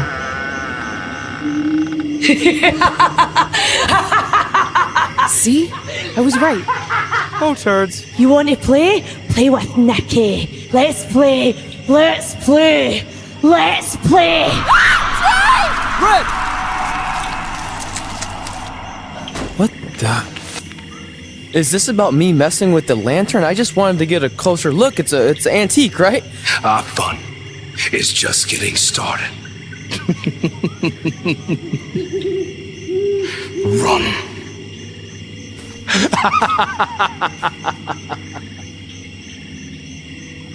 He's got the whole world in his hands. He's got the whole world in it.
You want to play?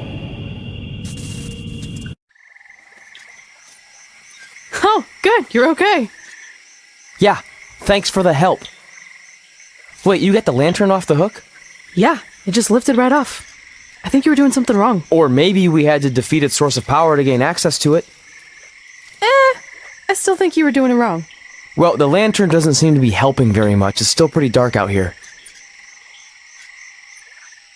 Wait, over there, through the trees.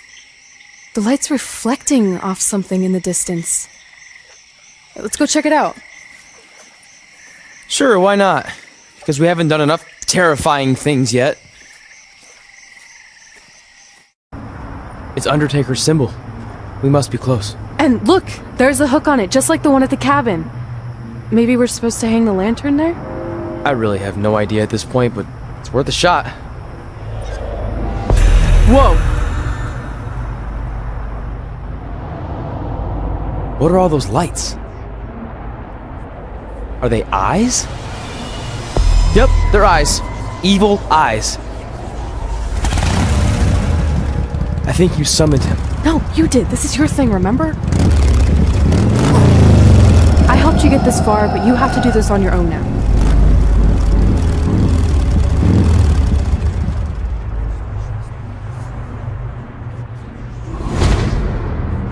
The Reaper is waiting to drag you through the fires of hell.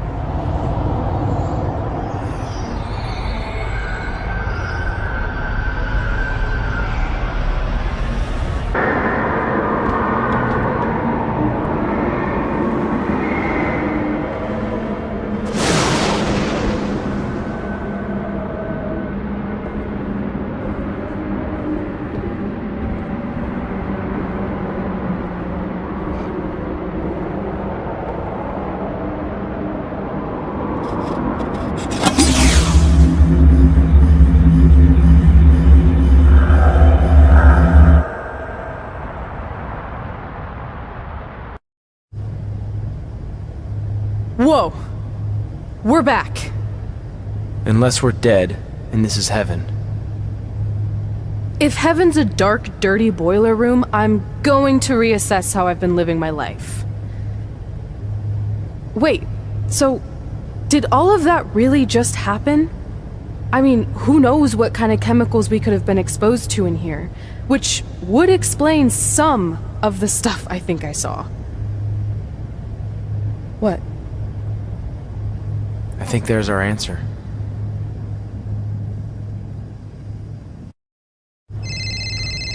It's Paul Heyman. Answer it. Hey, Paul? Hey, don't hate Paul me. I've been trying to get a hold of you for the last hour. My private investigator was there to meet you, and you were nowhere in sight. Private investigator?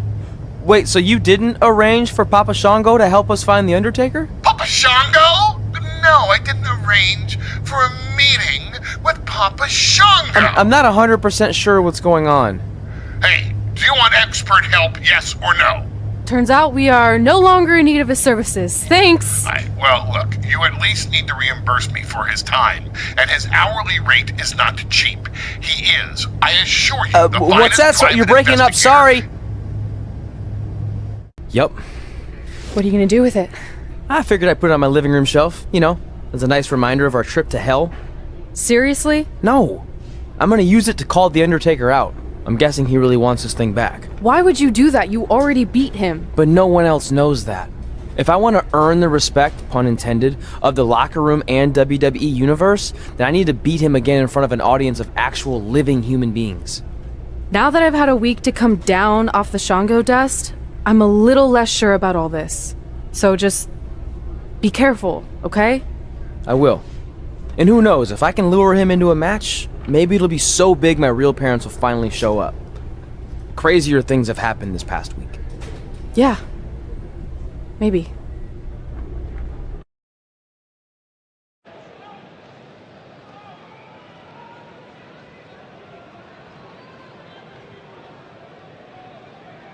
You're probably wondering how I acquired this. But I'm gonna save those details for some other time, mainly because you probably wouldn't believe me. But long story short, I went through hell to get it. Literally. So Undertaker, if you want a shot at taking this back, you'll have to face me at Survivor Series in a...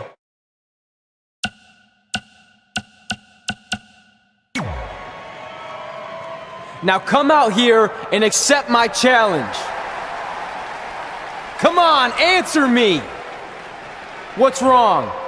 You too embarrassed to show your face after what I did to you in the plains of purgatory in front of your hordes of undead?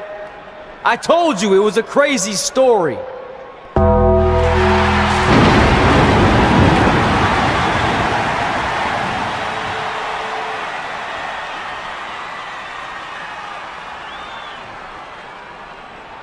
At Survivor Series, you will not survive, but you will rest in peace.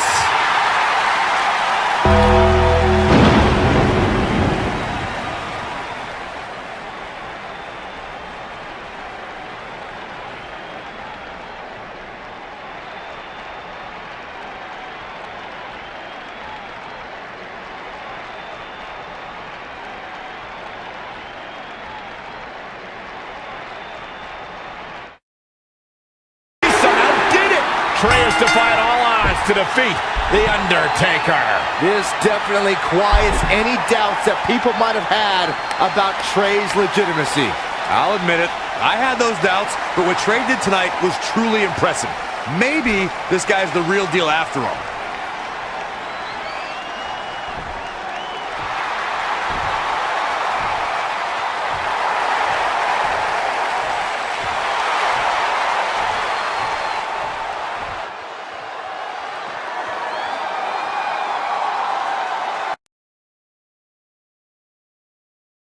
And that's how we opened a portal to the Netherworld and summoned The Undertaker to the Earth Realm so I could defeat him and cement my Hall of Fame legacy.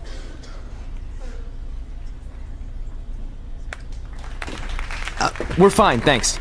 I told you they wouldn't believe it.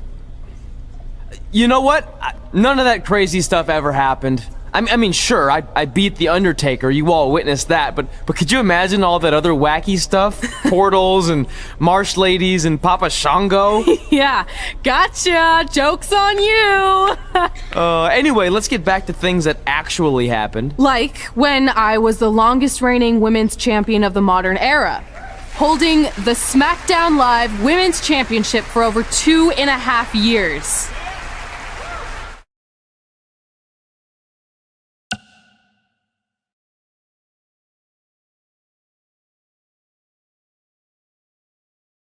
Our record-breaking SmackDown Live Women's Champion is ready to address the WWE Universe.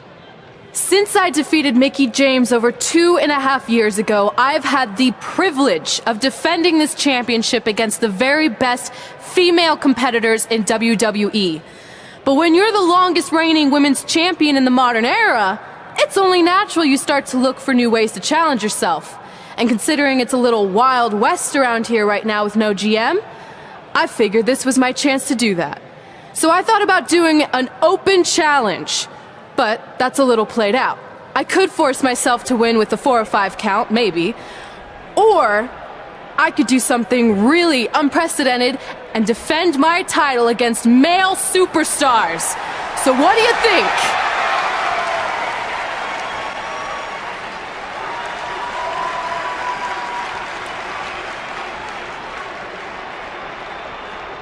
It's Becky Lynch and her Savages. Nothing good ever happens when they come around. Well, that's your opinion, Saxton. Personally, I think they're one of the best things going today on SmackDown Live. Well, whether you like them or not, you can't deny the influence they have over WWE. I'm not arguing with that. Ever since Becky Lynch took control of this faction, she's pretty much been able to do whatever she wants, except for taking that SmackDown Live Women's Championship away from Red. I have a feeling that could change real soon.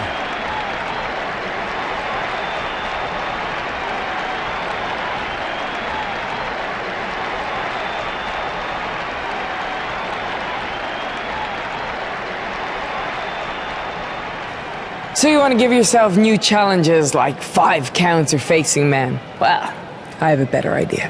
How about you forget all that and face the man? It's funny you still throw around that title after all these years. I mean, I'm the one who's held an actual title longer than anyone since the 1970s. So, I'm pretty sure that makes me the man. I am the man because I'm the leader of the most powerful force this sport has ever seen. And that's when there's someone in charge. So just think of what we're capable of when no one's steering the ship. So unless you want to find out what happens when we have free reign, I suggest you give me my title match tonight. If you didn't hear me the first time, I'm looking for new challenges. Not rematches against played-out losers I've already beat. And you and your crew trying to intimidate me isn't going to change that. Besides, everyone knows you're just all bitch and no bite.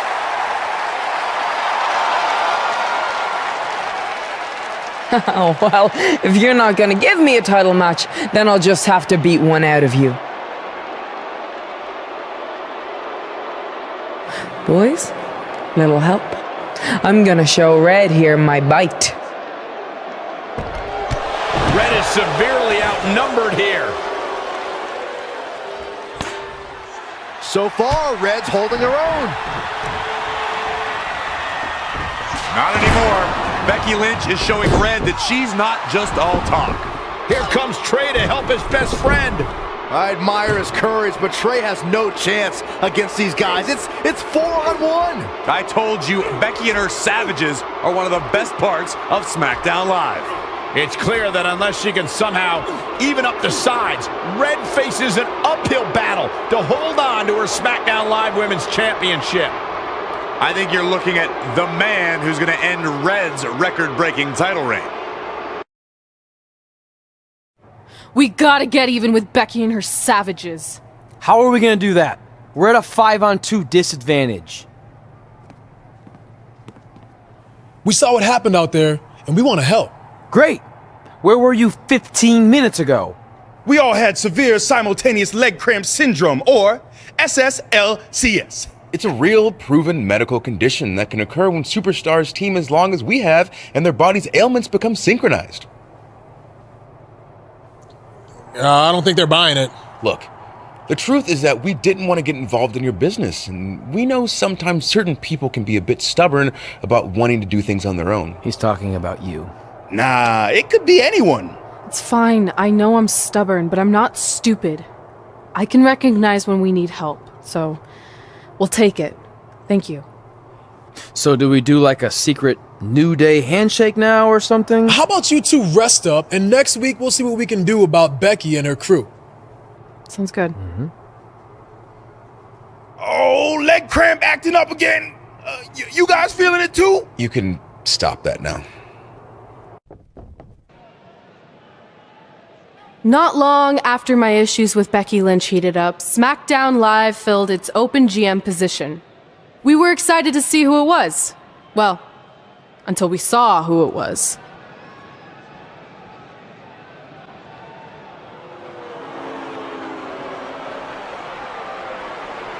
Brooklyn Von Braun is the new GM of SmackDown Live. Apparently she's traded MMA and Hollywood for WWE. This is crazy. This isn't crazy. It's genius. Thank you. I'm so excited to be the new general manager of SmackDown Live. Did you just come out here, interrupt us, and say SmackDown Live? She definitely said that, and I have 20/20 hearing. You're off to a good start as GM. Please, continue. Knowing that I was up for this gig, I watched the show last week for the first time, and I have to say, I didn't like what I saw from you, Red. Instead of accepting Becky Lynch's challenge, you resorted to cheap insults, which led to Becky having no choice but to defend herself. So, Red, you said last week you wanted new challenges? Well, I have one for you. You're going to defend your women's championship in the first ever best out of 5 team match.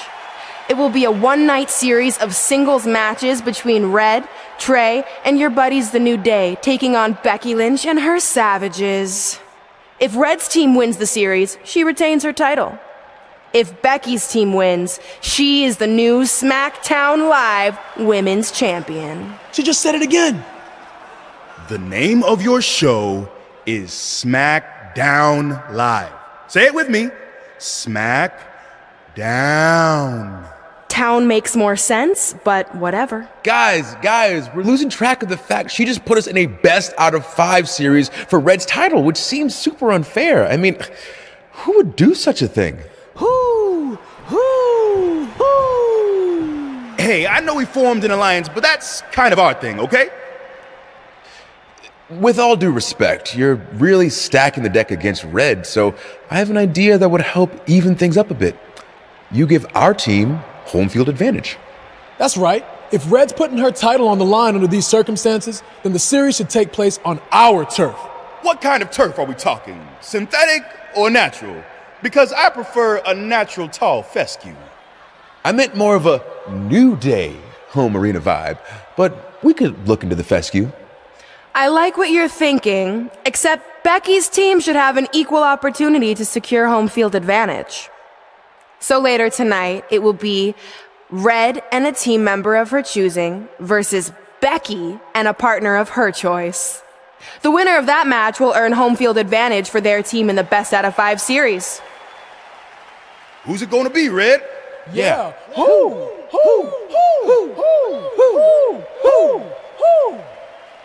That was a test, and you passed. Good job. There's really not a bad choice, unlike the choice of Brooklyn as GM. Ooh, she just laid the SmackDown on her. So I'm going to team with... Great decision. Ooh, I can smell the sweet aroma of tall fescue headed our way. Home field advantage is on the line later tonight on SmackDown Live.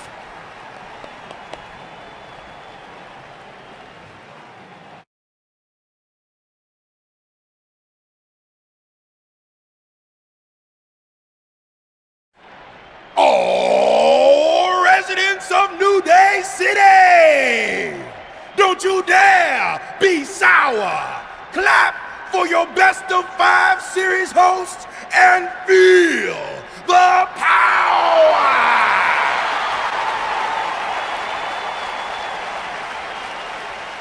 Welcome to a very special New Day themed event where Red's SmackDown Live Women's Championship is on the line in a best of 5 series. This looks like an arena that was designed by a 4-year-old who's been eating too much paste. Stay classy, New Day. It's different, but I kind of like it. I have no doubt that you do. Welcome everyone to the best of 5 series for the SmackDown Live Women's Championship. Where our team, as you might have noticed, has home field advantage. Do you like what we've done with the place? Ooh, look at the tall fescue ramp. It's amazing. This is the best looking setup for a show since they used to bring Mr. McMahon's home to the In Your House events. Wait, what did you just say? Yeah, you know how they used Mr. McMahon's home as the old In Your House entrance? My uncle knew a security guard, who knew a janitor, who knew a concession stand worker, who worked at one of the arenas, and he told him that it was Vince's actual house. We need to have a talk later. Guys, We could continue to dilly-dally, or we could get things started with the first match. I'm normally a strong proponent of dillying and dallying, but I think we should get to some action. In that case, let's kick things off with our first contest of the evening. You're up, Kofi. We're going to get the best-of-5 series started with Kofi Kingston taking on the bruiserweight Pete Dunne. I doubt Pete Dunne or any of Becky Lynch's Savages have ever competed in an arena like this before. Yeah, only in their worst nightmares. This place looks like New Day's storage unit threw up. And if I have to stare at these bright colors all night long, I might too. He goes for the big ending. Sheamus counters. Brogue kick. This could be it. Sheamus gets the win, and more importantly, the series is now tied up in a win each. Going down 2-0 would have been a disaster for Becky Lynch and her Savages, but now it's a whole new series.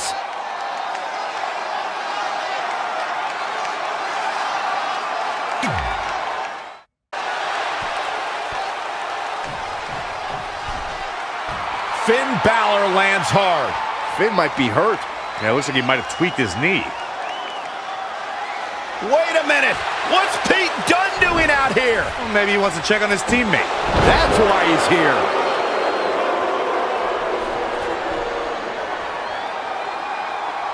And Finn Balor suddenly recovers. He's going to the top.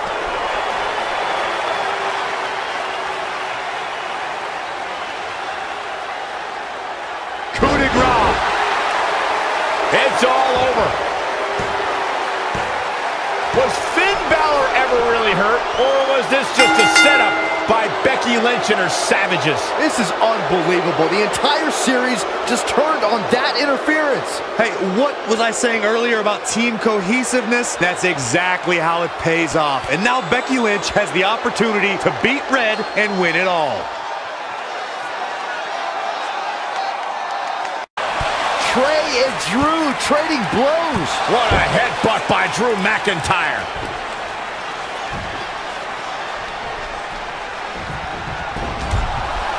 And the ref goes down. We've seen just about everything tonight.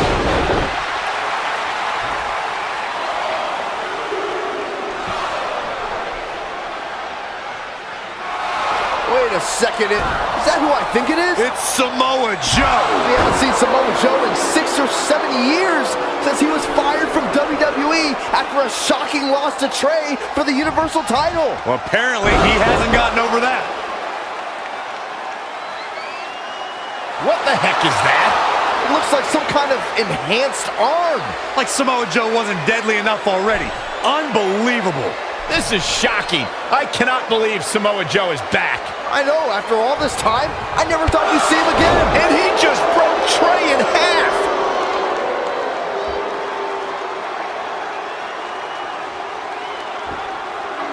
And now Drew McIntyre covers Trey. It's all over. Becky Lynch and her team has won the best-of-5 series, and Becky is your new SmackDown Live Women's Champion. It looks like Trey's gonna throw up. I don't blame him. Not only did he lose the series and Red's championship, but the nightmare that is Samoa Joe has returned to terrorize him. I'm back, and I'm coming for you. I'm honestly stunned at what we've just witnessed. And so is Trey. This is gonna send shockwaves throughout WWE.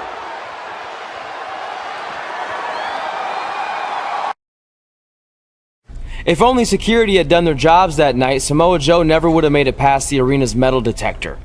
Sorry, just trying to keep it positive. Which is hard to do because our story wouldn't be complete without talking about one giant negative.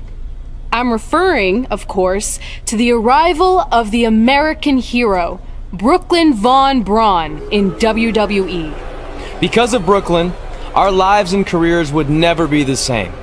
Although if you think about it, they were pretty much the same as they'd always been, because no matter where we went or what we accomplished, we could never escape Brooklyn's loud, obnoxious shadow. We gave Brooklyn a lot of chances to prove she had changed. Well, mostly Trey did. But ultimately, she only proved one thing. She was the exact same bully she was way back when we were in high school. And she wasn't just a jerk to us. She disrespected anyone she dealt with, including WWE legends.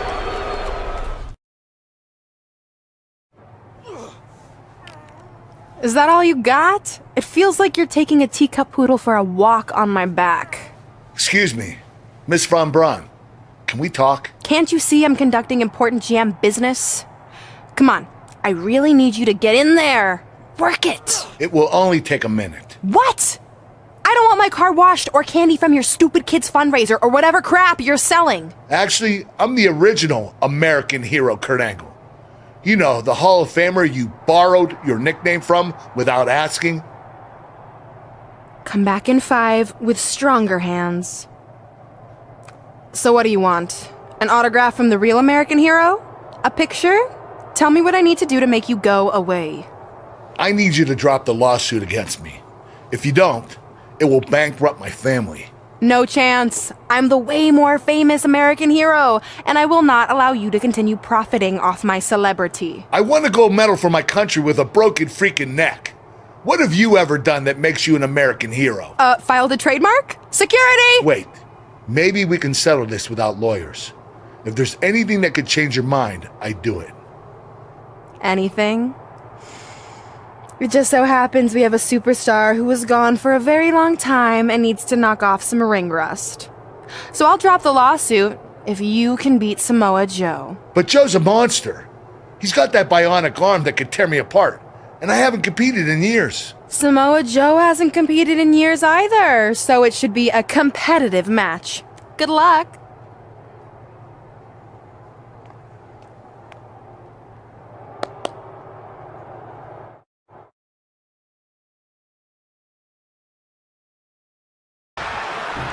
Slam attempt. Joe counters. It's all over.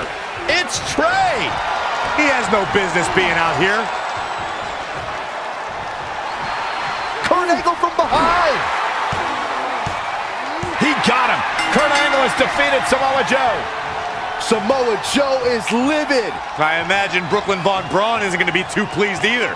Too bad. All that matters is Kurt Angle has got the win, and now he can officially be known again as the American hero.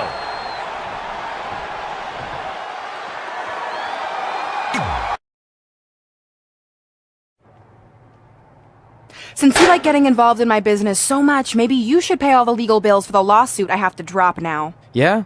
Well, you messed with us in the Best of 5 series, and that cost Red her title, so I'd say we're even now. Is that what you think happened? I signed Samoa Joe because he was unfairly let go from WWE, not to mention he's a great addition to the roster. But I had nothing to do with him costing you the series. I don't control him. No one can, which is something you should be very worried about. So if you're not out to get us, then prove it. Give me a rematch for my championship that I lost without ever being pinned. Let me think about that. No. That's what I thought. But what I will do is give the audience something new and fresh. Trey, you're going to face Adam Cole next week for his WWE Championship in a no disqualification match. See? Maybe I'm not so bad after all. Now, if you'll excuse me, I need to go find someone else I can sue to recoup my losses. Adam Cole in trouble. Hold on, what is Samoa Joe doing out here? Whoa, what the heck? That makes no sense whatsoever. What are you doing? Cover him! I'm not gonna win like that! Fine. Oh. And now Samoa Joe with the attack on Trey. It seems Samoa Joe wants Trey to win the match, and he's going to do anything he can to make it happen. Count it! Now!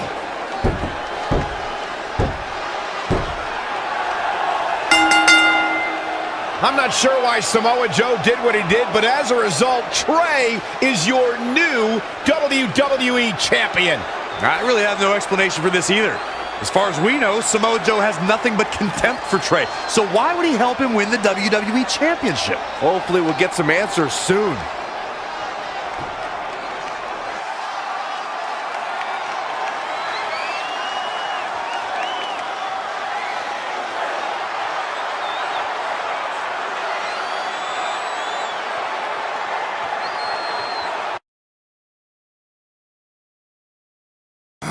Damn it! I wanted to earn this. Now everyone's gonna look at me like I'm some kind of fluke champion. Again. I know you're frustrated, but maybe it's not that bad. Besides, if you defend it enough, then people will respect you. 7 years. 7 years ago, you took what was mine, and I never got to take it back. You know, a lot of significant life events can happen in that amount of time. Birthdays, holidays, funerals, and I missed them all. Because for over 2,500 days, one thing has consumed me: revenge. I even augmented my body to ensure that when the time came, there would be nothing that stopped me from destroying you. So now, we're so close. I helped you win this championship for one reason only. So I can finally take back what you took from me. But that doesn't even make sense. It's not the same title. Don't say that. It's the same. It's exactly the same. 7 years, and the surgery, and the pain, and I am going to take it back. Hey, you want to tell me what that was all about? I had nothing to do with it. You think I wanted to win the title like that? I don't think you give a damn as long as you're champion. I want my rematch! I promise I'll make this right. Okay, chump. Okay, Trey, how about we do that right now? No, Trey, let's go! From the outside, my life looked pretty good. I was WWE champion, and I was about to team with none other than Ronda Rousey in the Mixed Match Challenge. The truth is, I couldn't enjoy any of that. I had a maniac breathing down my neck who'd spent 7 years planning my demise. But at least my title defense against Adam Cole would take place in a steel cage, so that psychopath couldn't interfere. Or so I thought. Adam Cole reverses, sending Trey straight into the steel cage. Trey looks like he's in severe pain. And right on cue, just as Adam Cole seems to have this match won, here comes Samoa Joe to try to stop him. Joe slams the cage door on Adam Cole. Joe is dead set on keeping the WWE Championship on Trey so he can take it from him after not getting his rematch 7 years ago. Trey with a drop kick into the cage, sending Samoa Joe crashing to the floor. Trey isn't going to sit back and let Joe help him. Well, it's admirable, I guess, but I think he should take the help. It appears Red is out here to help get rid of Samoa Joe so Trey can show he can do this by himself. Don't feed into his ego, Red. If you were a real friend, you'd let him have any help he could get.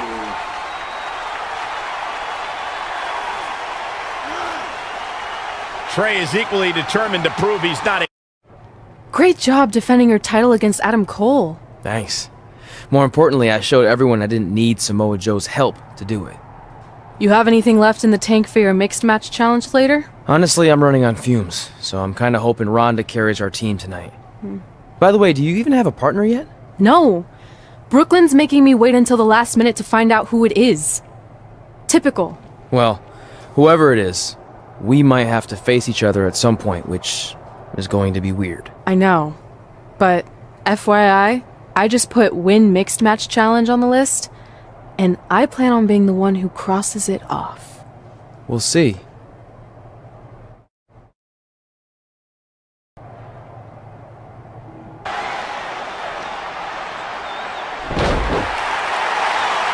Velveteen Dream is down, and it appears Trey and Ronda Rousey are going to attempt some kind of top rope double team maneuver.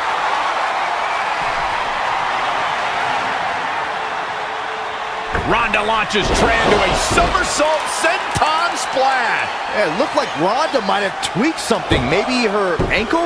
And Trey gets the win for his team. I think you're right, Saxton. Ronda Rousey is definitely in pain.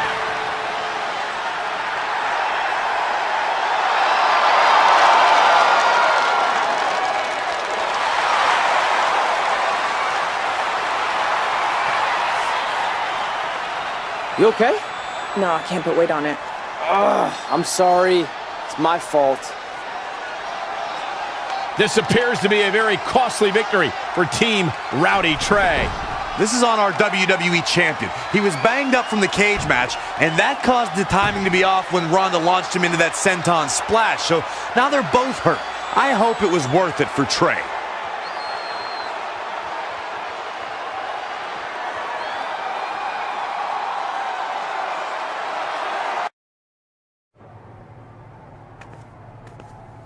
Well, you really blew it this time. Thanks to your screw-up last week, the doctor just said that Ronda has to pull out of the mixed match challenge. Damn it. But I've got some good news. I already found you a new partner. Let me guess. You found someone who hasn't competed in WWE in 30 years.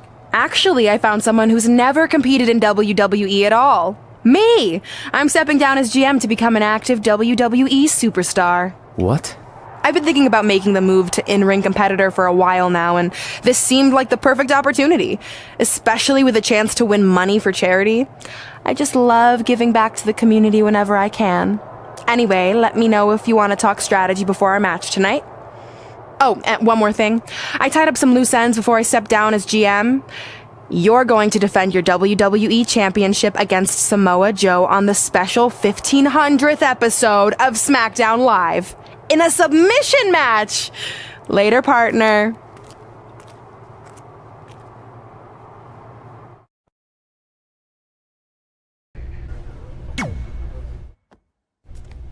I can't believe Brooklyn's a WWE superstar now. I can't believe I have to be her partner. It's good she no longer has any authority, but it feels like she's even more ingrained in our lives. At least it's now legal for you to punch her in the face. Again, I have to be her partner. It can't be much worse than teaming with Drew McIntyre. It makes my skin crawl every time I have to tag him. But you chose to team with McIntyre. I didn't have any say in this. It wasn't like I had a ton of good options. Look, all that aside, I just have a feeling this isn't going to end well for anyone. Well, at least I can still make the best of a bad situation and win some money for charity. Even though I can't stand my partner, I still plan on winning the mixed match challenge. Same here, on both accounts.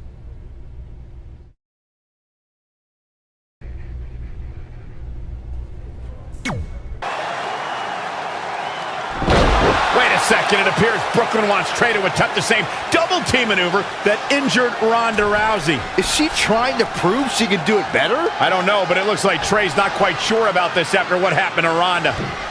Perfect execution by the American heroes. An impressive win for the new team of Trey and Brooklyn Von Braun. I'm still not sure what to think about these two teaming. It's very strange. It looks like Trey's still trying to get used to it as well. I told you guys 100 times, Brooklyn's a professional. She likes winning much more than she dislikes Trey. And here comes Trey's best friend, Red, for their mixed match challenge match.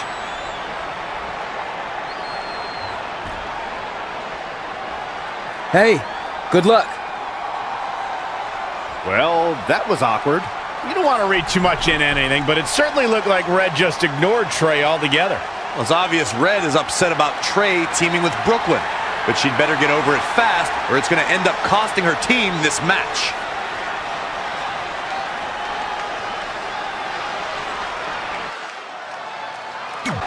Ruby Riott with the reversal. And Drew McIntyre just tagged himself in. Red didn't like that. After some miscommunication on the tag, it appears Red and Drew McIntyre are having a minor disagreement. This looks like it might be more than a minor disagreement. McIntyre is walking out and leaving Red to fight on her own. Is anyone really surprised? This is what happens when two people who despise each other try to form a team. At least Aleister Black isn't going to take advantage of this situation, as it looks like he's resigned to this essentially turning into a one-on-one match.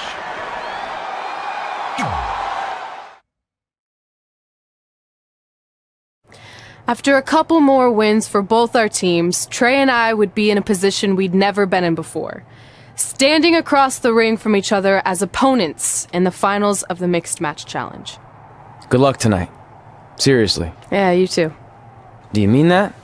Because it seems like you can't bring yourself to say the actual words. I can totally say it, but now that you told me to, it won't mean as much. Come on, just say it.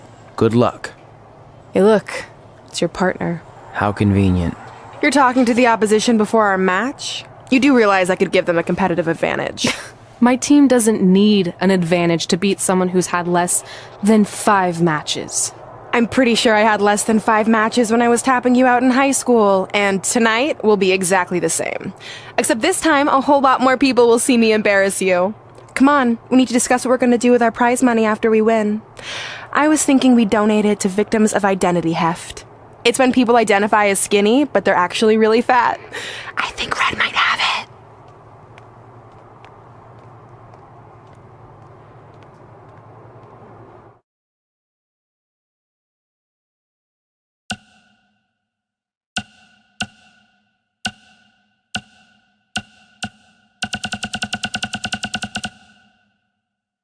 Despite having obvious differences, Red and Drew McIntyre are your mixed match challenge winners.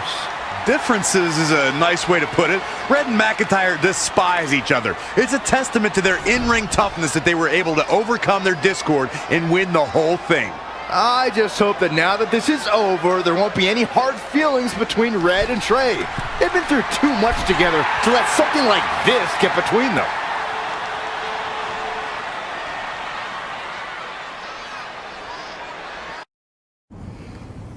Hey, what's up? What's up? What's up with you riding with her? Relax. I offered him a ride since we're both going to the gym. Look, I know we usually ride together, but I wanted to get some extra training in since Samoa Joe basically wants to strangle me to death with his crazy cyborg arm at SmackDown 1500. I'd be happy to help you work on your submissions. It's really the only way you're going to survive the coquina clutch. I mean, that little reversal trick you taught him might have worked in their first match, but let's face it, he needs some real training. After all, my MMA record was 24-2. The 2 losses were DQs for eye gouging, so really, I was undefeated. You training me is a great idea.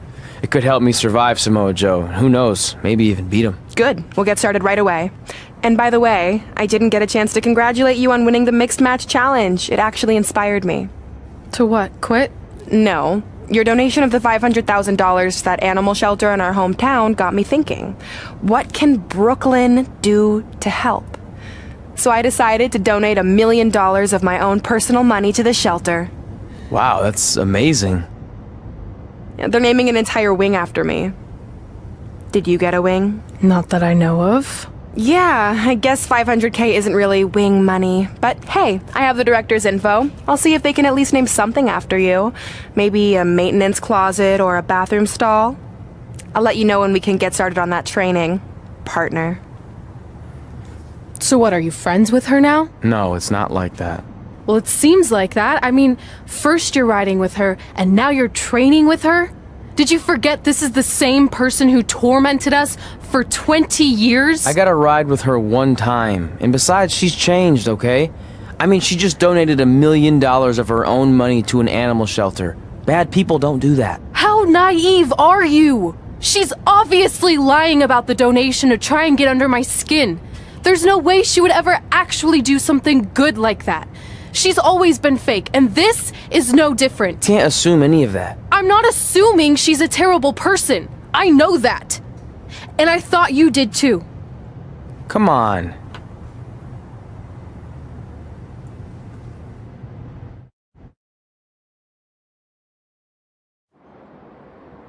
That mural's kind of freaking me out. It feels like you're watching me from every angle. I am. But focus here. So when Samoa Joe gets you in the coquina clutch this time... How do you know he'll get me in it? It's a submission match, which means he'll be going for it early and often, so you have to be prepared. And what I was going to say before you interrupted me... Sorry, won't happen again. What I was going to say is your little trick you used against him 10 years ago when you rolled backwards to get the win isn't going to work this time. He'll be ready. And even if you pulled it off, it won't do any good because this is a submission Rivalry match. Rivalry submission match. Right. So I'm Samoa Joe, and I'm going to put you in the coquina clutch. Try to escape.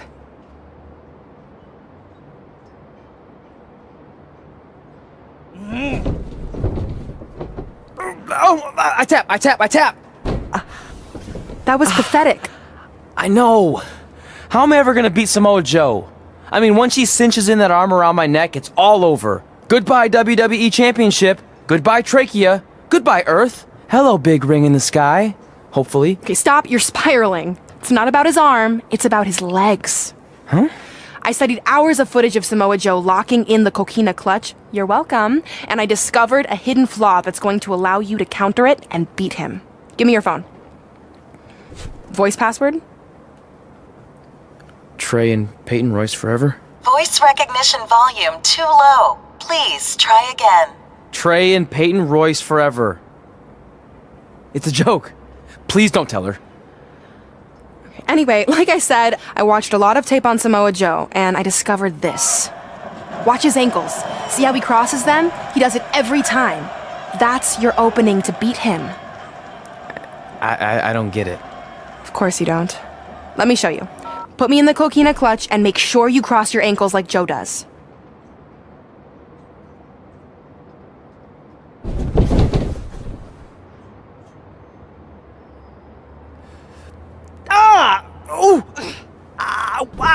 What the heck was that? The secret to not getting the life choked out of you and walking away with your WWE Championship.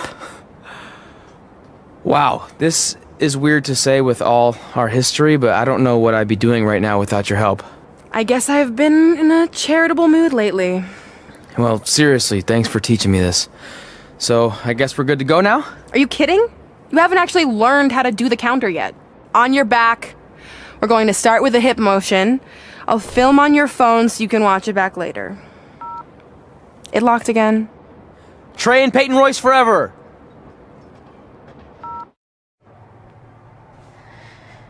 Hey, what are you doing? Studying my training footage. I think I actually have a chance tonight thanks to Brooklyn.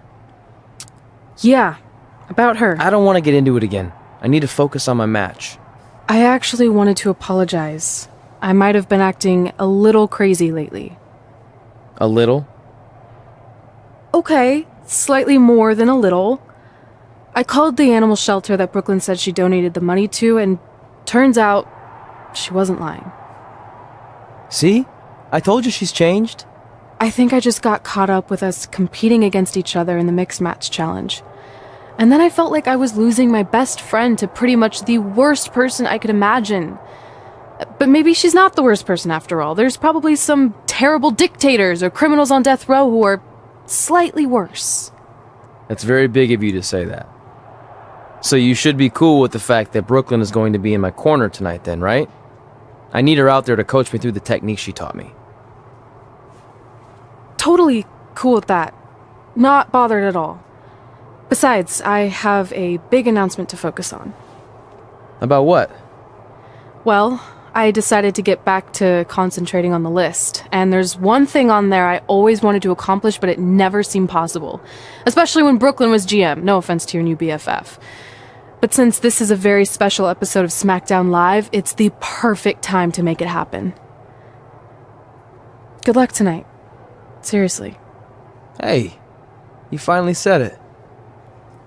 And I meant it.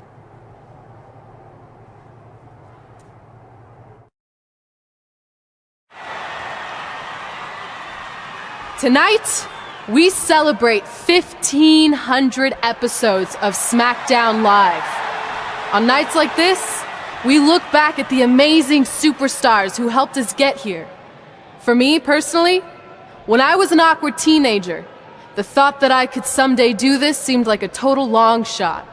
But I was inspired by women like Beth Phoenix, the Bellas, Natalia, and Mickie James. Around that time, I created this list of goals I'd someday want to accomplish if I ever made it to WWE. Well, I think I've more than made it.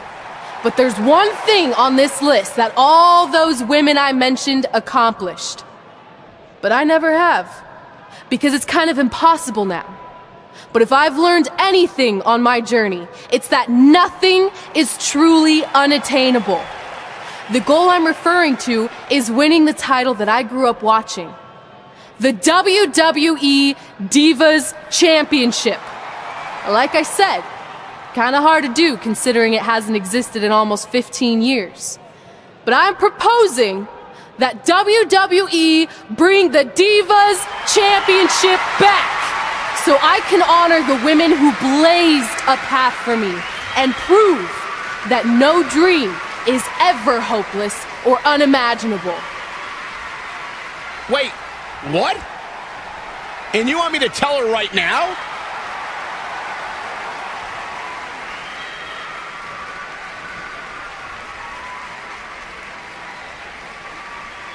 I'm sorry, but I was just told to inform you that the Divas Championship is already spoken for. Already spoken for? It hasn't existed in over a decade. How is that even possible? They said you would hear more in the very near future. That's all I know. What just happened? I have no idea, but apparently someone in the back has other plans for the Divas Championship.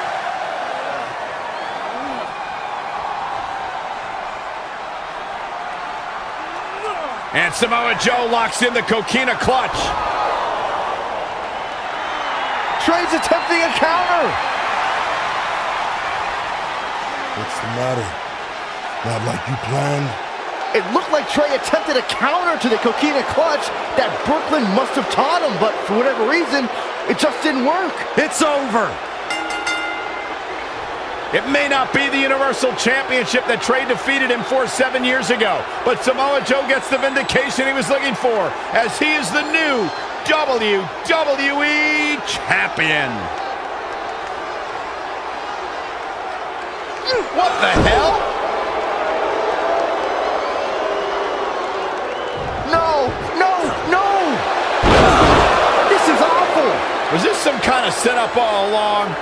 It had to be. Hindsight's 2020, but Brooklyn Von Braun's change of heart was way too good to be true. Saxton, you said Brooklyn was going to be the difference maker tonight, and you were right for once. If she and Samoa Joe have formed an alliance, and it would appear that they have, Red and Trey's lives are going to be changed forever.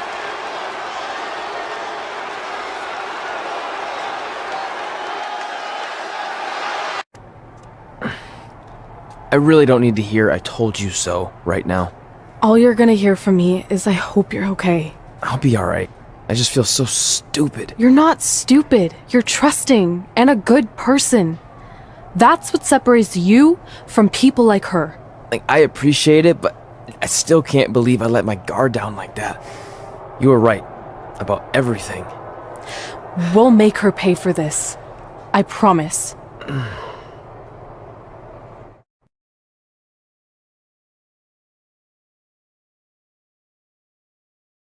Welcome to SmackDown Live, where hopefully we're about to get some sort of clarification from Brooklyn Von Braun on last week's shocking turn of events.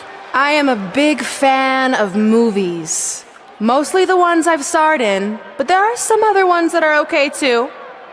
But in any film, my favorite part is always near the end when the villain explains their big evil plan, going over every single detail of how they pulled the wool over the stupid, idiot hero's eyes. But in movies, this usually allows the hero time to escape or stop the bad guy in some way. But I'm not gonna be stopped. See, I already destroyed your idiot hero last week with the help of Samoa Joe. So now, I have all the time in the world to walk you through every single detail of my brilliant scheme. Like I said, this is my favorite part. So here we go. When I was GM, I brought Samoa Joe back fully knowing what his plans were for attacking Trey in the best-of-5 final and costing Red her title. In fact, I helped make those plans myself. Then, I gave Trey a title match against Adam Cole just so Joe could eventually take it from Trey. Sorry, Adam. After that, I inserted myself into the mixed match challenge as Trey's partner to earn his trust, giving me the opportunity to teach him the secret Coquina clutch escape. Only when Joe got it on Trey, and he thought he had it all under control, those ankles weren't crossed, were they?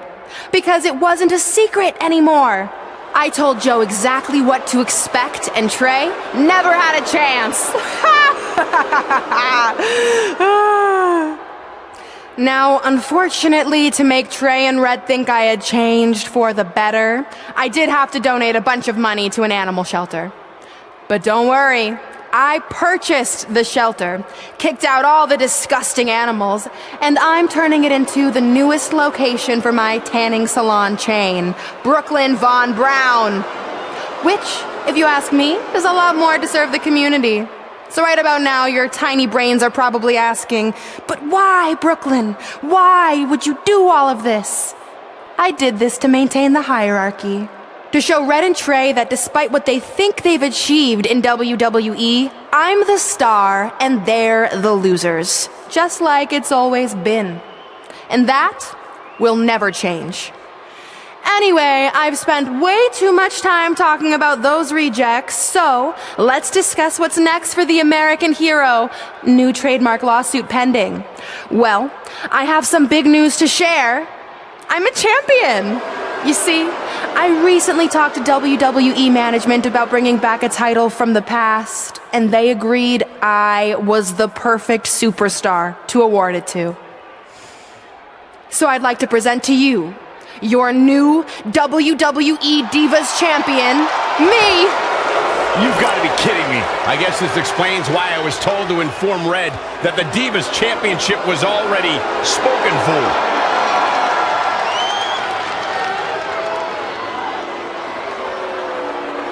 You know, maybe in the future, Trey, you should be a little more careful about who sees your phone. You never know what they could find on there. Like maybe even a copy of a list outlining all their friends' dreams and ambitions.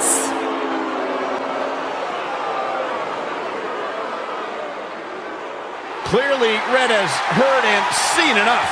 Well, she should be mad at her friend Trey for letting all this happen.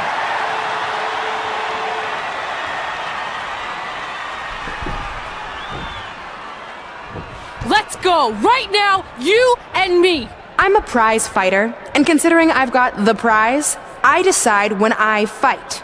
So run along.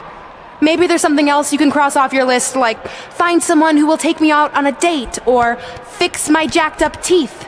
Those are real things on her list. I saw it. I'm coming for you and that title! Look out! This is getting out of hand. You wanted this? Well, now you got it! Thankfully, Trey is here to put an end to this. It's Samoa Joe. Where did he come from? It's obvious Brooklyn and Samoa Joe are always 2 steps ahead of Red and Trey.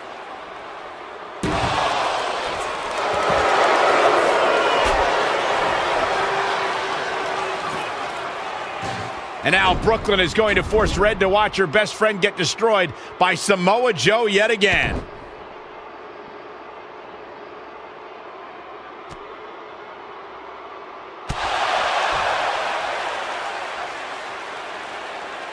He's suffered enough. Come on, don't do it. No! Trey might be seriously injured. This is bad. While Trey's condition's unclear, one thing is, the duo of Brooklyn Von Braun and Samoa Joe will annihilate anyone who attempts to get in their way.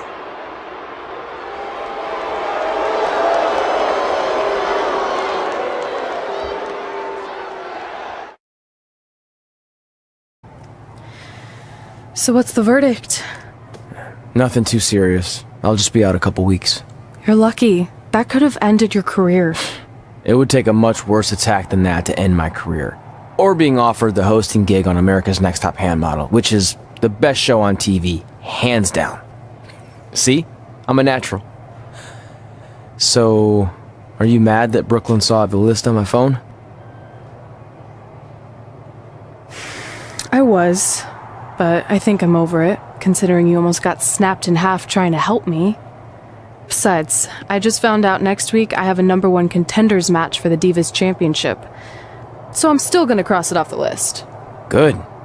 At least one of us will be in the title picture. What do you mean? Aren't you gonna use your rematch clause when you heal up? I would if I had one. Turns out one of the other loose ends Brooklyn took care of before she stepped down as GM was removing the rematch clause from my contract. So if I want another shot at Samoa Joe, I'm gonna have to earn it just like anyone else. I know you can do it. But first, you need to focus on getting better. I guess it's just like on America's Next Top Hand model when Andrea jammed her finger playing volleyball and lost the Christmas engagement ring campaign. It took a lot of hard work and moisturizing, but in a couple months her hand was back in top form and she booked the Valentine's Day spot, which was way bigger than the Christmas gig. I must have missed that episode. I can get you a copy. I have every one of them saved. I think I got the gist of it. Your loss.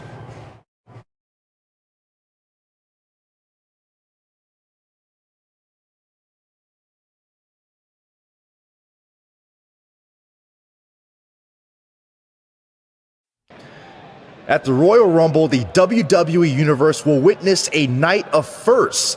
It'll be the first time the WWE Divas Championship has been defended in nearly 15 years. And it'll be the first time these two longtime rivals step inside the ring and face each other in a one-on-one match. So ladies, all that's left is to sign the contract and make this unprecedented night official. Byron, as former GM of SmackDown Live, I conducted quite a few contract signings, and let me just say, you're doing a terrible job. You didn't even give me a chance to embarrass my opponent. Sorry. Now, Byron mentioned this is going to be the first official match between Red and I, but we've had our share of fights over the years. So I wanted to take the WWE Universe back to when Red and I were in high school to see actual footage from our very first fight. Well, it was really more of a one-sided beatdown. This is what happens when you mess with the captain of the wrestling team. What are you gonna do? Hit me with a steel chair? Put me through a table? I'm going to get help.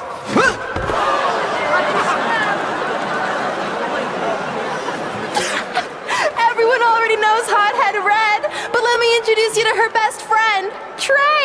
Get it? Because he busted his butt on a lunch tray.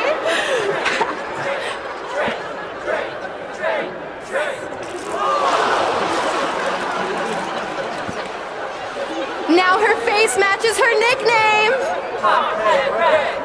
Hothead Red. Hothead Red. Hothead Red.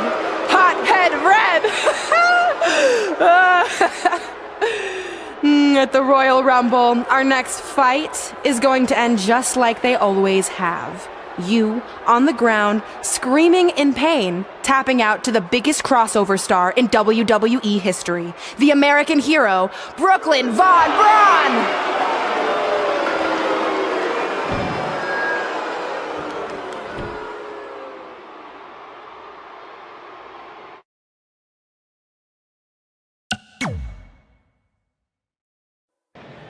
I'll do my talking in the ring at the Royal Rumble.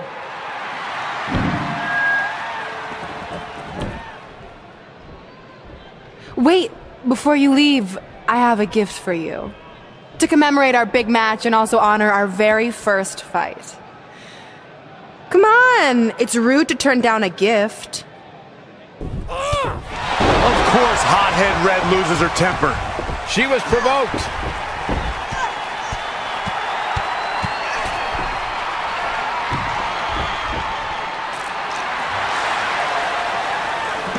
I hope Red's happy, but if you ask me, this type of juvenile behavior should have stayed in high school.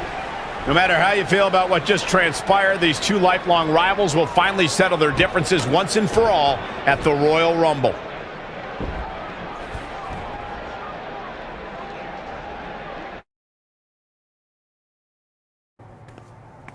So what number did you get for the Royal Rumble match? 2. Oh, well, that's a really tough draw, but I'm sure lots of people have won from that spot. Wait, is that piece of paper with your number on it folded in half? Oh, yeah, it is. It's not 2, it's 23.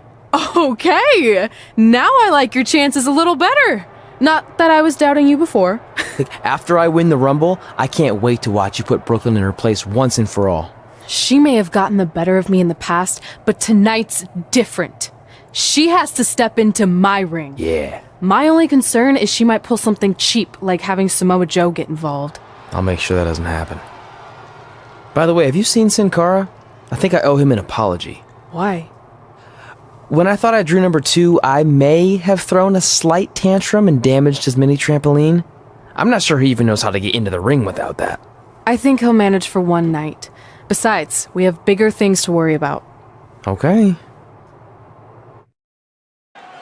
Guys, Tyler Breeze has been unsuccessfully trying to eliminate Otis for quite a while now. He's going to need to eat a lot more steaks and lift a lot more weights if he wants to throw Otis over the top rope. Adam Cole from behind, and he eliminates both of them. And now Adam Cole is all alone in the ring, giving him a chance to catch his breath before the next superstar enters.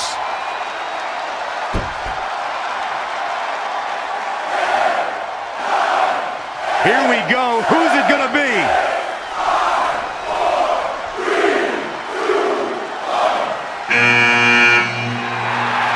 It's Sin Cara!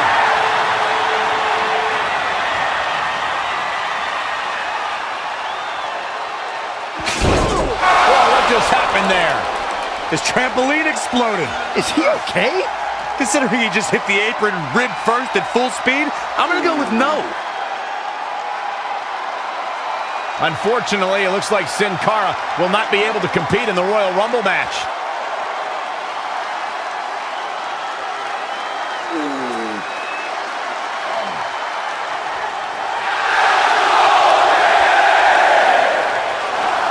I guess we're moving on to our next entrant.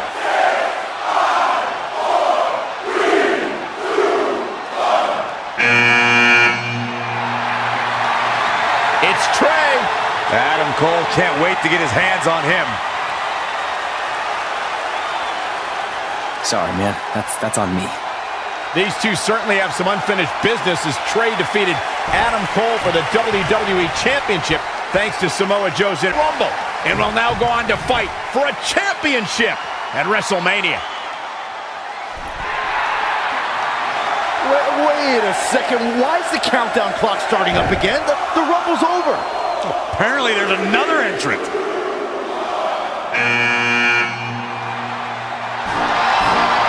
Hold on, it can't be. Is that who I think it is? No way.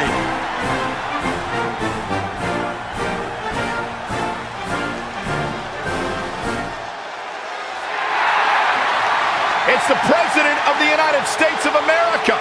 President Rock is in the Royal Rumble. This is unbelievable.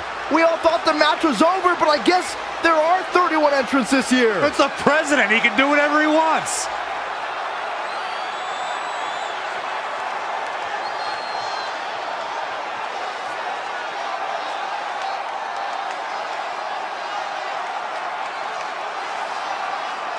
We're all witnessing history. For the first time ever, the President is competing in the Royal Rumble.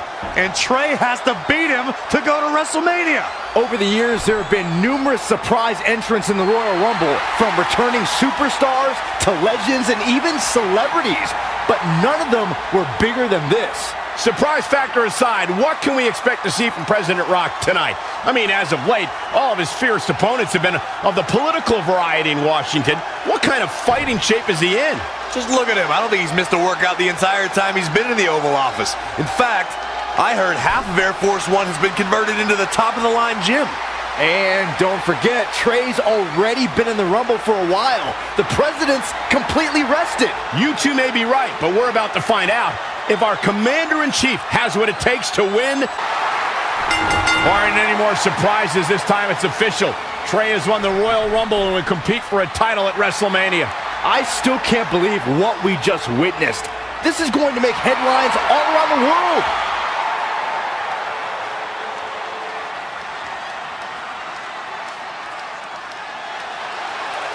It looks like the President's not finished with Trey.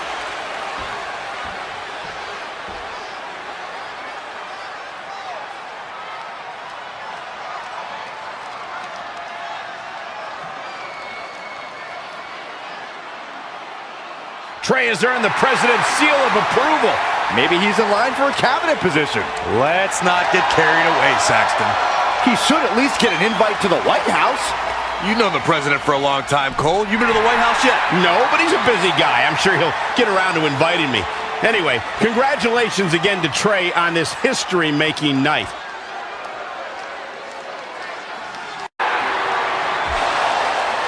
Red and Brooklyn are going back and forth, taking out years of frustration on each other. Looks like Red's got the upper hand for now. Red with the tackle. And now both women are down. So far, these two have been matching each other move for move. One of them needs to somehow gain an edge. And there you see Samoa Joe watching this heated battle. I think he's headed out here to provide that edge Brooklyn needs. Trey nails him from behind. He was ready to stop him. Trey manages to get Samoa Joe down, but for how long? Wait, what's Trey doing? I think he's going to put Joe inside the trunk of that car. He's going to try to. Joe's dead weight. Well, that's one way to stop Samoa Joe from interfering. Yeah, assuming that trunk is strong enough to contain Joe and his enhanced arm. It looks like it'll do the job, for now at least. Red and Brooklyn are finally recovering after we cut away to see what was happening backstage between Trey and Samoa Joe. I'm just glad that thanks to Trey, we're going to get a definitive winner in this match. Yeah, as long as one of them can make it back in the ring before the 10 count. And they both do. Neither of them are ready for this match to end.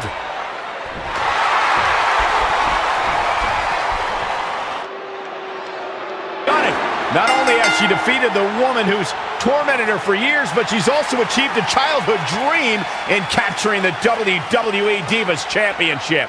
This has to feel like a giant weight has been lifted off of Red in so many ways. And here comes Red's best friend to join in the celebration. Respect to Red for being able to achieve the seemingly impossible. This is truly a special night for her, both personally and professionally.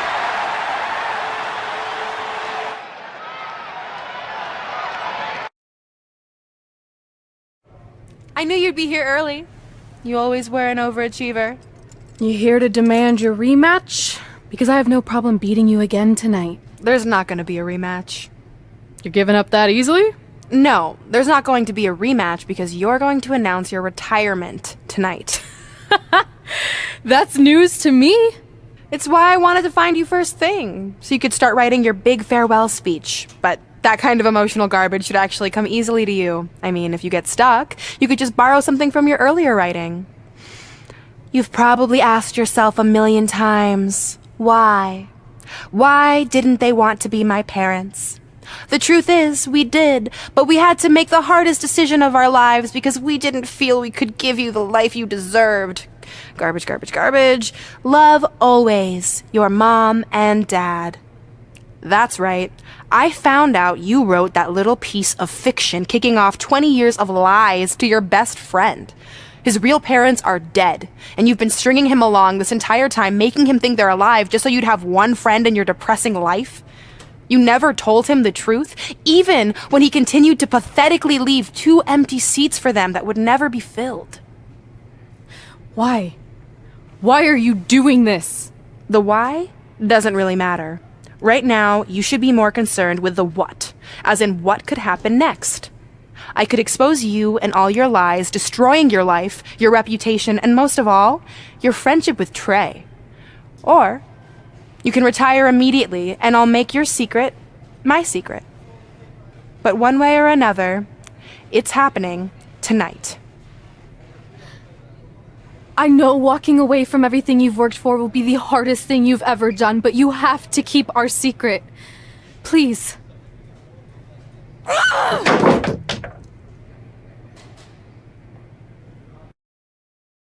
And that's how I won the WWE Divas Championship, crossing off one of the most elusive things on the list. But the Divas Championship wasn't just a title. That's my mom and dad. It was more than that. It was... Sorry, I think something amazing just happened. Earlier today, I received a note saying I would finally get to meet my birth parents at the Hall of Fame ceremony tonight, and I think they just arrived.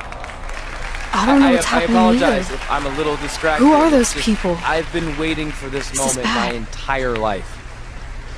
We're almost done here, so I'll catch up with you real soon, okay?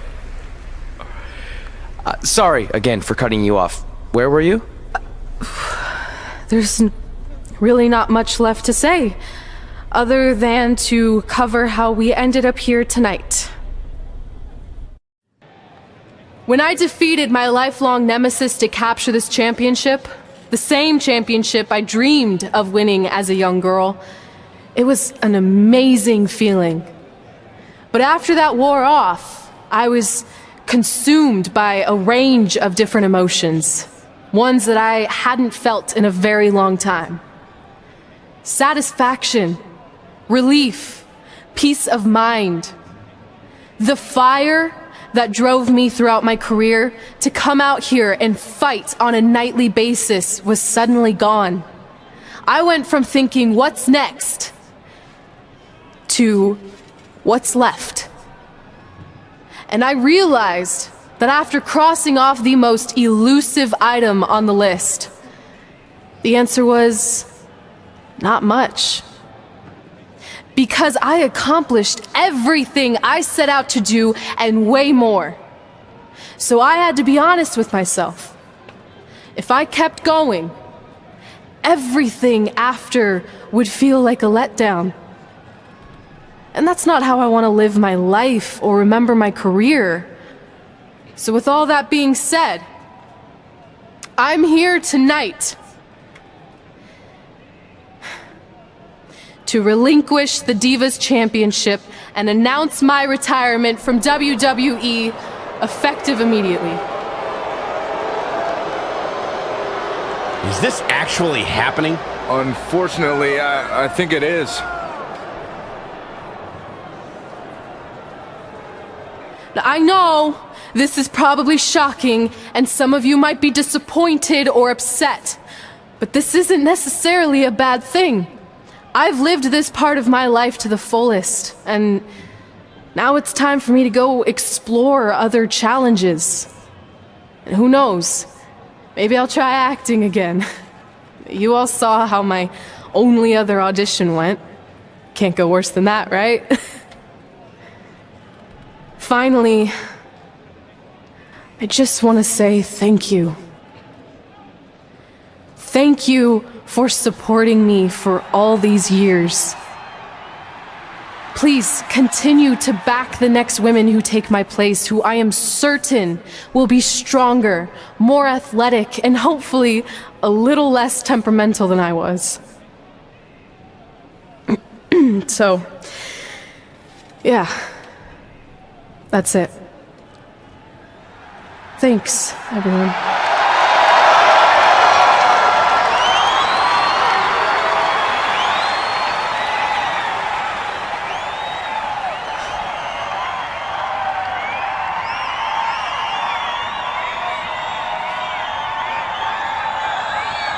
I'm not really sure what to say. I'm stunned. I think we all are. No one was expecting this. Thank you, Red. Yes, thank you. And we wish you all the best.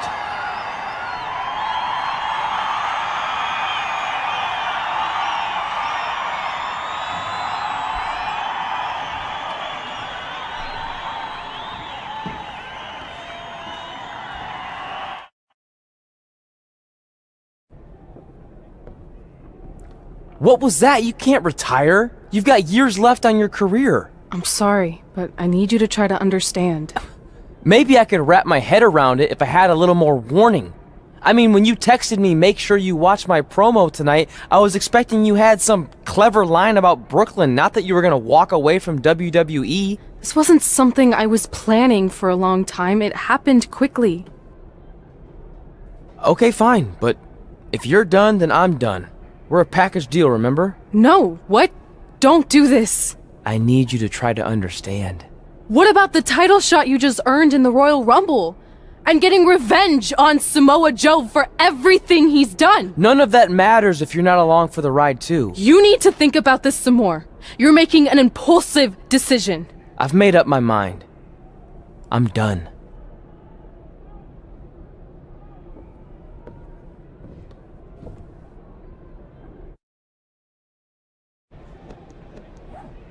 I never expected my plan to work this well and cause your idiot friend to retire too. It's like getting rid of 2 turds with 1 stone.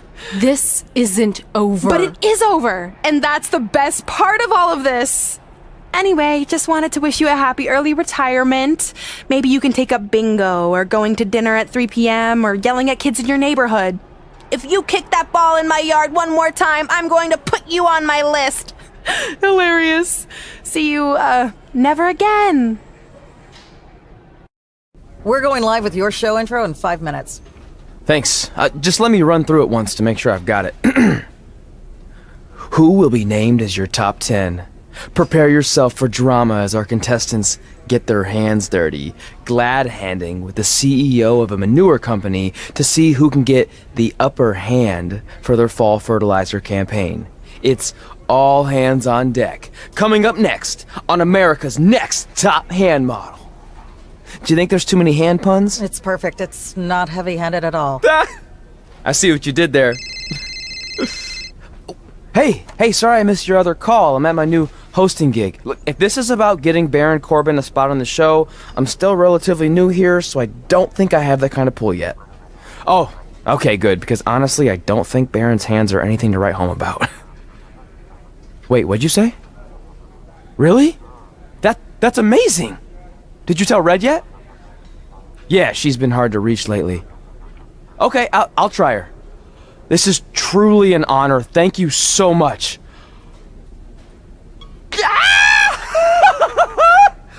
Woo! Ooh, yeah. Ooh, I'm gonna be famous, I'm gonna be famous, Yes! That's my ring. And my championship. I hate you, Brooklyn.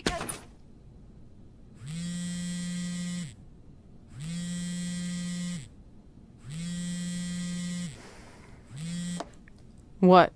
Hey, it's been a while. How's it going? I'm great.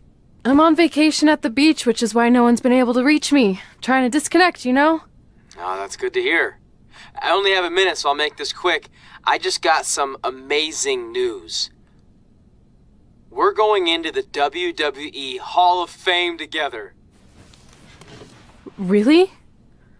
Wow, I'm shocked. I mean, I thought it would happen someday, but definitely not this fast. They didn't say this, but I'm assuming they want to capitalize on my crossover appeal as host of ANTHM.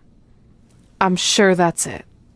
I know we didn't expect our careers to end the way they did, but it's nice to know we accomplished enough to go into the Hall of Fame. And more importantly, we're going in together, just like it's always been. Yeah, it is nice. Hey, I gotta run. Don't relax too much. You know what they say about idle hands. Ooh, I gotta work that into tonight's show. Congrats. You too.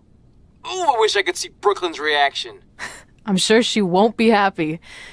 Which makes me happy. Move! Don't look at me! Don't look at me! Get out of my way! Are you kidding me? Those 2 pieces of human trash are going into the Hall of Fame? This has to be a joke! They were only in the WWE for a cup of coffee. You know what? An actual cup of coffee deserves to be inducted before they do! Take it easy. We're all entitled to our opinions, but there are certain realities you can't dispute. While Red and Trey may have had shorter careers than the typical Hall of Famer, the impact they made during that time was tremendous. So it doesn't matter if you or anyone else disagrees, they are going to get the recognition they deserve. We'll see about that. Man, feels like we've been up here for like 15 hours. Hope everyone's still with us. But I think that pretty much sums everything up, right? Yeah, I think we covered it all. And there's only one thing left to do. List, please. It's time to cross off one final list item together. Get inducted into the WWE Hall of Fame. Shoot, I think I forgot a pen. Seriously? I've got one you can use. I'm sure someone else in this arena has a spare pen, so you can go sit down. Take it easy. I just wanted to come up here in front of the world to say congratulations and finally put our differences behind us. I would never do anything to take away from your special night that you so rightfully deserve. Trey, even your birth parents are here, which is amazing! Stand up, please! But before you finish up, there's just one thing I want to mention that you left out of your speech. You see, Red wasn't 100% honest about what led to her retirement and later her best friends. In fact, it turns out she has a little secret, which is the real reason she walked away from WWE. You have to do something. She's gonna ruin everything. I'm sorry, but I'm done hiding this for us. It's over. What really happened was I found out the truth behind this secret, and she didn't want me to tell anyone. So she chose to retire instead. But I couldn't sit back and let her get away without everyone knowing the real Red. So let's start with this. That lovely older couple in the audience, they're not Trey's parents. I know, because they're fakes I hired to be here. That letter you got that said they were coming tonight, also a fake. But if you want to see your real parents, I can make that happen. Here they are. Yeah, that pretty much says it all. And look at the date there. They were already long gone by the time we were in high school. Which makes you wonder, Trey, how could they have written you a letter? Maybe someone else wrote it to try to manipulate you into doing whatever they wanted. And maybe that person was so miserable and lonely, they had to resort to something morbid like that to ensure they always had a friend at their side. But who would do such a terrible thing? Certainly not your so-called best friend, right? Is this true?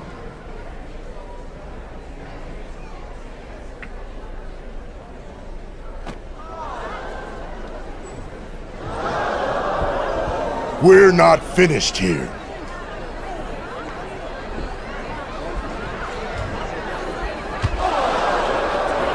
If you come any closer, I will crush his neck. And the same goes for anyone else. If you try to stop us, I will end him.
Do you need me to make another ice machine run?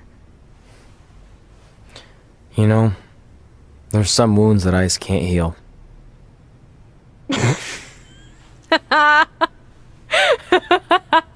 What? You have to admit, that was a pretty cheesy line. You know, you have a really strange way of apologizing. I'm sorry. It's just, we've been working through this all night, and I think I'm starting to lose it. Look, you know how I truly feel. You also know me better than anyone else. I made a stupid decision to protect you when we were kids, and it just kept escalating from there. I wanted to tell you so many times, but it got harder and harder, especially when you started leaving the tickets. I couldn't bring myself to take that away from you. It would be like you finding out that America's Next Top Hand model was fixed. Wait, is it? Did you hear something? No. I was just using that as an example. Okay. Because I don't think I could handle that right now. I think I always knew deep down that it was all too good to be true. That I'd never meet them. But I guess a part of me wanted to believe that maybe something bigger would come out of all of this. That it wasn't just about action figures or championships or entertaining millions of people. That it would help me find a part of myself that was missing. But maybe something bigger did come out of all this. This wasn't about finding two people who would fill a hole in your life. It was about millions of people finding you to fill holes in their lives.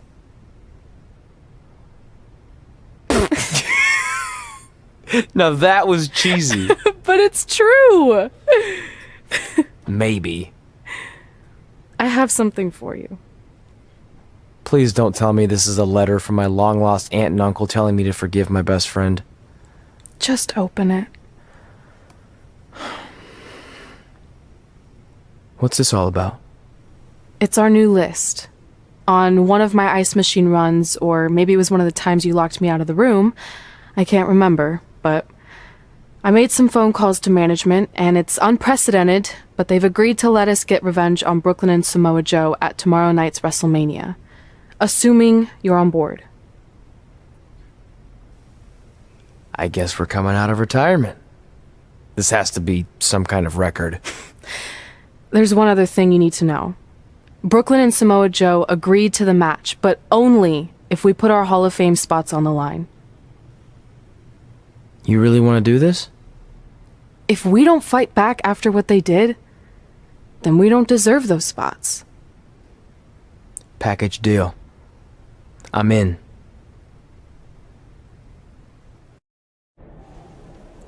Hey, just wanted to let you know, I left 2 open seats in the audience just like you always did. Why? I mean, obviously my birth parents aren't showing up anytime soon. So was it just for good luck or out of respect or something? You'll see.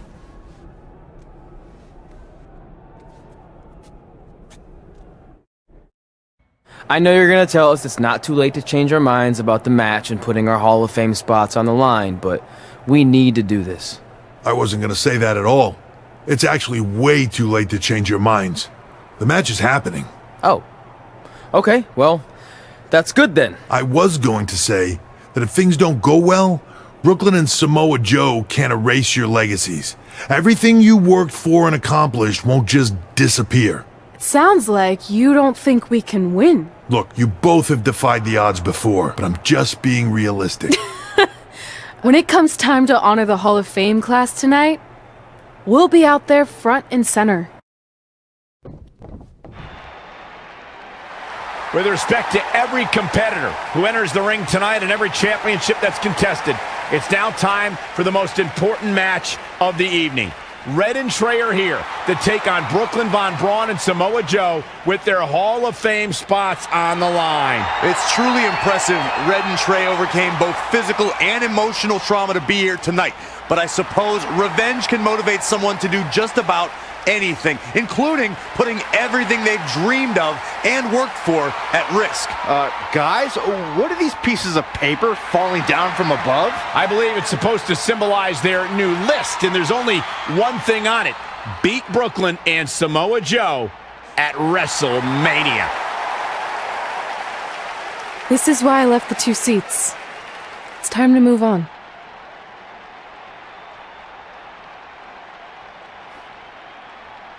I'm glad you're here. I think that might have been Trey's adopted parents sitting at ringside. I think you're right, Byron.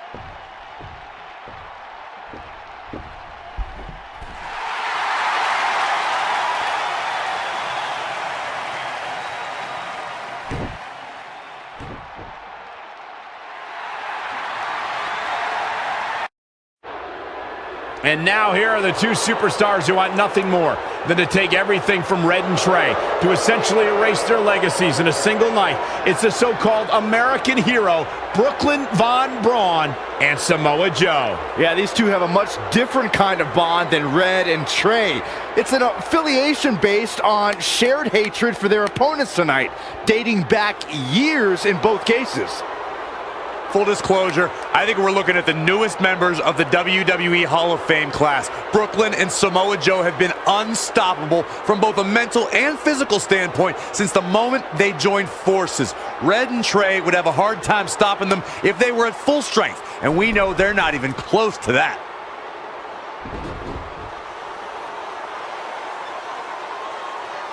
And there you see Red and Brooklyn facing off. There is so much history between these two. We're talking decades of hostility. I don't know if it'll ever end, but we'll get at least some kind of resolution after tonight's contest is over.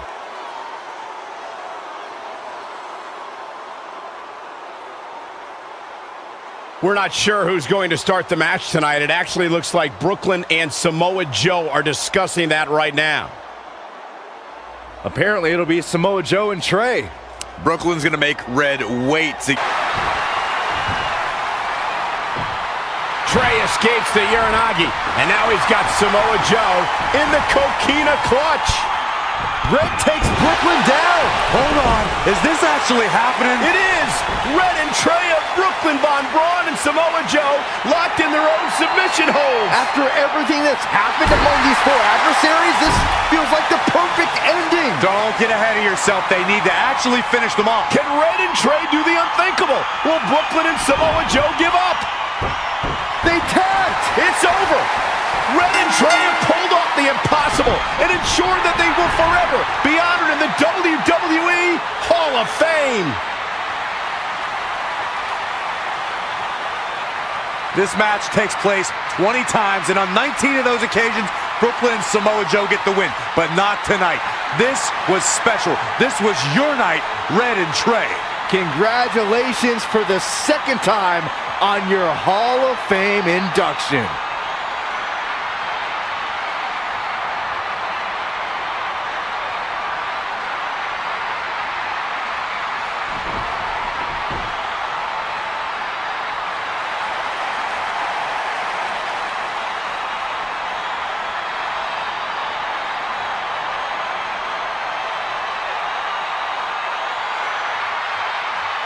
This might have been our first time seeing one of your matches in person, but we were always watching on TV. We're proud of you, son.